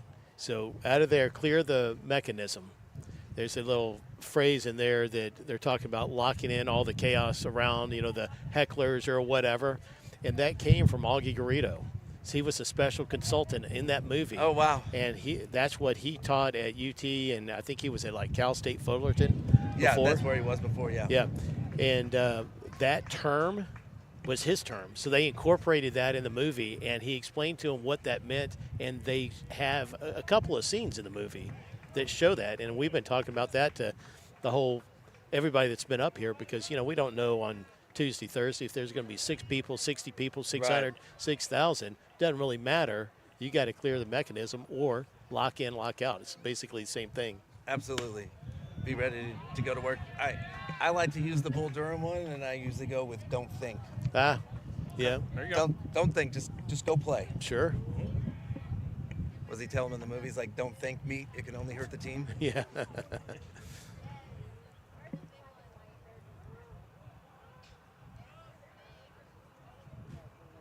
Full count. And a walk.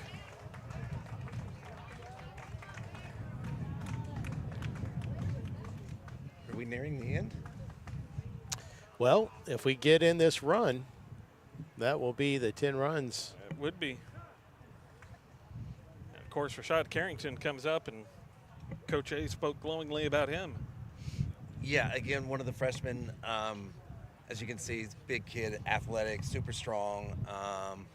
I've had the pleasure of seeing a few of these kids along the way up through rec ball because of my involvement at Oak Hill. Yeah. And just to see them grow, and he's one of them. He's so strong, and he's really got on fire since the Westlake series as well. In that second game that they were playing, he played, got a hit in his first at bat, second at bat. They had a guy that was thrown as a junior that's from varsity that they brought down because we beat him in the first game. Okay. So lo and behold, second game, head coach is on third base. Uh-huh. And they've got a couple guys, and so they bring this kid in, and he's throwing gas. First time through the order, a couple of our guys were overmatched, and second time through when they came up, it was in a big spot, especially for Rashad. First pitch comes in, he takes a swing, he just gets a piece of it and fouls it off, but turns back to the dugout and has like this huge grin. and continues the bat, gets into a 2-1 count, gets a fastball, and gets a base hit up the middle off this guy throwing gas. There you go. It's fantastic to see the growth all in one game. 100%. What a confidence booster for that young man. Yeah, and then he's been on fire and comes up in his first at-bat in this game and gets a decent fastball, but hands are out and just lasered it in the left center. Yeah.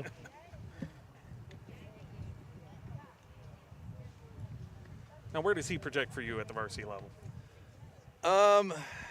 He throws, so I would like to see him continue to develop as a pitcher. I know you're going to be really surprised looking at him, but he throws hard. And so... Coach has some sarcasm in him for those at home. Sorry. But yeah, I'd like to see him develop as a pitcher, and then his bat, I think he's a corner infielder, maybe a corner outfielder, but yeah. Yeah, you got to be careful, especially if Berger continues to be his home ballpark throughout his varsity career, because that's 341 down right field, 410 to right center. That's a lot of room to be covering out there. Yeah, absolutely. It's a lot of room to have to try to get the ball out of the yard too. Unless it's over to left field, then he's got plenty. He's got some leeway there. Yeah, we ought to look it up, but I don't know that there's any major league stadium that is 341 down to the lines anymore. The old Astrodome was 340 back, the original one. But I don't, the Berger is bigger than, at least down right field and right center, than the old Astrodome. Was it built in the 70s? It was, 75, 77. Oh, yeah. I mean, it just looks it, feels it, and hadn't been touched since, hence the chicken wire for our netting, and Right, absolutely. Yeah, when you say that, in those old 70s fields that were built to be like multi-purpose, it makes me think of the old Busch Stadium in St. Louis with that horrible turf, and the rumors were that when Ozzie Smith used to come off the infield, because it was like just concrete under that turf, that he would come off and put his spikes into a bucket of ice water in the dugout, because that's how hot it was on that thing. Yeah. Well, you had all those ballparks, Busch Stadium, Three Rivers in Pittsburgh, Veterans in Philadelphia, the Reds in, Riverfront or whatever that was. Those four stadiums, if they didn't have the graphics on the TV, you couldn't tell the parks apart. No. They all looked identical. It was definitely cookie cutter. Let's see what he gets here. I saw a steady diet of breaking balls in the warm-up. Well, that might be the game. Oh, that's it. That's it. There's the call. Rashad's like, give me a chance, man. He is so upset. Did we have to? We're up 9-0. So disappointed. Can I get my bat? Yeah, just want my cuts, Coach. Yeah. Well, Coach, thank you very much for joining us here. Absolutely. Thank you. Been a blast, and thank you for everything you do for the program. Thank you for coming on board. Definitely made a big impact. Thank you so much. I'm just glad to be here. Absolutely. Thank you. Take care. Thank you. All right, we're going to leave the stream going as we prepare for the home run derby. Yep, so you want to pay some bills through a lot, but don't go away. We're going to have home run derby with, I believe, some little leaguers out there, and then we're going to get to the old timers. Not me. I don't want to hurt myself. But maybe some other folks that you recognize. So we're going to get organized around that. Mr. David Roy. We'll take a quick break. When we come back, it's the home run derby. First, stay tuned for a word from our sponsors.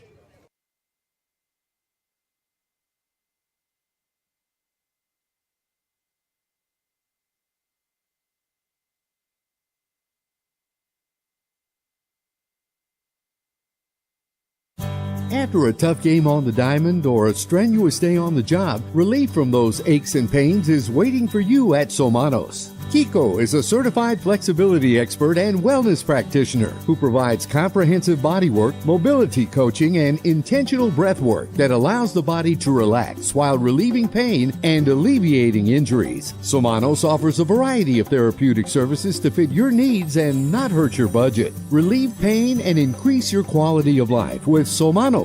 Move better, feel better, live better. 512-800-3064 or online at somanosbody.com. Somanos, proud supporter of Austin High Baseball.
Hi everyone, I'm Gigi for Chuck Nash Chevrolet Buick GMC in San Marcos. We'd like to invite you to Shop Chuck Nash, where we combine small town hospitality with a huge selection of cars, trucks, and SUVs.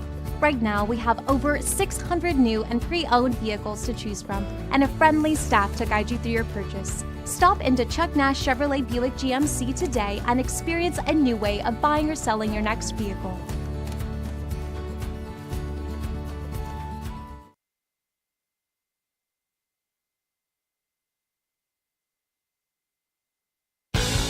Do you need a haircut? A real haircut? One that's tapered or blocked, clipped or trimmed just the way you like it? Come let the licensed barbers at the Sportsman's Barbershop take care of you. The Sportsman's Barbershop is a friendly, no-frills neighborhood barbershop located in Austin's Brykerwood area. Our barbers specialize in traditional haircuts for men and boys, along with beard trims and straight razor shaves. The trophies and mounts donated by customers that line the barbershop walls serve as testaments to over 60 years of serving Austin. Give the guys a call, 512-459-9525 to schedule your appointment today, or look us up online at sportsmansbarbershop.com. The Sportsman's Barbershop, an Austin institution.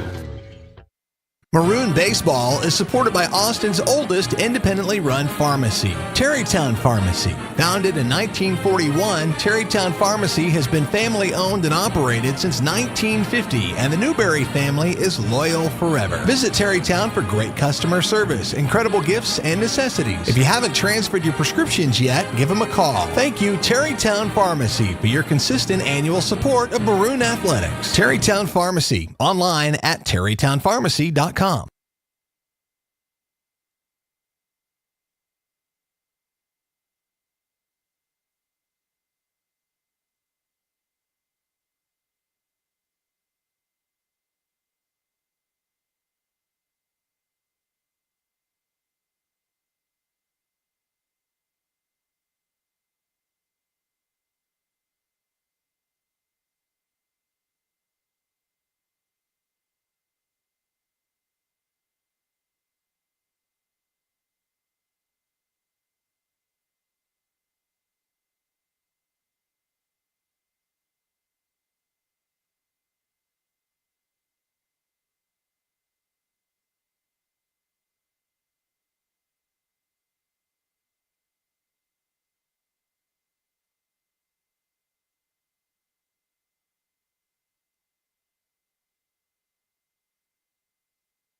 Real estate companies come and go in Central Texas about as fast as the wildflowers in spring.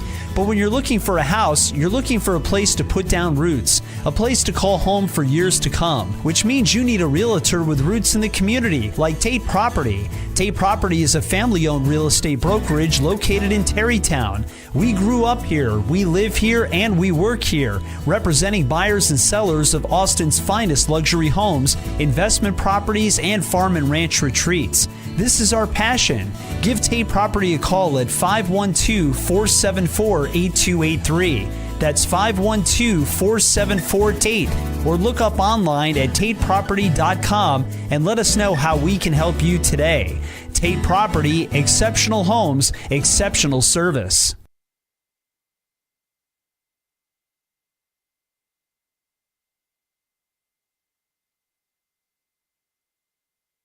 Almost every day, banking touches some aspect of your life, from growing your business, saving for retirement, or planning for future generations of your family. That's why it's so important to pick the right financial partner. The good folks at Plains Capital Bank have deep roots in Austin, serving Central Texas owned and operated businesses for over 20 years, from commercial real estate to managing your wealth. You can find them at plainscapital.com or call them at 457-7500. And when you talk to them, be sure to tell you that my friend Paul said hello, member FDIC.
Do you need a haircut? A real haircut? One that's tapered or blocked, clipped or trimmed just the way you like it? Come let the licensed barbers at the Sportsman's Barbershop take care of you. The Sportsman's Barbershop is a friendly, no-frills neighborhood barbershop located in Austin's Brikerwood area. Our barbers specialize in traditional haircuts for men and boys, along with beard trims and straight razor shaves. The trophies and mounts donated by customers that line the barbershop walls serve as testaments to over 60 years of serving Austin. Give the guys a call, 512-459-9525 to schedule your appointment today, or look us up online at sportsmansbarbershop.com. The Sportsman's Barbershop, an Austin institution.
Do you need a haircut? A real haircut? One that's tapered or blocked, clipped or trimmed just the way you like it? Come let the licensed barbers at the Sportsman's Barbershop take care of you. The Sportsman's Barbershop is a friendly, no-frills neighborhood barbershop located in Austin's Brikerwood area. Our barbers specialize in traditional haircuts for men and boys, along with beard trims and straight razor shaves. The trophies and mounts donated by customers that line the barbershop walls serve as testaments to over 60 years of serving Austin. Give the guys a call, 512-459-9525 to schedule your appointment today, or look us up online at sportsmansbarbershop.com. The Sportsman's Barbershop, an Austin institution.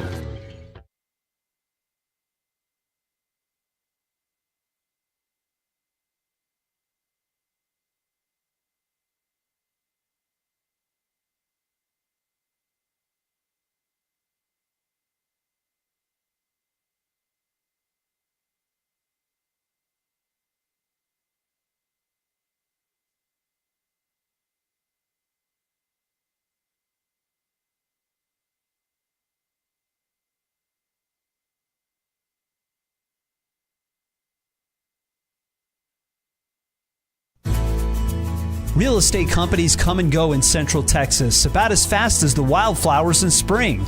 But when you're looking for a house, you're looking for a place to put down roots, a place to call home for years to come, which means you need a realtor with roots in the community, like Tate Property. Tate Property is a family-owned real estate brokerage located in Terrytown. We grew up here, we live here, and we work here, representing buyers and sellers of Austin's finest luxury homes, investment properties, and farm and ranch retreats. This is our passion. Give Tate Property a call at 512-474-8283. That's 512-474-TATE. Or look up online at tateproperty.com and let us know how we can help you today. Tate Property, exceptional homes, exceptional service.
All right, welcome in. Special edition broadcast here. David Roy, James Scott.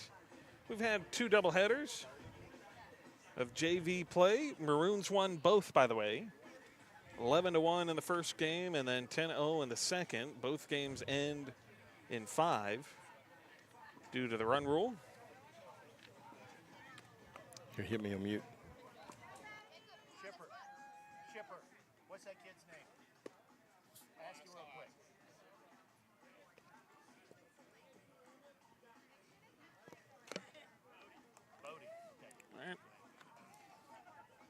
All right, first up we have Bodie Pitt from the youth division. Oh, that ball's going fast for the youth. Come on, Coach A. He's not in freshman yet. he gets 10 hits. Oh. He gets the farthest distance, wins in the youth distance. So we have Bodie Pitt and Morris going in against each other.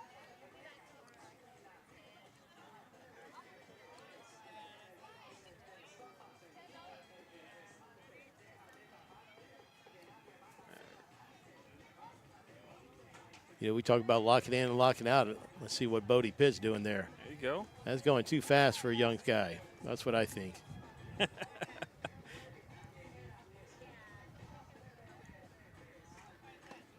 Ooh, foul tip. Now, how many does he get? He gets 10. He paid for 10 swings. Very generous. Is he down to 5 by now, would you say?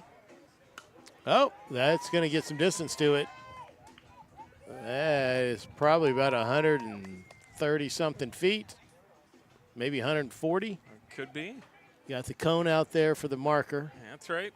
Home to second is 127.5 feet, so that's probably 140-ish. A little bit further than that.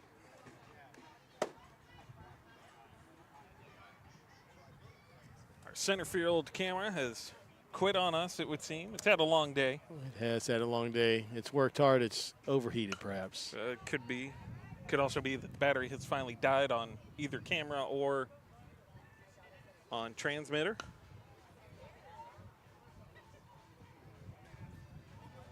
If it is a transmitter, I don't know. We have enough healthy batteries to solve our problem. Sign up another one. All right. Signing up. Continuing to add some more to the token here.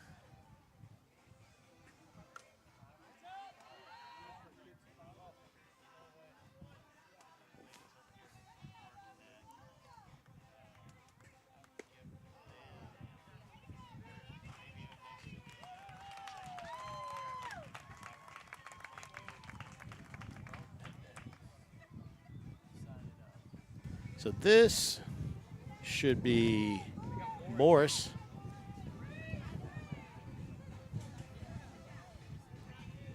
How many does Morris get? Looks like Morris got 3. And he does get a couple practice swings. Yeah, that was a ball outside.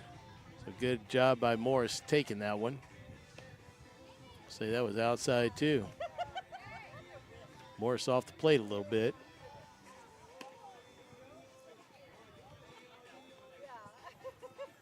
There's one. Missed.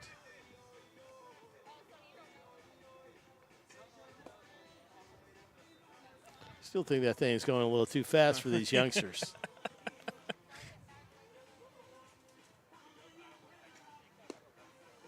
Yeah, that's outside. He needs to get up on that plate. That ball's coming outside.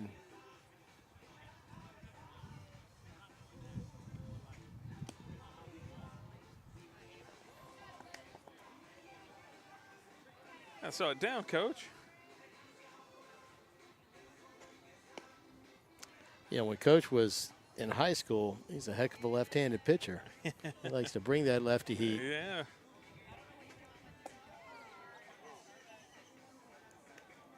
You know, lefties do things a little bit different. You got that whole screen over there to protect him. He's standing on the opposite side from the protection.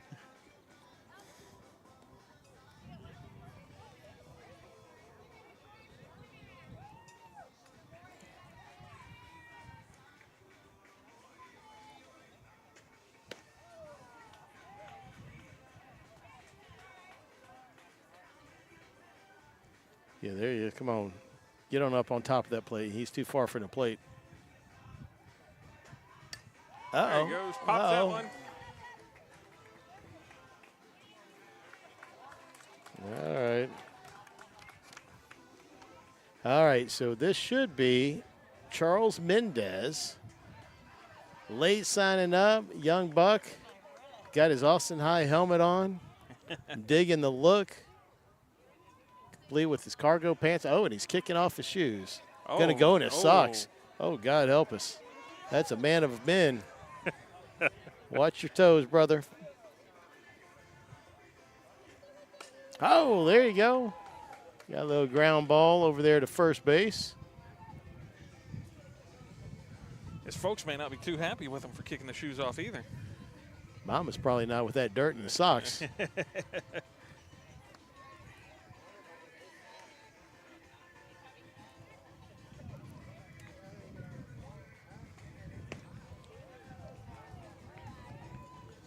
Got a couple practice swings in, one of them being the ground ball.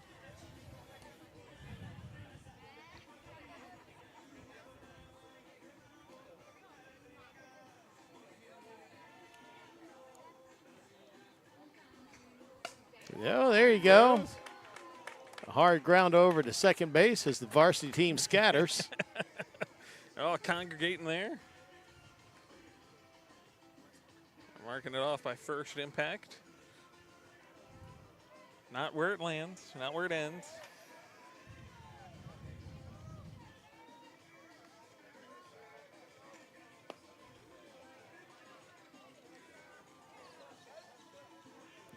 Should have a couple more. Yeah, what a great opportunity for Charles Mendez. Oh, there you go. There goes another one. All these kids get to share kind of the field with some of these varsity kids that they look up to and aspire to be a part of, and stuff they remember the rest of their days. That's right. I remember when James was probably 7 or 8. We were in a similar thing like this. It was a charity thing, and Roger Clemens was throwing batting practice to James and John Latham and Rex Collins and those guys. And I mean, how often do you get to take BP against a potential Hall of Famer? Yeah. Nice job by Charles Mendez there. All right, I think Bodie Pitt's going to win the distance of the youth. I believe so. That 140-foot-ish. I don't have the official marking yet. They might have to holler it in to us. But he's got that. I don't know that they've even officially measured anything yet.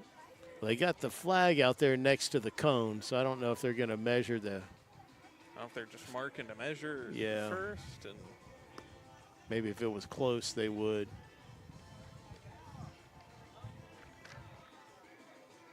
So the rest of our home run derby should be adults and some varsity players. There is some swag bag that you win, and home run derby champion. Bragging rights. Yeah. What do you call it? Necklace or chain? I guess that's what you call it. But have quite a few adults and some challenges. You got some mamas coming out here to swing it.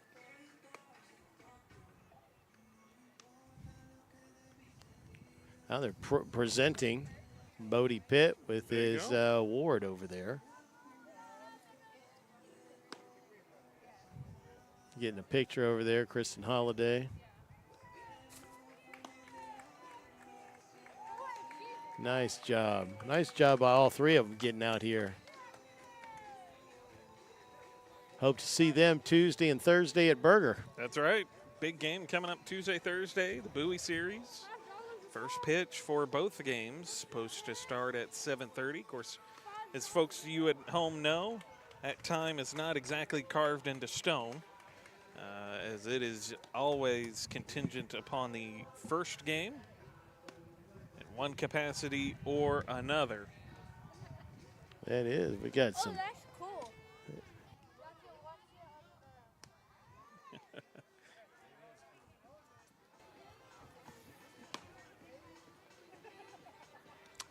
All right, so we're getting organized for adults. Looks like Margaret Bird's out there wrangling people together. Directing traffic a little bit. You got Coach A taking a few little warm-up swings.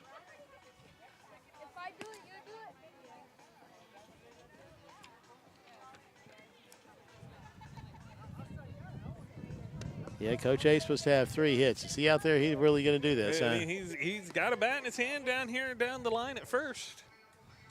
Took a couple practice swings. Okay, we got some more here. Yeah, but I think I might need that.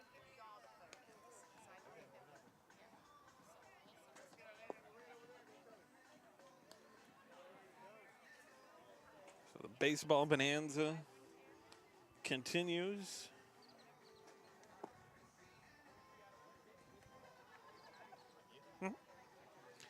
It still continues.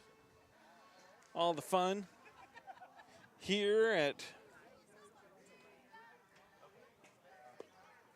Thorpe Park. The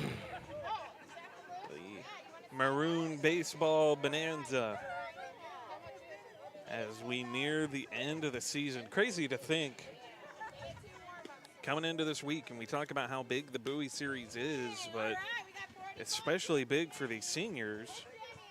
It's 4 games left, and that could be it, depending on the outcome of these series. Now, hopefully you get to pick up a couple extra, right? Sure. You know, pick up a playoff game here, get a playoff spot, make a run, but, you know, either way, you have to treat it as if these are the last 4 of your high school baseball career.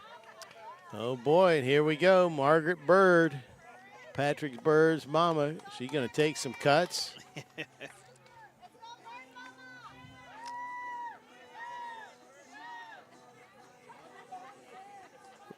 God protect all these folks that maybe haven't swung a bat in a while.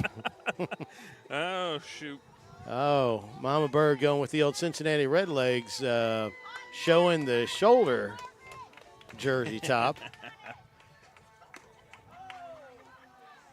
Who needs Ted Kogluski when you have Margaret Bird in the box? Oh, shoot.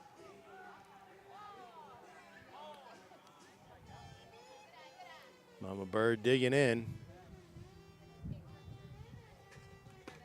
Oh, she's a little bit tardy on that swing. That looked like a James Scott swing in the Westlake series. Not the prettiest.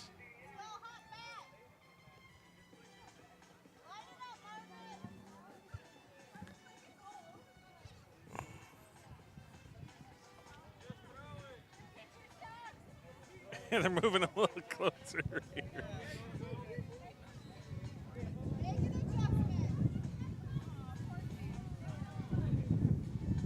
Oh, Coach Hanna going to throw it live. He said enough of that pitching machine. Done with the machine.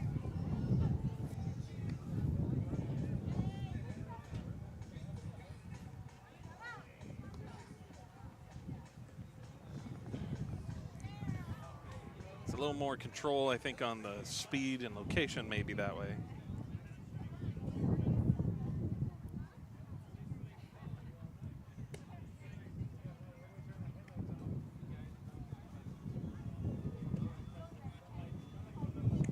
Of course, Coach Ann, you gotta get a few warm-up tosses in here. That's why I can't go do this against Coach A. He'd probably throw me for like 5 sliders or something like that. All right, Mama Bird made some contact. There you go. About 75-foot pop-up down first base line. Oh, there's another one. Hard ground ball, chopper to second. Oh, swing and a miss. She couldn't hold off that slider in the dirt.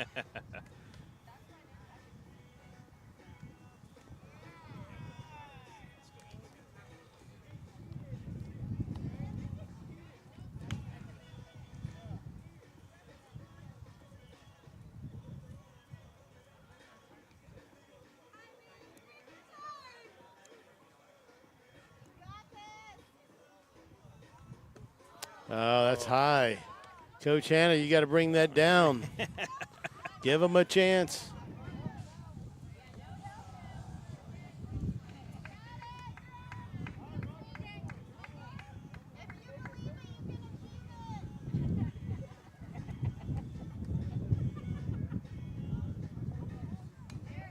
You know, of all the days for a home run derby, you got a wind blowing straight in.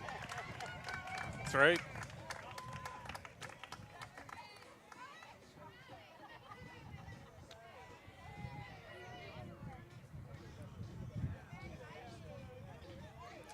All right, looks like Kylie Calvert's going to do this.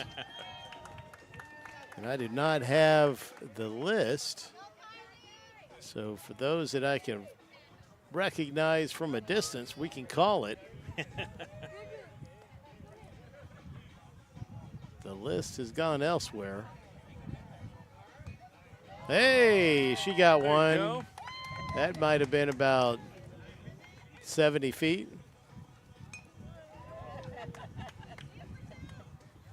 Hey, she's making contact.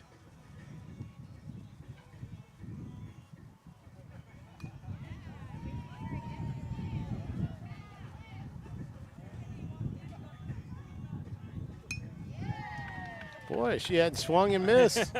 Showing Dane a thing or two. There'll be some chirping in that household after this. Well, there's one way up there. That's about 4 feet. Fair.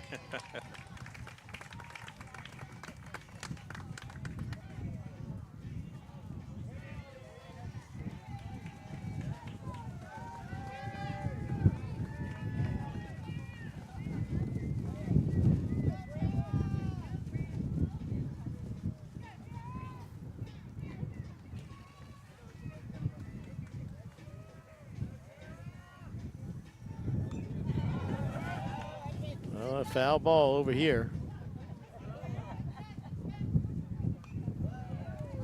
We got another one making contact over here. I didn't see her face. I'm not quite sure who that is. Can't tell.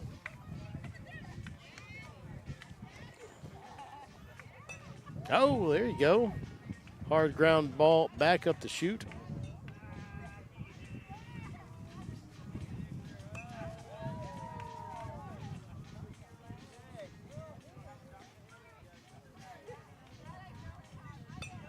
Oh, right, that's right back up the middle. They got to give her the distance on that to hit the screen. It was at least 80 feet.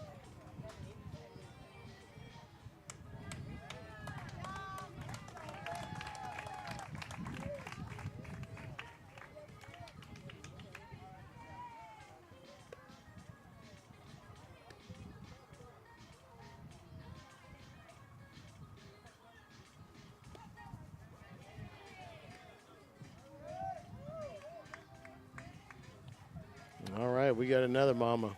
So far, we've been doing good, keeping it off of foul balls off their shins and ankles. Hey, that might be a distance winner right there for the women. Yeah, the varsity standing in the way. I couldn't see where it actually hit. Oh, here comes another one. Oh, that's in the back of the dirt up the middle. This mama packs a punch. Oh, there she goes.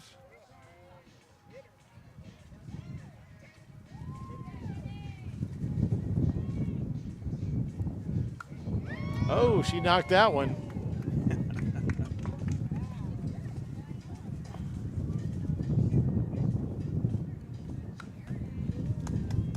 Knocks another. Couple fouls. Not a lot of swing and misses for the last couple.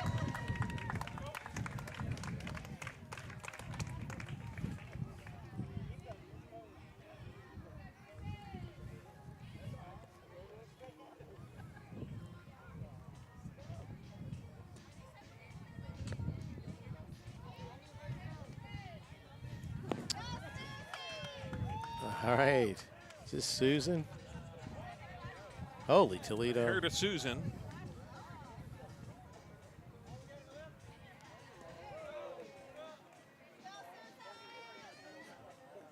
Susan Wilson. Big swing and a miss.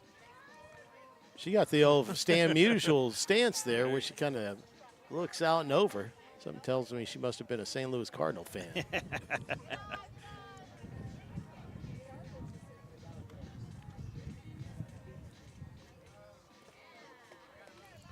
Swing and miss at that one. And they're all really trying to, make something of this. They want to be able to go back and brag. Sure. Chirp at their sons. It's really what, for a lot of them, it's you have that aspect of it. And, of course, a lot of these moms, they sit together at the games. All that comes into that, too. They want to have bragging rights among themselves as well. Now, that may have been the hardest mama hit right there. It didn't go the farthest, but that might have been the hardest. There you go. Coach Hanna got to bring that ball down. He's leaving them up too high. Put it in the see, right there. Come on, that's like that San Marcos pitcher. Come on, Coach, bring it down. Belly button level. Like I said, throwing it like you're playing catch in the yard. Yeah.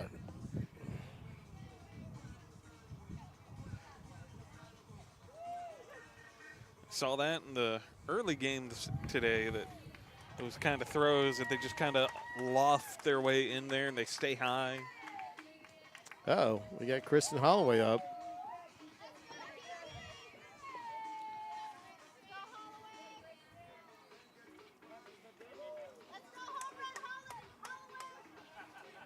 You can tell by the way she's gripping that bat. This mama come for the punch. Is that Logan Kenny catching? I think that is Logan. I can't tell because he's got all the gear on, but it looks like him. Does he have the curly hair? I didn't think so. Yeah, Logan's got big curly hair, yeah.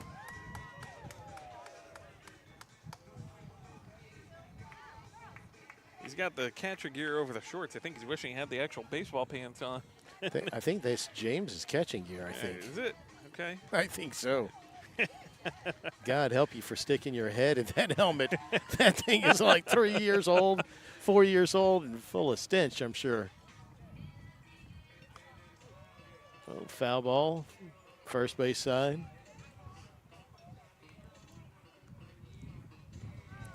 Oh, Coach Hanna checking the. Come on, dude. Putting that a little too far in. Is she having to reach for it, Coach? You got to bring that in a little bit for her.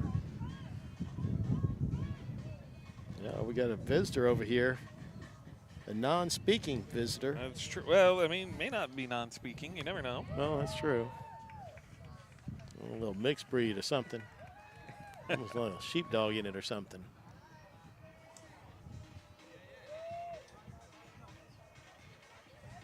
All right, man. I can't tell who this is. Got the helmet on, the glasses, and we're from a distance. And I don't have the sign-up sheet. Thought they were texting pictures to you. They were. They're supposed to, but hadn't come through yet. Okay, all right.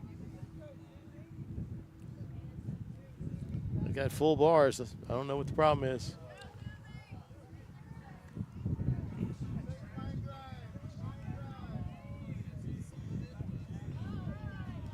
Sometimes that ball, when it's like that, it's so slow and it's got an arc in it, that's more difficult to hit than a straight one. Yeah.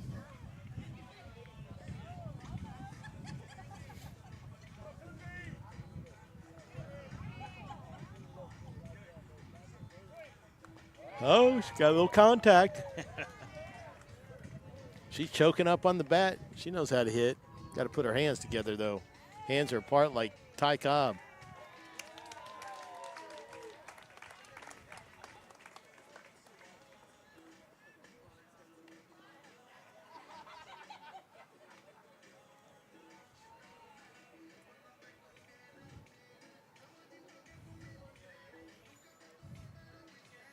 All right, let's see who we're going to next.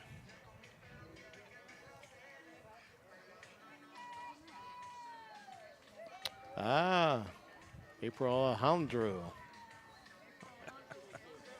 The instigator of this whole thing. Oh, she's picking her spots, too. Oh, he's talking the smack. Calls her shot like Babe Ruth. See if she can back it up. Takes the first one in the dirt. Good job. Staying patient. Nubs the second one towards second. It's about a 3-footer. Hit that one harder. That's about a 6-footer. Holy Toledo, Coach. So we got a misfire here from Coach Anna.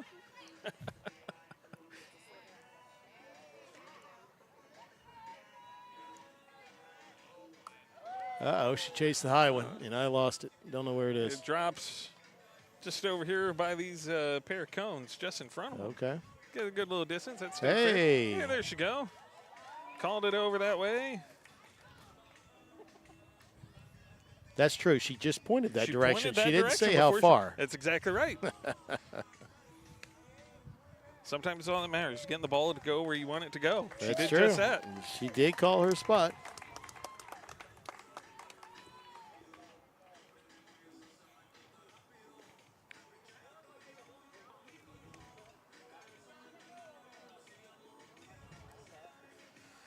We'll wait our next participant, contestant. There are prizes that are being given out for winning in this.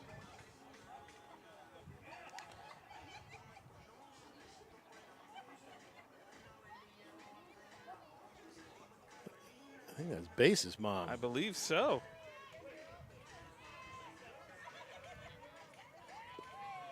Uh-oh, she got to keep her head on the ball. Yeah, she got a couple practice swings. Didn't realize they were here today. I think they came for the second game. I saw them floating around. Okay. Oh. She got about a tagged that 50-footer. Yeah. Oh, a leap for that one. Coach, throw some strikes now. Come on. But you know what he's trying to do, throw it so soft. He's got to get a little arc in it to get it down there. But here he goes. Yeah, you got to keep her weight back.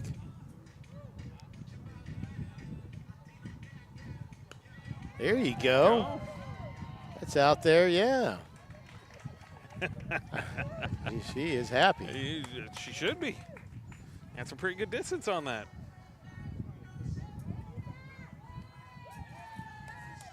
Oh, we got, I think that's Lisa Moreta. That is Lisa. Holy Toledo. Jason Martinez' mama, our guest commentator today, Jason Martinez. Throw some strikes out there.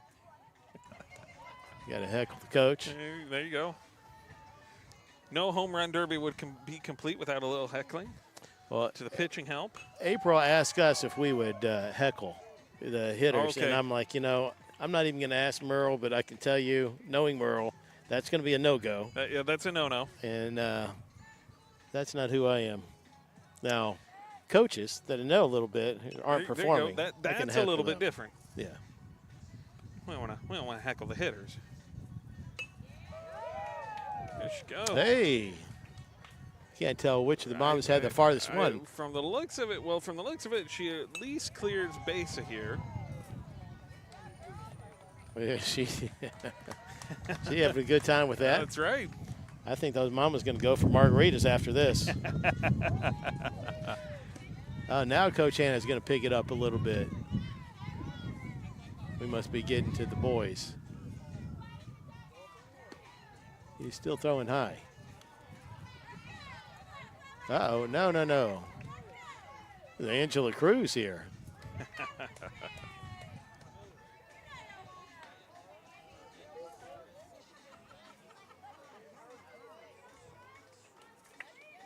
Well, we're dusting off the plate. Okay.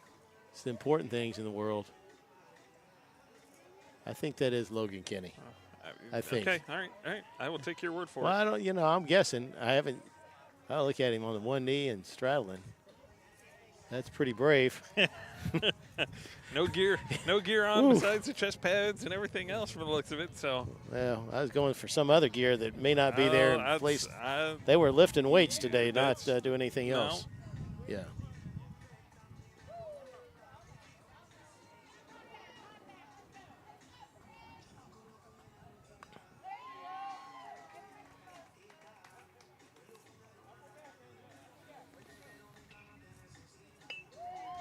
There she goes.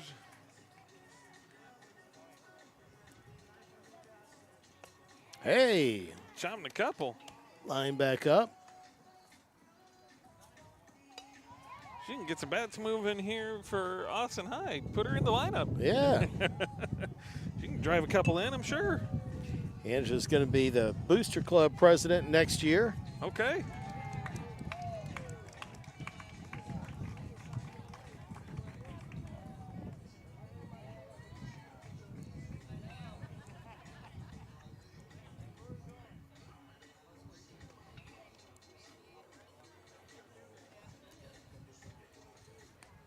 She has agreed to take on your responsibilities, as it were. Oh, yeah, she's going to do great. She's going to do great.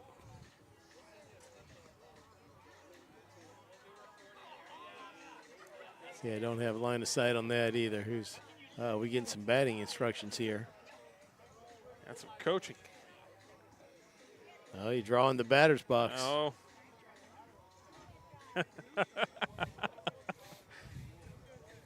With prizes on the line, everybody's taking it serious. Coach got to get that ball down.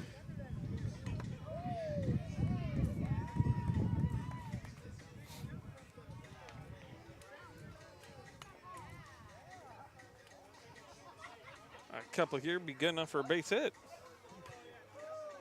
Got some backspin on that one. About 7 feet out. Now that's a good drag bunt. That's a good, yeah. Get the bat head around. She'd put a couple in play too. Drive in a few. I have been impressed by the hand-eye coordination of these mamas.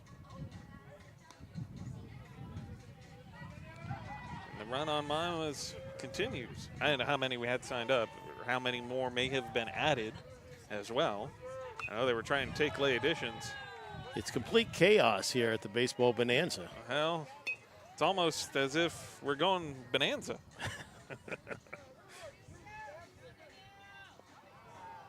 End of a long day. A lot of good baseball played earlier, especially if you're a fan of the up-and-coming Maroons. Got a first look at a good chunk of them. And, man, they, talking with Coach A, Coach Hannah, and Martinez, of course, your son as well, that sophomore class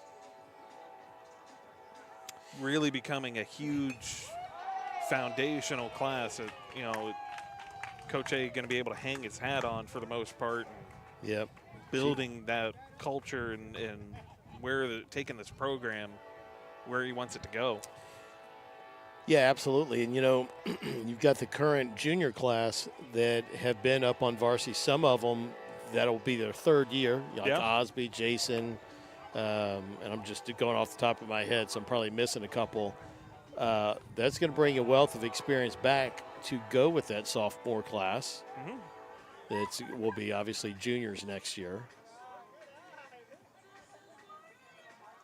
So certainly looking to see what those guys, I think the future is going to be very promising. Yeah, going to turn into a very strong, like you said, next year going to be juniors. And, of course, even a few of the freshmen that are pretty good up there. This mama tried to catch it. She tried to bare knuckle that. Coach tried to do the old Bob Gibson, just come her up and in. Wants to own that inside part of the plate, I think. But, we talk about, all these guys. And, of course, some of them, we're seeing at a varsity level day to day. Carter Hayden and Bodie Martiak get a lot of opportunities off the mound. Martiak, of course, getting some work in the outfield as well over these last few weeks as part of that.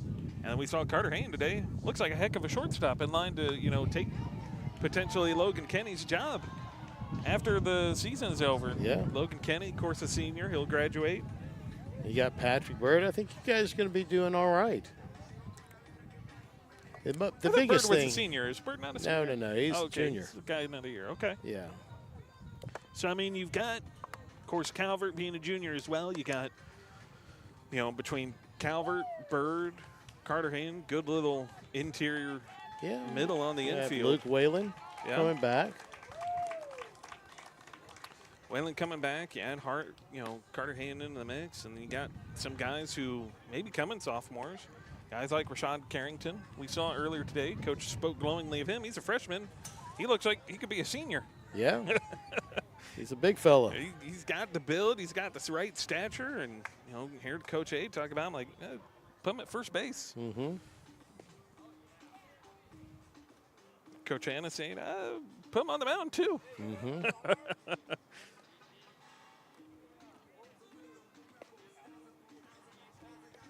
Yeah, I think we have Sarge in as a relief pitcher. We have Coach Anna's day is done pitching. Last time Sarge, to my knowledge, actually, not the last time he threw off the mound, but one time when he was 11, we had a great team, and we got in trouble against, we were maybe up 9-7, bases loaded, and I pull him in from, he was playing short, I think, that day. I pulled him in to pitch, and there was no room for error. Mm-hmm. He got out of it, and I don't think he ever let me forget it either. I put him in that stressful situation, and he hadn't been pitching a lot because he was mostly playing short and catching for us. And we had a couple other really good pitchers, but they were spent, and we needed somebody to come in. Our current pitcher was struggling, so I stuck him out there. Actually, I think it was 1 out, and he had to get 2 outs with not allowing anything. And he got through it.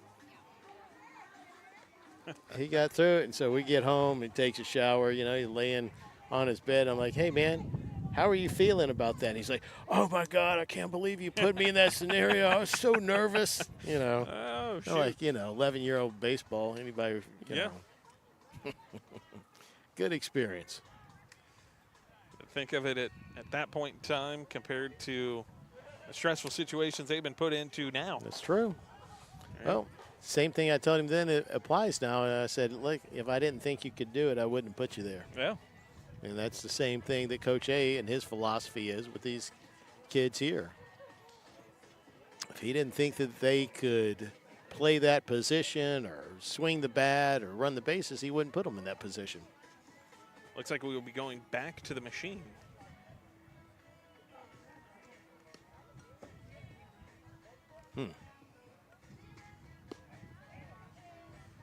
Women and children are done. We go back to the machine. Start spitting it back.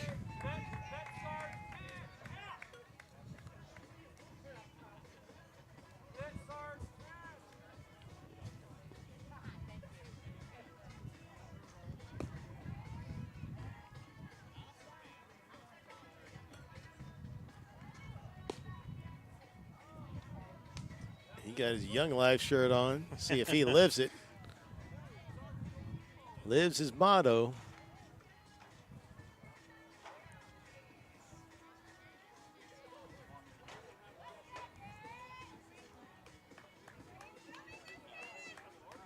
I'd love to see a home run, but even more than a home run, I'd love to see everybody walk out of here without any injuries. Yes. That's maybe the most important part of this. Oh, hot shot ground ball to third base. Well, there's a fly ball, shallow left field. How many of these high school players are having to fight some of their natural instincts when it comes their way not to snag it or anything else? They have to actually let it drop so that it can be measured. Oh, that ball's in the dirt, man. That pitch machine is It's all inconsistent. Over the place. There you go. It's an old school one, too. It's just straight up and down.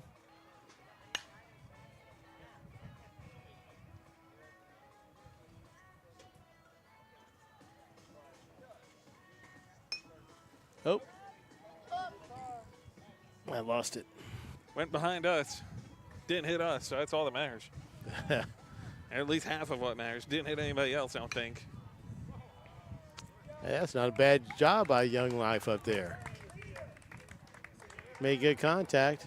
Uh-oh. Oh, boy. Now we got Coach A, and he's going to be taking swings from the right side, huh? So he's a lefty thrower, righty batter, a la Ricky Henderson.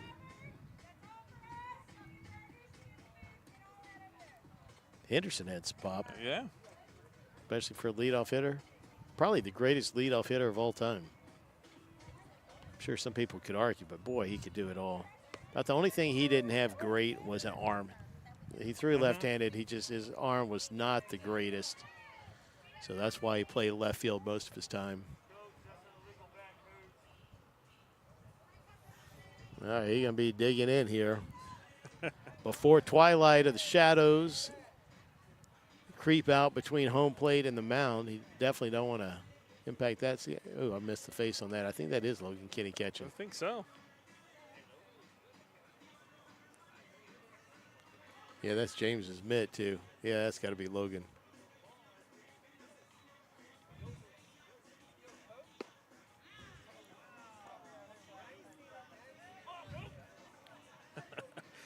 Coach A is a hitter we can heckle. He has an open stance.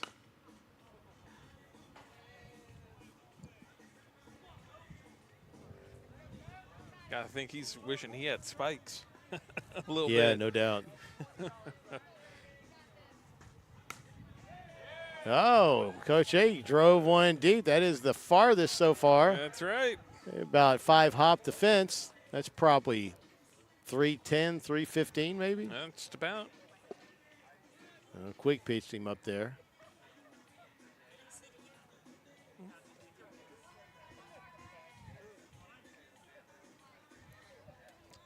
No, what a relief it's been for him to get that one. Had to lean back out of the way of that one. A line drive, shortstop. So far, he's got the drive of the day. That's right. Can somebody beat it? Something tells me he must be taking batting practice with the kids. I think I've hit maybe twice in the last 10 years. All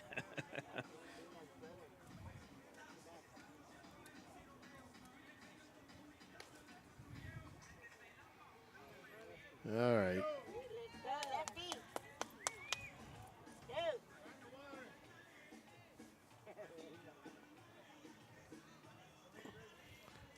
Grable Morita going across your screen, trying to get the shot. The picture, that is.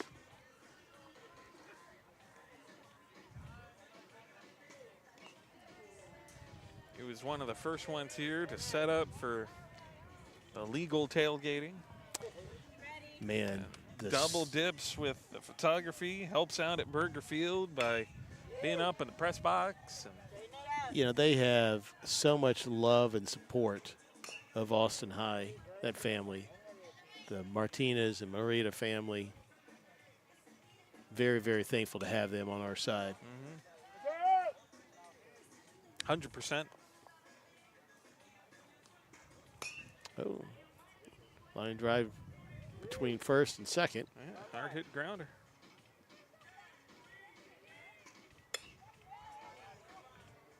I think he's trying to sell out, trying to pull the ball over right field fence by his swing. See how he's trying to pull everything? Yeah. I think that's a conscientious effort. I think if we were playing a game, he probably wouldn't be swinging like that. There you go. He got some backspin on it. I still think Coach A got him on the distance. So. That's not a bad job. Not a bad challenge, to be sure.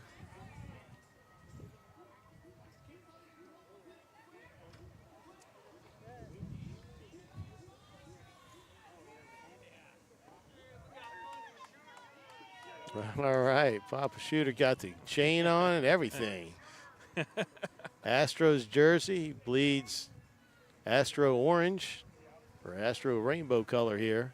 He's got the retro Nolan Ryan Astro jersey on. Is that the Ryan jersey? Okay. It is, yeah. Well, here's a quick fun fact for you. You know, Ryan came up with Mets and went over the Angels for like 7 or 8 years. Comes back to the Astros, his first at-bat back in the National League. Hits a home run. That's the only home run of his career. Yeah. Opening day or something like that. His first start, certainly.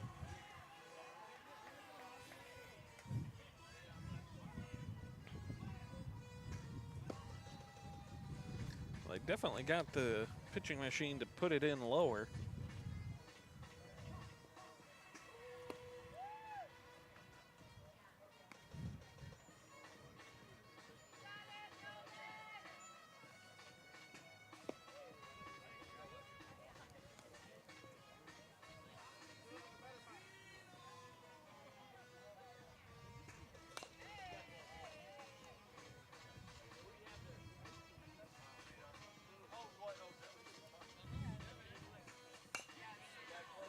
that one back up towards the mound, too. They've done that a couple times here so far.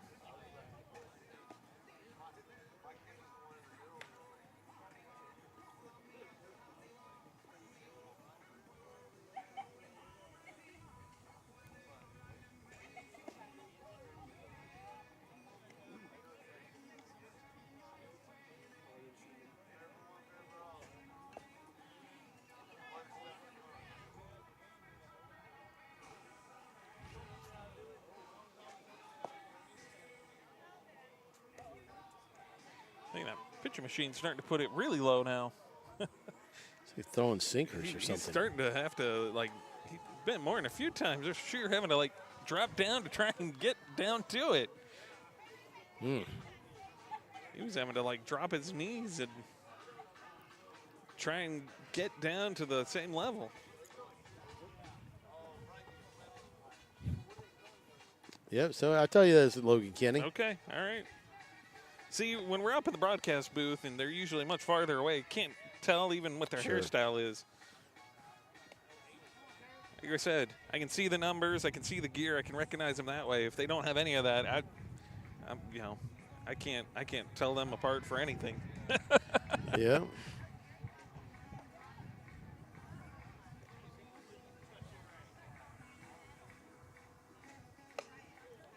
So I chomp back.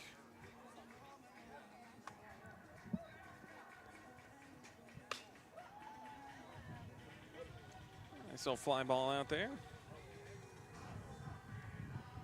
You saw the reflex, the muscle twitch of somebody reaching up and had to fight it off. Don't know who it is that's out there, but he flinched. Yeah. Flinched to reach up and snag it.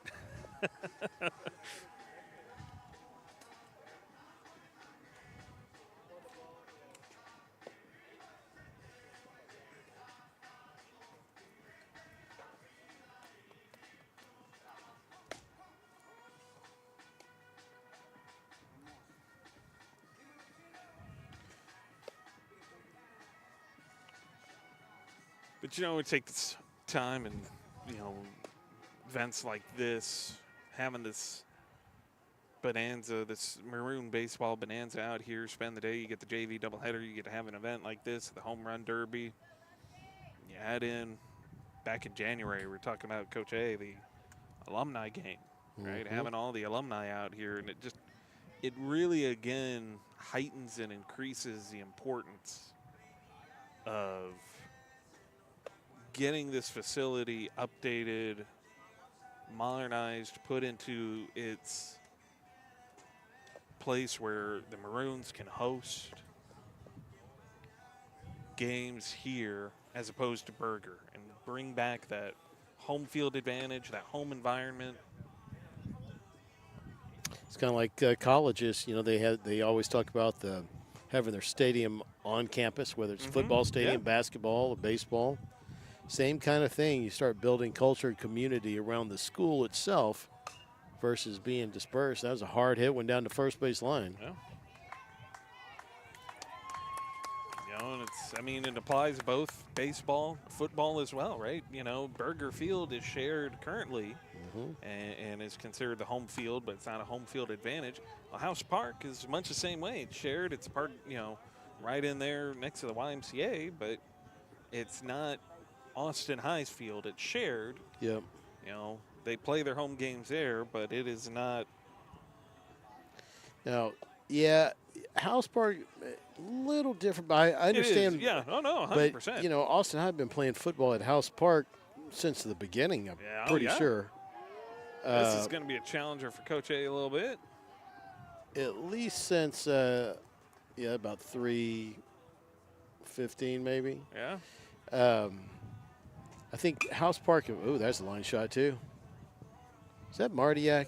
He got me confused because he's got a different number on.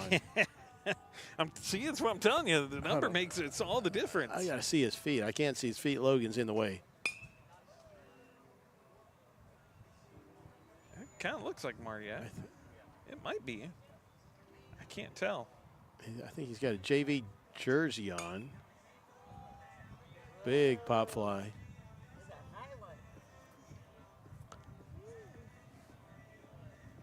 That one did get fielded, by the way. Yeah, I wasn't sure what he was thinking. I was, I mean, he'd already hit he's hit a couple to challenge with, so I think he can catch the ones that don't contest. Did that go? Oh, that one's not quite there. It got close.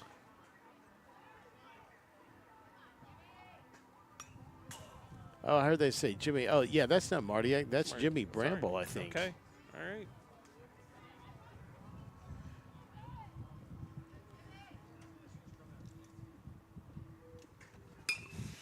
Line drive back up the middle. Yeah, Jimmy Bramble, number 3 on JV 1. There you go. That's who that was.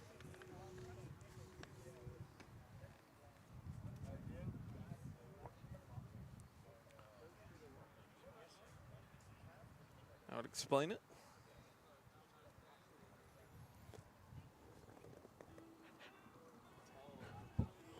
Yeah, but to your point, we do need to enhance this facility. A couple things it does is, right now at Burger, we either have to play at 5, which is really hard for people to get to, any students, any fans, any parents, or you play at 7:30. 7:30 is difficult, one, because on the school night it's a little bit later. Yeah. And then you're always open to issues in the first game. Yeah. First game goes in extra innings or gets started later or whatever. I've seen games there not start until 8:15 at night. Yeah. And on a school night, that's 100%. You're looking at getting the kids home 11 o'clock, 11:30. So, and especially like when we're talking about with Coach Anna and Coach A, they have to get bused back. Yeah. Right from Burger back here, and then they can go home from there, and it just. It creates that difficulty, whereas if you have here at Thorpe Park and you can make that a true home field, there's a few amenities that need to be put into place for that. But if you can make that a true home field and you make this the home field, you mitigate some of that. Now you can start at 7. Yep. Start at 7. You have plenty of parking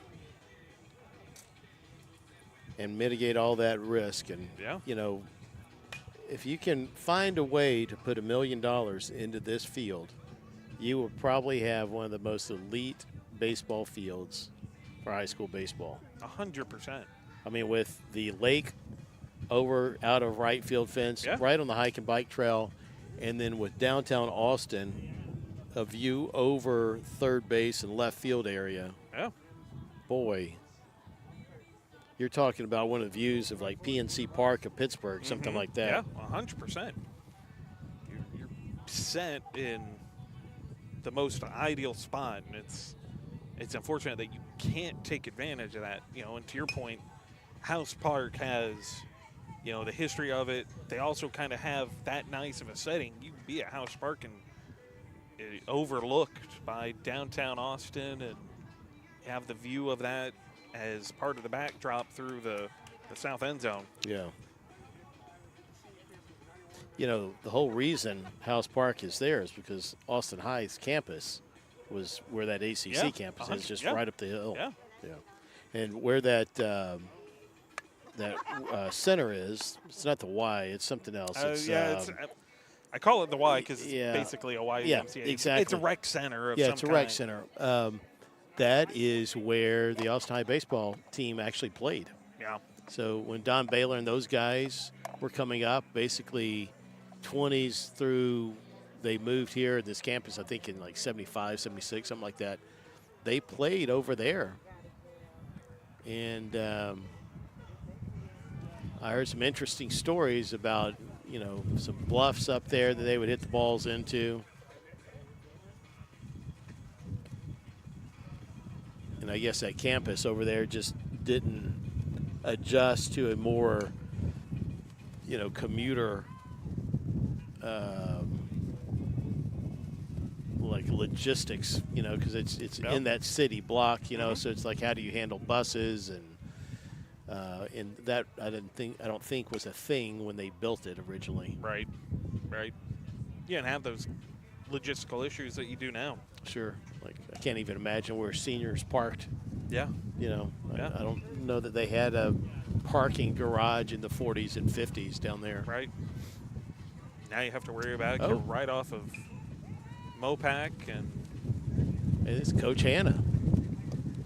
Oh, that's a Hanna hack right there.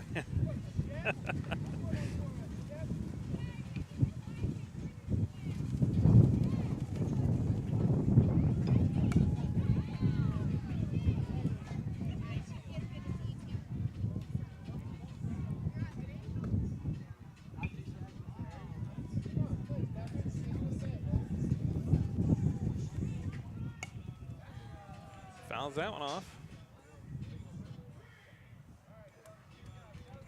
Well, they gave Mr. Moreta a batting helmet. Probably not a bad idea for him to be having one That's out true. there.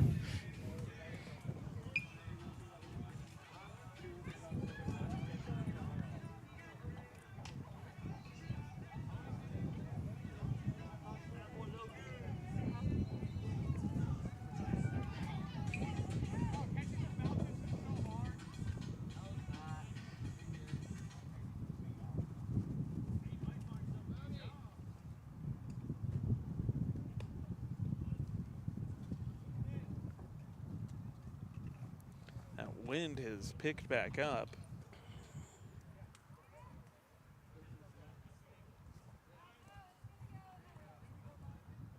Trying to determine who's next, I think.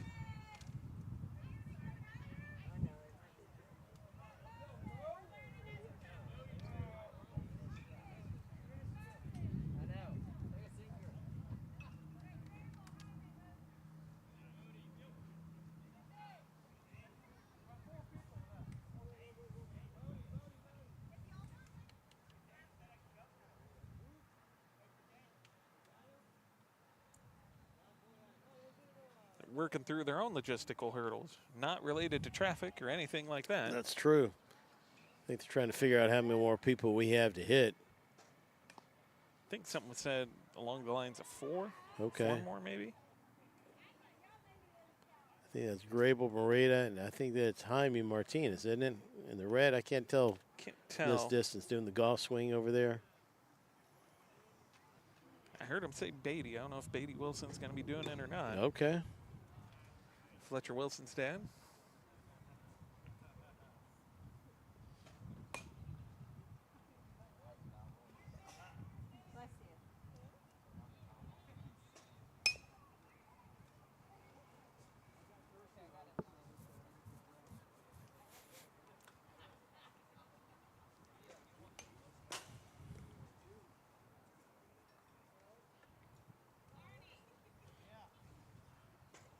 We don't know who this is, but he's hitting in the place of somebody because he's hit twice now. Oh, is this his second time? This is okay. his second time out, yeah.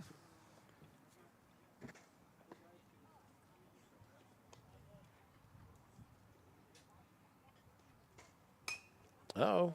Drive down to right center field. There you go. Nice one to end on.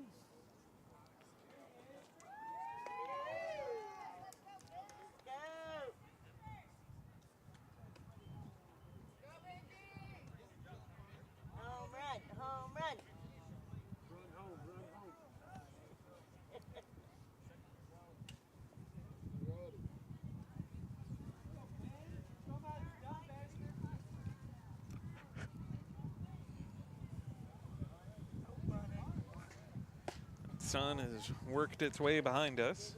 It's worked its way into me. I would just had to yawn. I think I'm going to need a little ice mocha to make it through the rest of this day.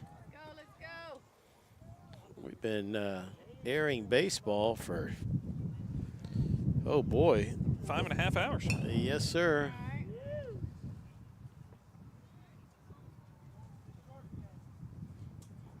That's a full day. We have one on Ernie Banks, the old Cub, who said, let's play 2. We're playing 2+. There you go.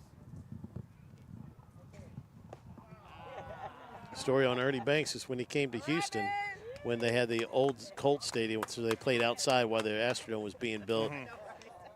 He played 2 on a Sunday afternoon in like June or July. He's like, that's okay. We don't need to play 2 here anymore. All right, I think that's Jaime. I'm pretty sure that's him, yes.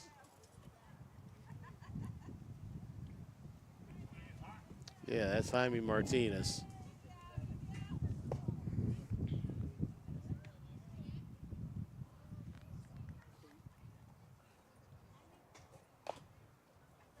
Well, a little bit late, fouled it off the plate. Get that bad head out in front, Jaime. Somebody needs to challenge Coach A.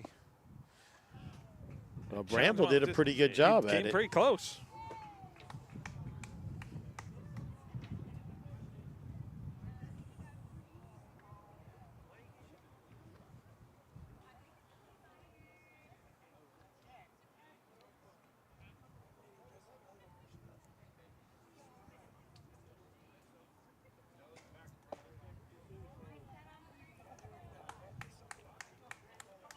Oh, boy. Oh, yeah. Grable Moreta coming up.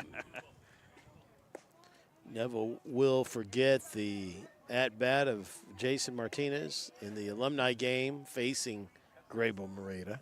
That's right. His uncle. That was a whole point of that, too, was to be able to go against Jason Martinez. Family on family. Bragging rights at Thanksgiving. All the family dinners in between. And boy, if Grable would have got a base hit off of Jason, he'd never heard the end of it. It's probably better that it ended up the way it did, because it should have been that way, since Grable probably hadn't played in a competitive game this century. But, you know, the pressure at that point had to be all on Jason. That's exactly right. He would have not lived it down, not only just from Grable and the rest of the family, his teammates. That's true. Coach A, they aren't going to let him live that down either.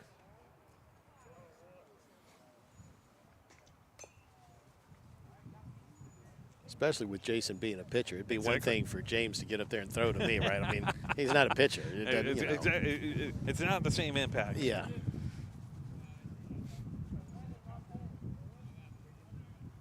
All right, here we go, Grable. Drive one out here. Drive it like it's 1998, buddy. Oh, shoot. There you go. Nice ground one. Skips over to the line to third.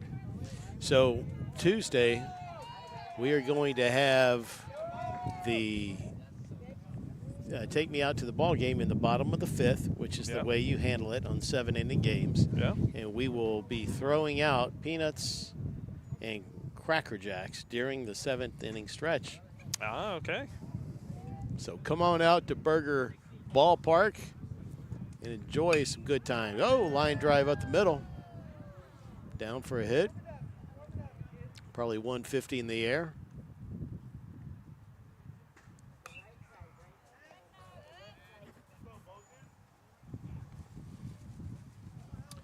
I'm told, too, unless things have changed, last I knew, we were having a special guest for part of the Bowie series. I do need to text Dr. Glenn, Dr. Jason Glenn, our athletic director for all of AISD. He did say he would do it, but I need to make sure that he's committed.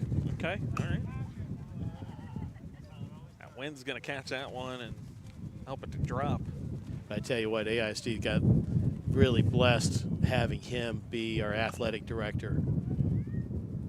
He's a very inspirational man. Been through some tremendous highs and rebounded for some tremendous lows in his life. And sometimes adversity builds character, and can't think of a better person to be the athletic director of the entire district.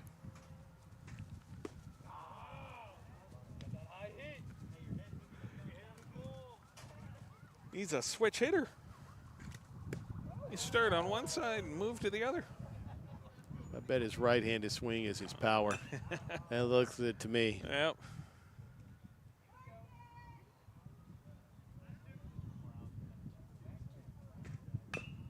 Oh, he fouled that off his foot, I think, wasn't it?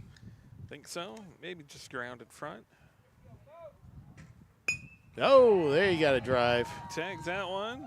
Pretty good distance out there into left field. Yeah, sinking liner to left. Nice job. Solid contact.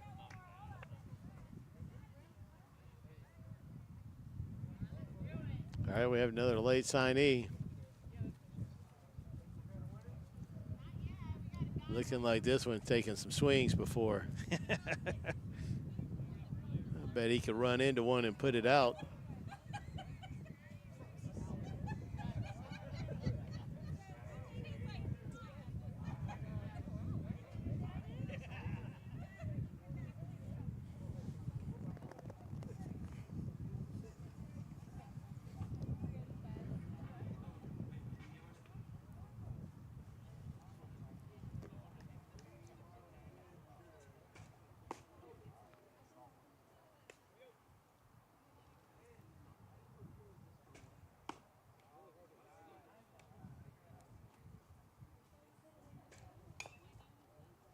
Found that one off the plate.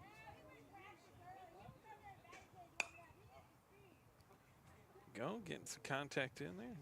He's trying to find his spot here. Get the rhythm of the machine. I might be nuts, but it seems like sometimes that machine puts out a backspin, and sometimes it puts out a top spin, which makes a significant amount of difference by the time it gets to the 100%. plate. There you go. That's a shot out to left. That one. That's probably 310, maybe. It's 336 or 338 down the line. I forget which. I'll pull something here. Yeah, we want to get out of here injury free. Uh-oh, there's a drive.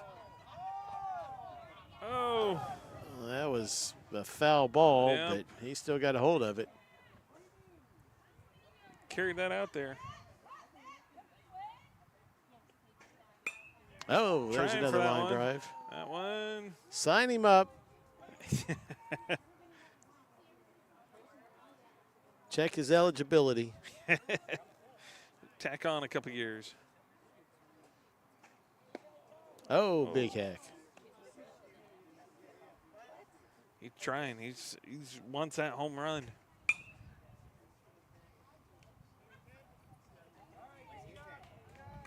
I think he's about done. He's He's grabbing about his done. side. Uh-oh. Hope he didn't pull anything. Uh-oh, is that Patrick Bird? I think that is Bird. Is it?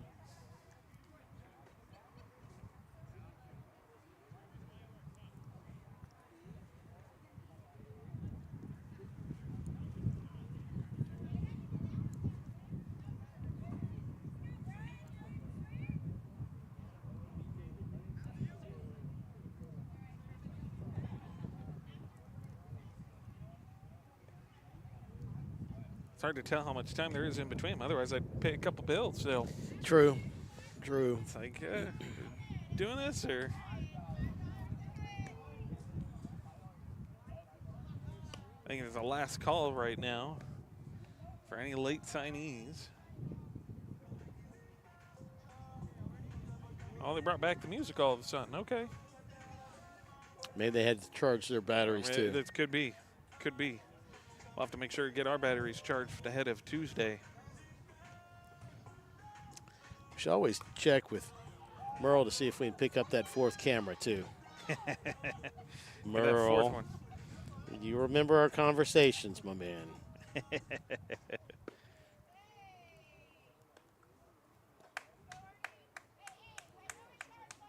We have the capability. It'd be great to have a center field camera, first and third, and behind the home plate for next week. Big series. Big series. Should be a lot of fun. 100%, yeah. We'll You break know, out all the bells and whistles on our end. Under the lights. It's far more fun to play in games that have meaning versus just kind of running out the schedule. Sure. Especially one with as much meaning as this series has. And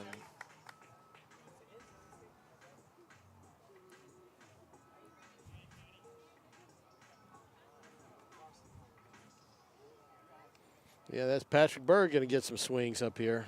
all right. We apologize for everybody who has not had their names on screen yet and won't or didn't. We did not have a list of folks doing it, and then I think there were a bunch of late signings, which is fine. We appreciate your donation the late there. signings. We will not hate on them for it. We just could not get a listing of who is up, so we are going off who we know. who we know from a distance, and actually that was not Bodie Martiak. That was Jimmy Bramble. It took us a second to figure that out. Yeah, see? We got this one. We know Patrick Bird. Oh, now, come on, Pat Bird. Well, and some of these guys, guys like, Bird, Bramble, it's a little extra batting practice for them. Oh, absolutely. Like, hey, sure, we'll get a few more at-bats this way. Why not? I don't think James is going to take any cuts. He's supposed to hit for you and me. That's right. Oh, see, that's what I mean. That ball tails up. There's no reason that ball should be tailing up and then sinking on the next one. Like that. You see how that one went down? I don't know if it's something that maybe it alternates the way the machine spits it out. I don't think so. I don't know if it's that a setting. I don't think that one's programmed. Okay, all right. I think that's the inconsistency of that machine. Just it's an old machine. Yeah.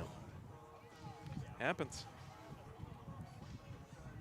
Now, fairness, if you're taking batting practice, you don't know what the pitcher is throwing in a game, so maybe Correct. that helps you. Yeah, exactly. But out here for a home run hitting contest, you'd like something a little more consistent. Yeah. Oh, they're calling it on the machine here.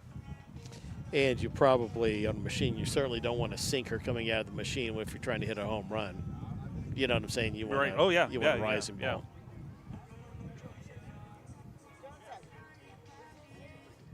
And Sarge is going to throw this. Holy Toledo. Hey, it looks anyway.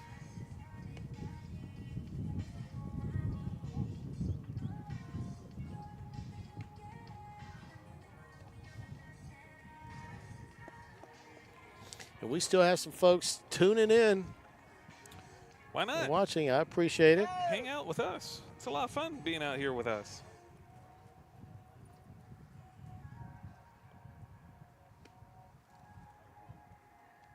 I have to find somebody else to have fun with next year for this. That's true.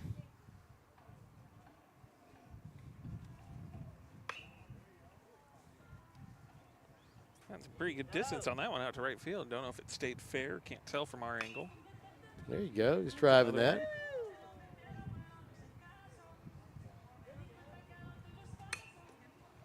That one right back at the fence there. The half cage.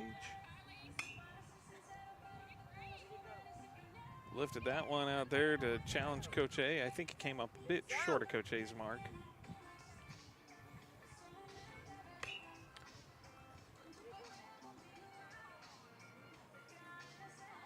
That one out there into right field.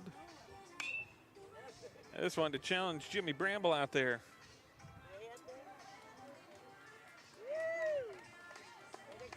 It clear? I don't think it quite cleared, but it got back to that fence line pretty well. Uh-oh, Javi Godinez coming up. All right. Javi Godinez leading the team with triples.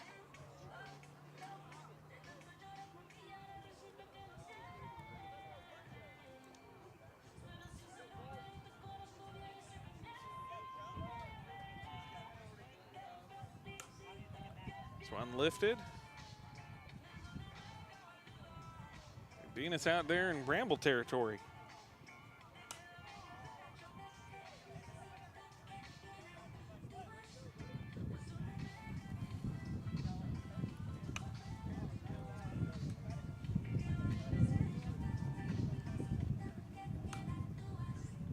Got a good chunk on that one. It's back there to the wall in right field.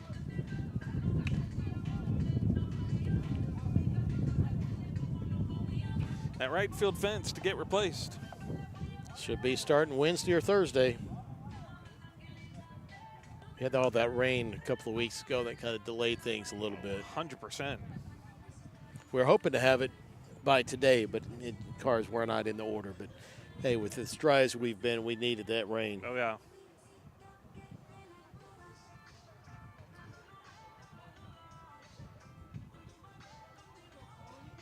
All right. Now, this might be Bodie Martiak. Let's see. You got the shades on, so it makes it kind of tricky. I'm pretty sure that's Martiak. Is it? Let's see his feet. Logan's in the way. I can't tell his feet.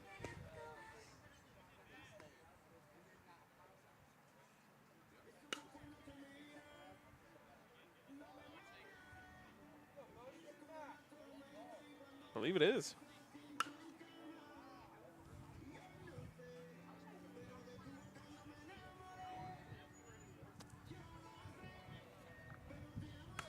My watch just told me it's time to stand. You got that one out there.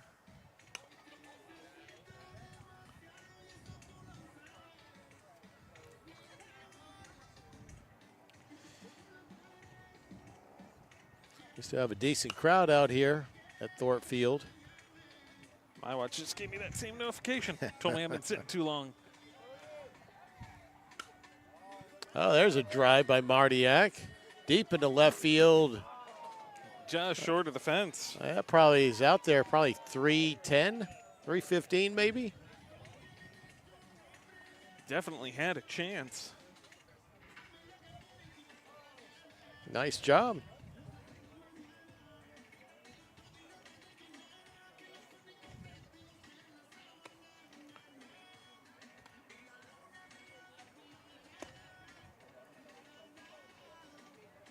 Just got the notification that I did it. I hit my stand goal. You hit your stand goal? Yeah. Okay, very good. That's a quick 60 seconds. Here's the big fella up again, right? That's right. He's Take like, number 2. I'm so damn close to getting it out of here. I'm going to check it again. Oh, maybe he could get it out of here without the machine. That's this time, true. right? He had it with the machine. Now he's going for it without. Well, that is something if you hit a sinker 315 feet.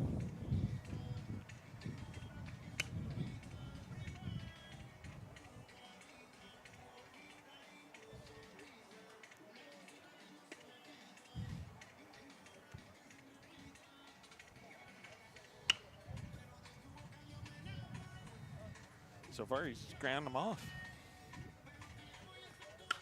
There he goes. And just like that wind blew in, maybe kind of cheated him on it. Yeah. Yeah, may have robbed him of some distance there.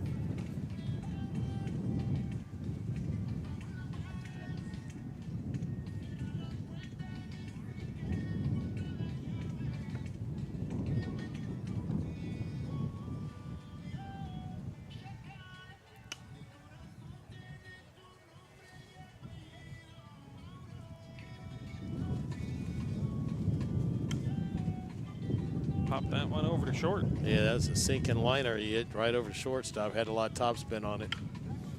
Does it that again. one too, yep. This is one of the things that I did that I could never get over when I played is I hit the ball with a lot of topspin. Yeah. So I never got the lift. So I wasn't a big power hitter either, but I could hit the doubles and the triples. He'll get the lift on this one with that wind again still pushing in. And rob him there out to left center. Yeah, the guy that hit with topspin, just like a crazy guy, Jeff Bagwell. He hit a ton of home runs that had a lot of backspin on them.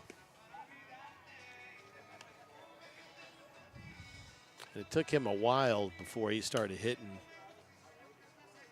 with more of the backspin on it to get the lift. Pop that one out to left.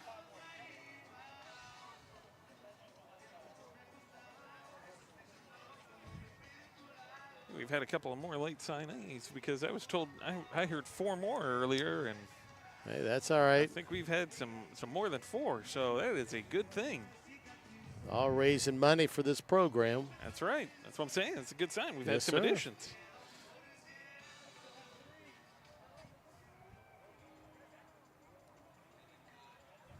I think they want some prizes.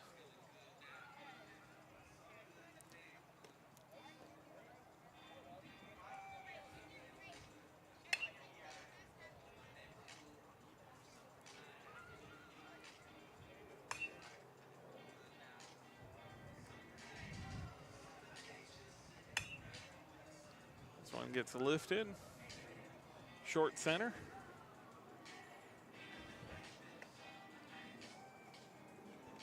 Nice little line drive into shallow center field there from him. Good piece of hitting. Be good enough for a good base hit.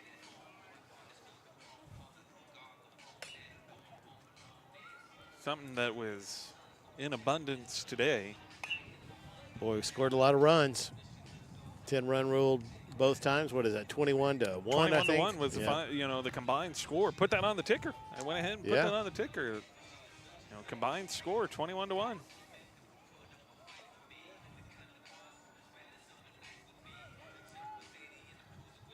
Very different look from what we saw last night. Yes. We could have used some of those runs. I was going to say, borrow some of those from Could have used some of that pitching. More like that it. too. Both from McCutcheon and from Cruz. Or Dominguez, rather. Sorry, Dominguez had it early. Cruz threw all right last night. Cruz was pretty good last night. That's right. That's sinking liner to left. That one fouled off.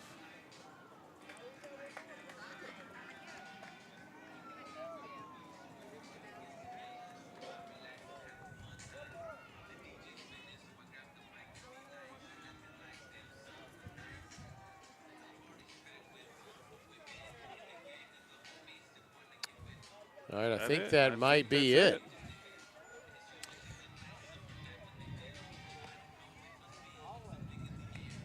Let's see who they make an award to. Is it Coach A, or did somebody take him out? I think they're sorting all that out. I guess they're not measuring true distance right now. Oh, no, he's got the tape measure. Okay, there, I see it. At first, I'm like, I don't know that they're measuring just who's got the cone the furthest. Wonder if that tape measure of his goes 300 plus feet. Oh boy, that's a sophomore mistake right there. Yeah, that's right.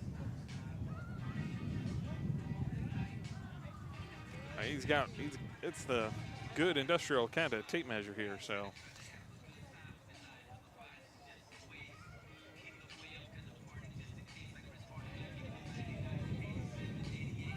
That's got to be 100 feet. Yeah. Yeah, they're going to take them forever to measure this. Man, we're going to be here a while at this rate. That's all right. Just letting the drama and the suspense build. There you go. Who has the longest distance? I think they're assuming that this one is the longest distance because they've picked up everything else. So I think they're just trying to get an official measure on it. You know, this park as it is right now is a little odd shaped. So left field is either 336 or 338. I think it's 336. Left center is 338. It's because there's not that much difference. The fence actually comes in.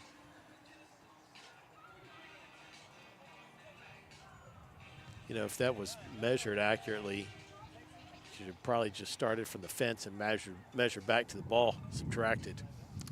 Yeah. That's assuming the fence is measured correct. Correct, right. Maybe it's a way for Coach A to get an official measurement on what that is. That's true.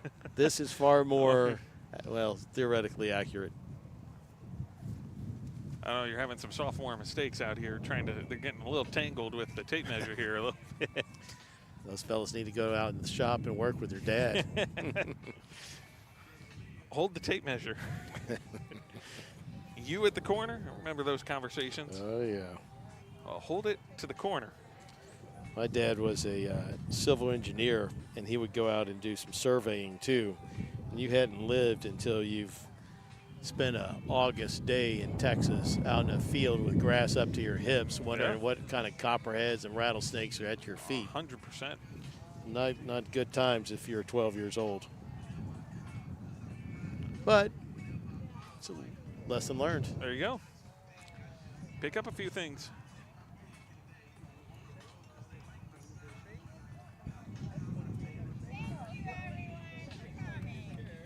Do we have an official winner?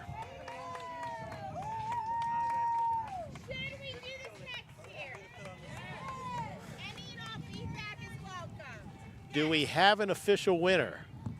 Well, you know what? Coach A is competing against one of his players right now. So it's Bramble versus Coach A? Is that who it is? Nuncio.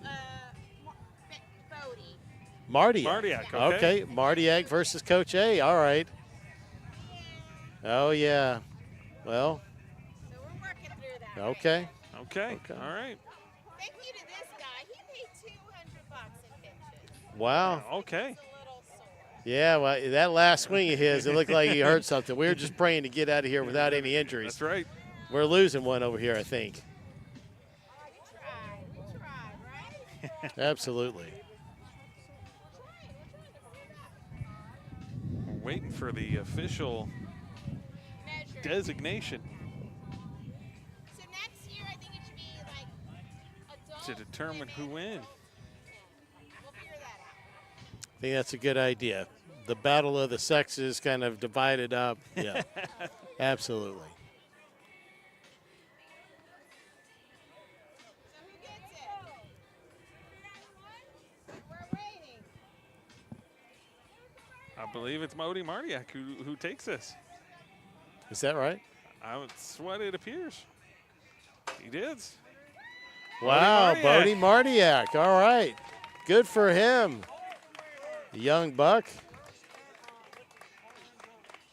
First ever home run derby champion, Bodie Mardiak, took down Coach There you A. go. Beat Coach A.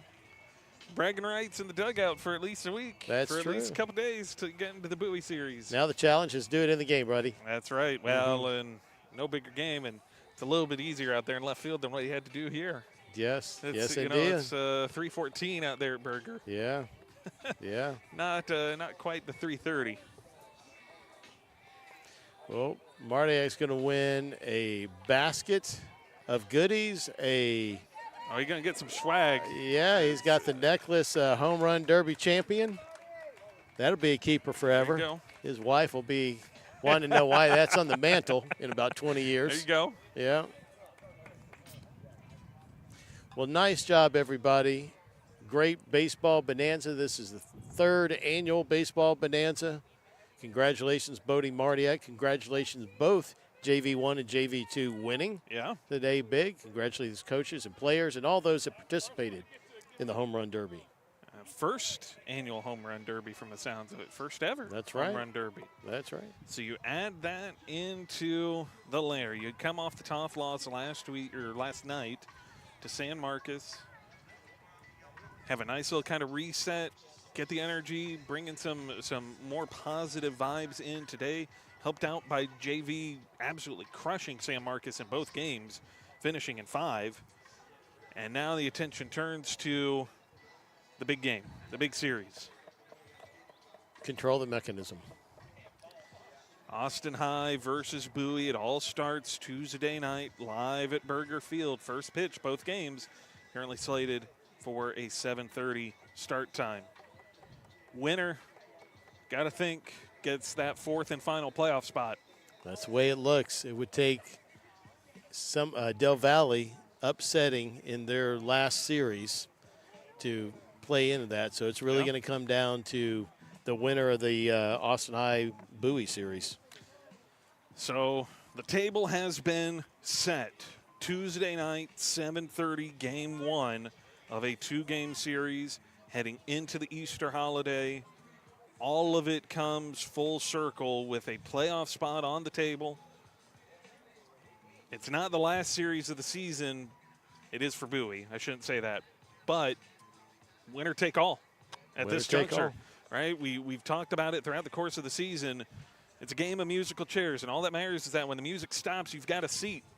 Well, right now there's only one seat left up for grabs, and by the end of the week, we'll know who has claimed it when the music comes to a stop. It's the Holy Week, Holy War. There you go. There you go. Bulldogs and Maroons. It all starts 7:30 at Tuesday night at Berger Field. That'll do it for us, and that will conclude Maroon Baseball Bonanza. On behalf of our entire broadcast crew, Skylar Gillespie, our quality control assistant, Suna, of course, hopped on and helped us out a little bit with some of our camera problems we had early, and they carried us through for the majority of the day. And, of course, Merle Bertrand, our director of broadcasting, and my broadcast partner, James Scott. That will do it for us here from Thorpe Park. We'll be back Tuesday night, Game 1, Austin High against Bowie. The battle for the playoffs commences at 7:30 from Burger Field. We'll see you then.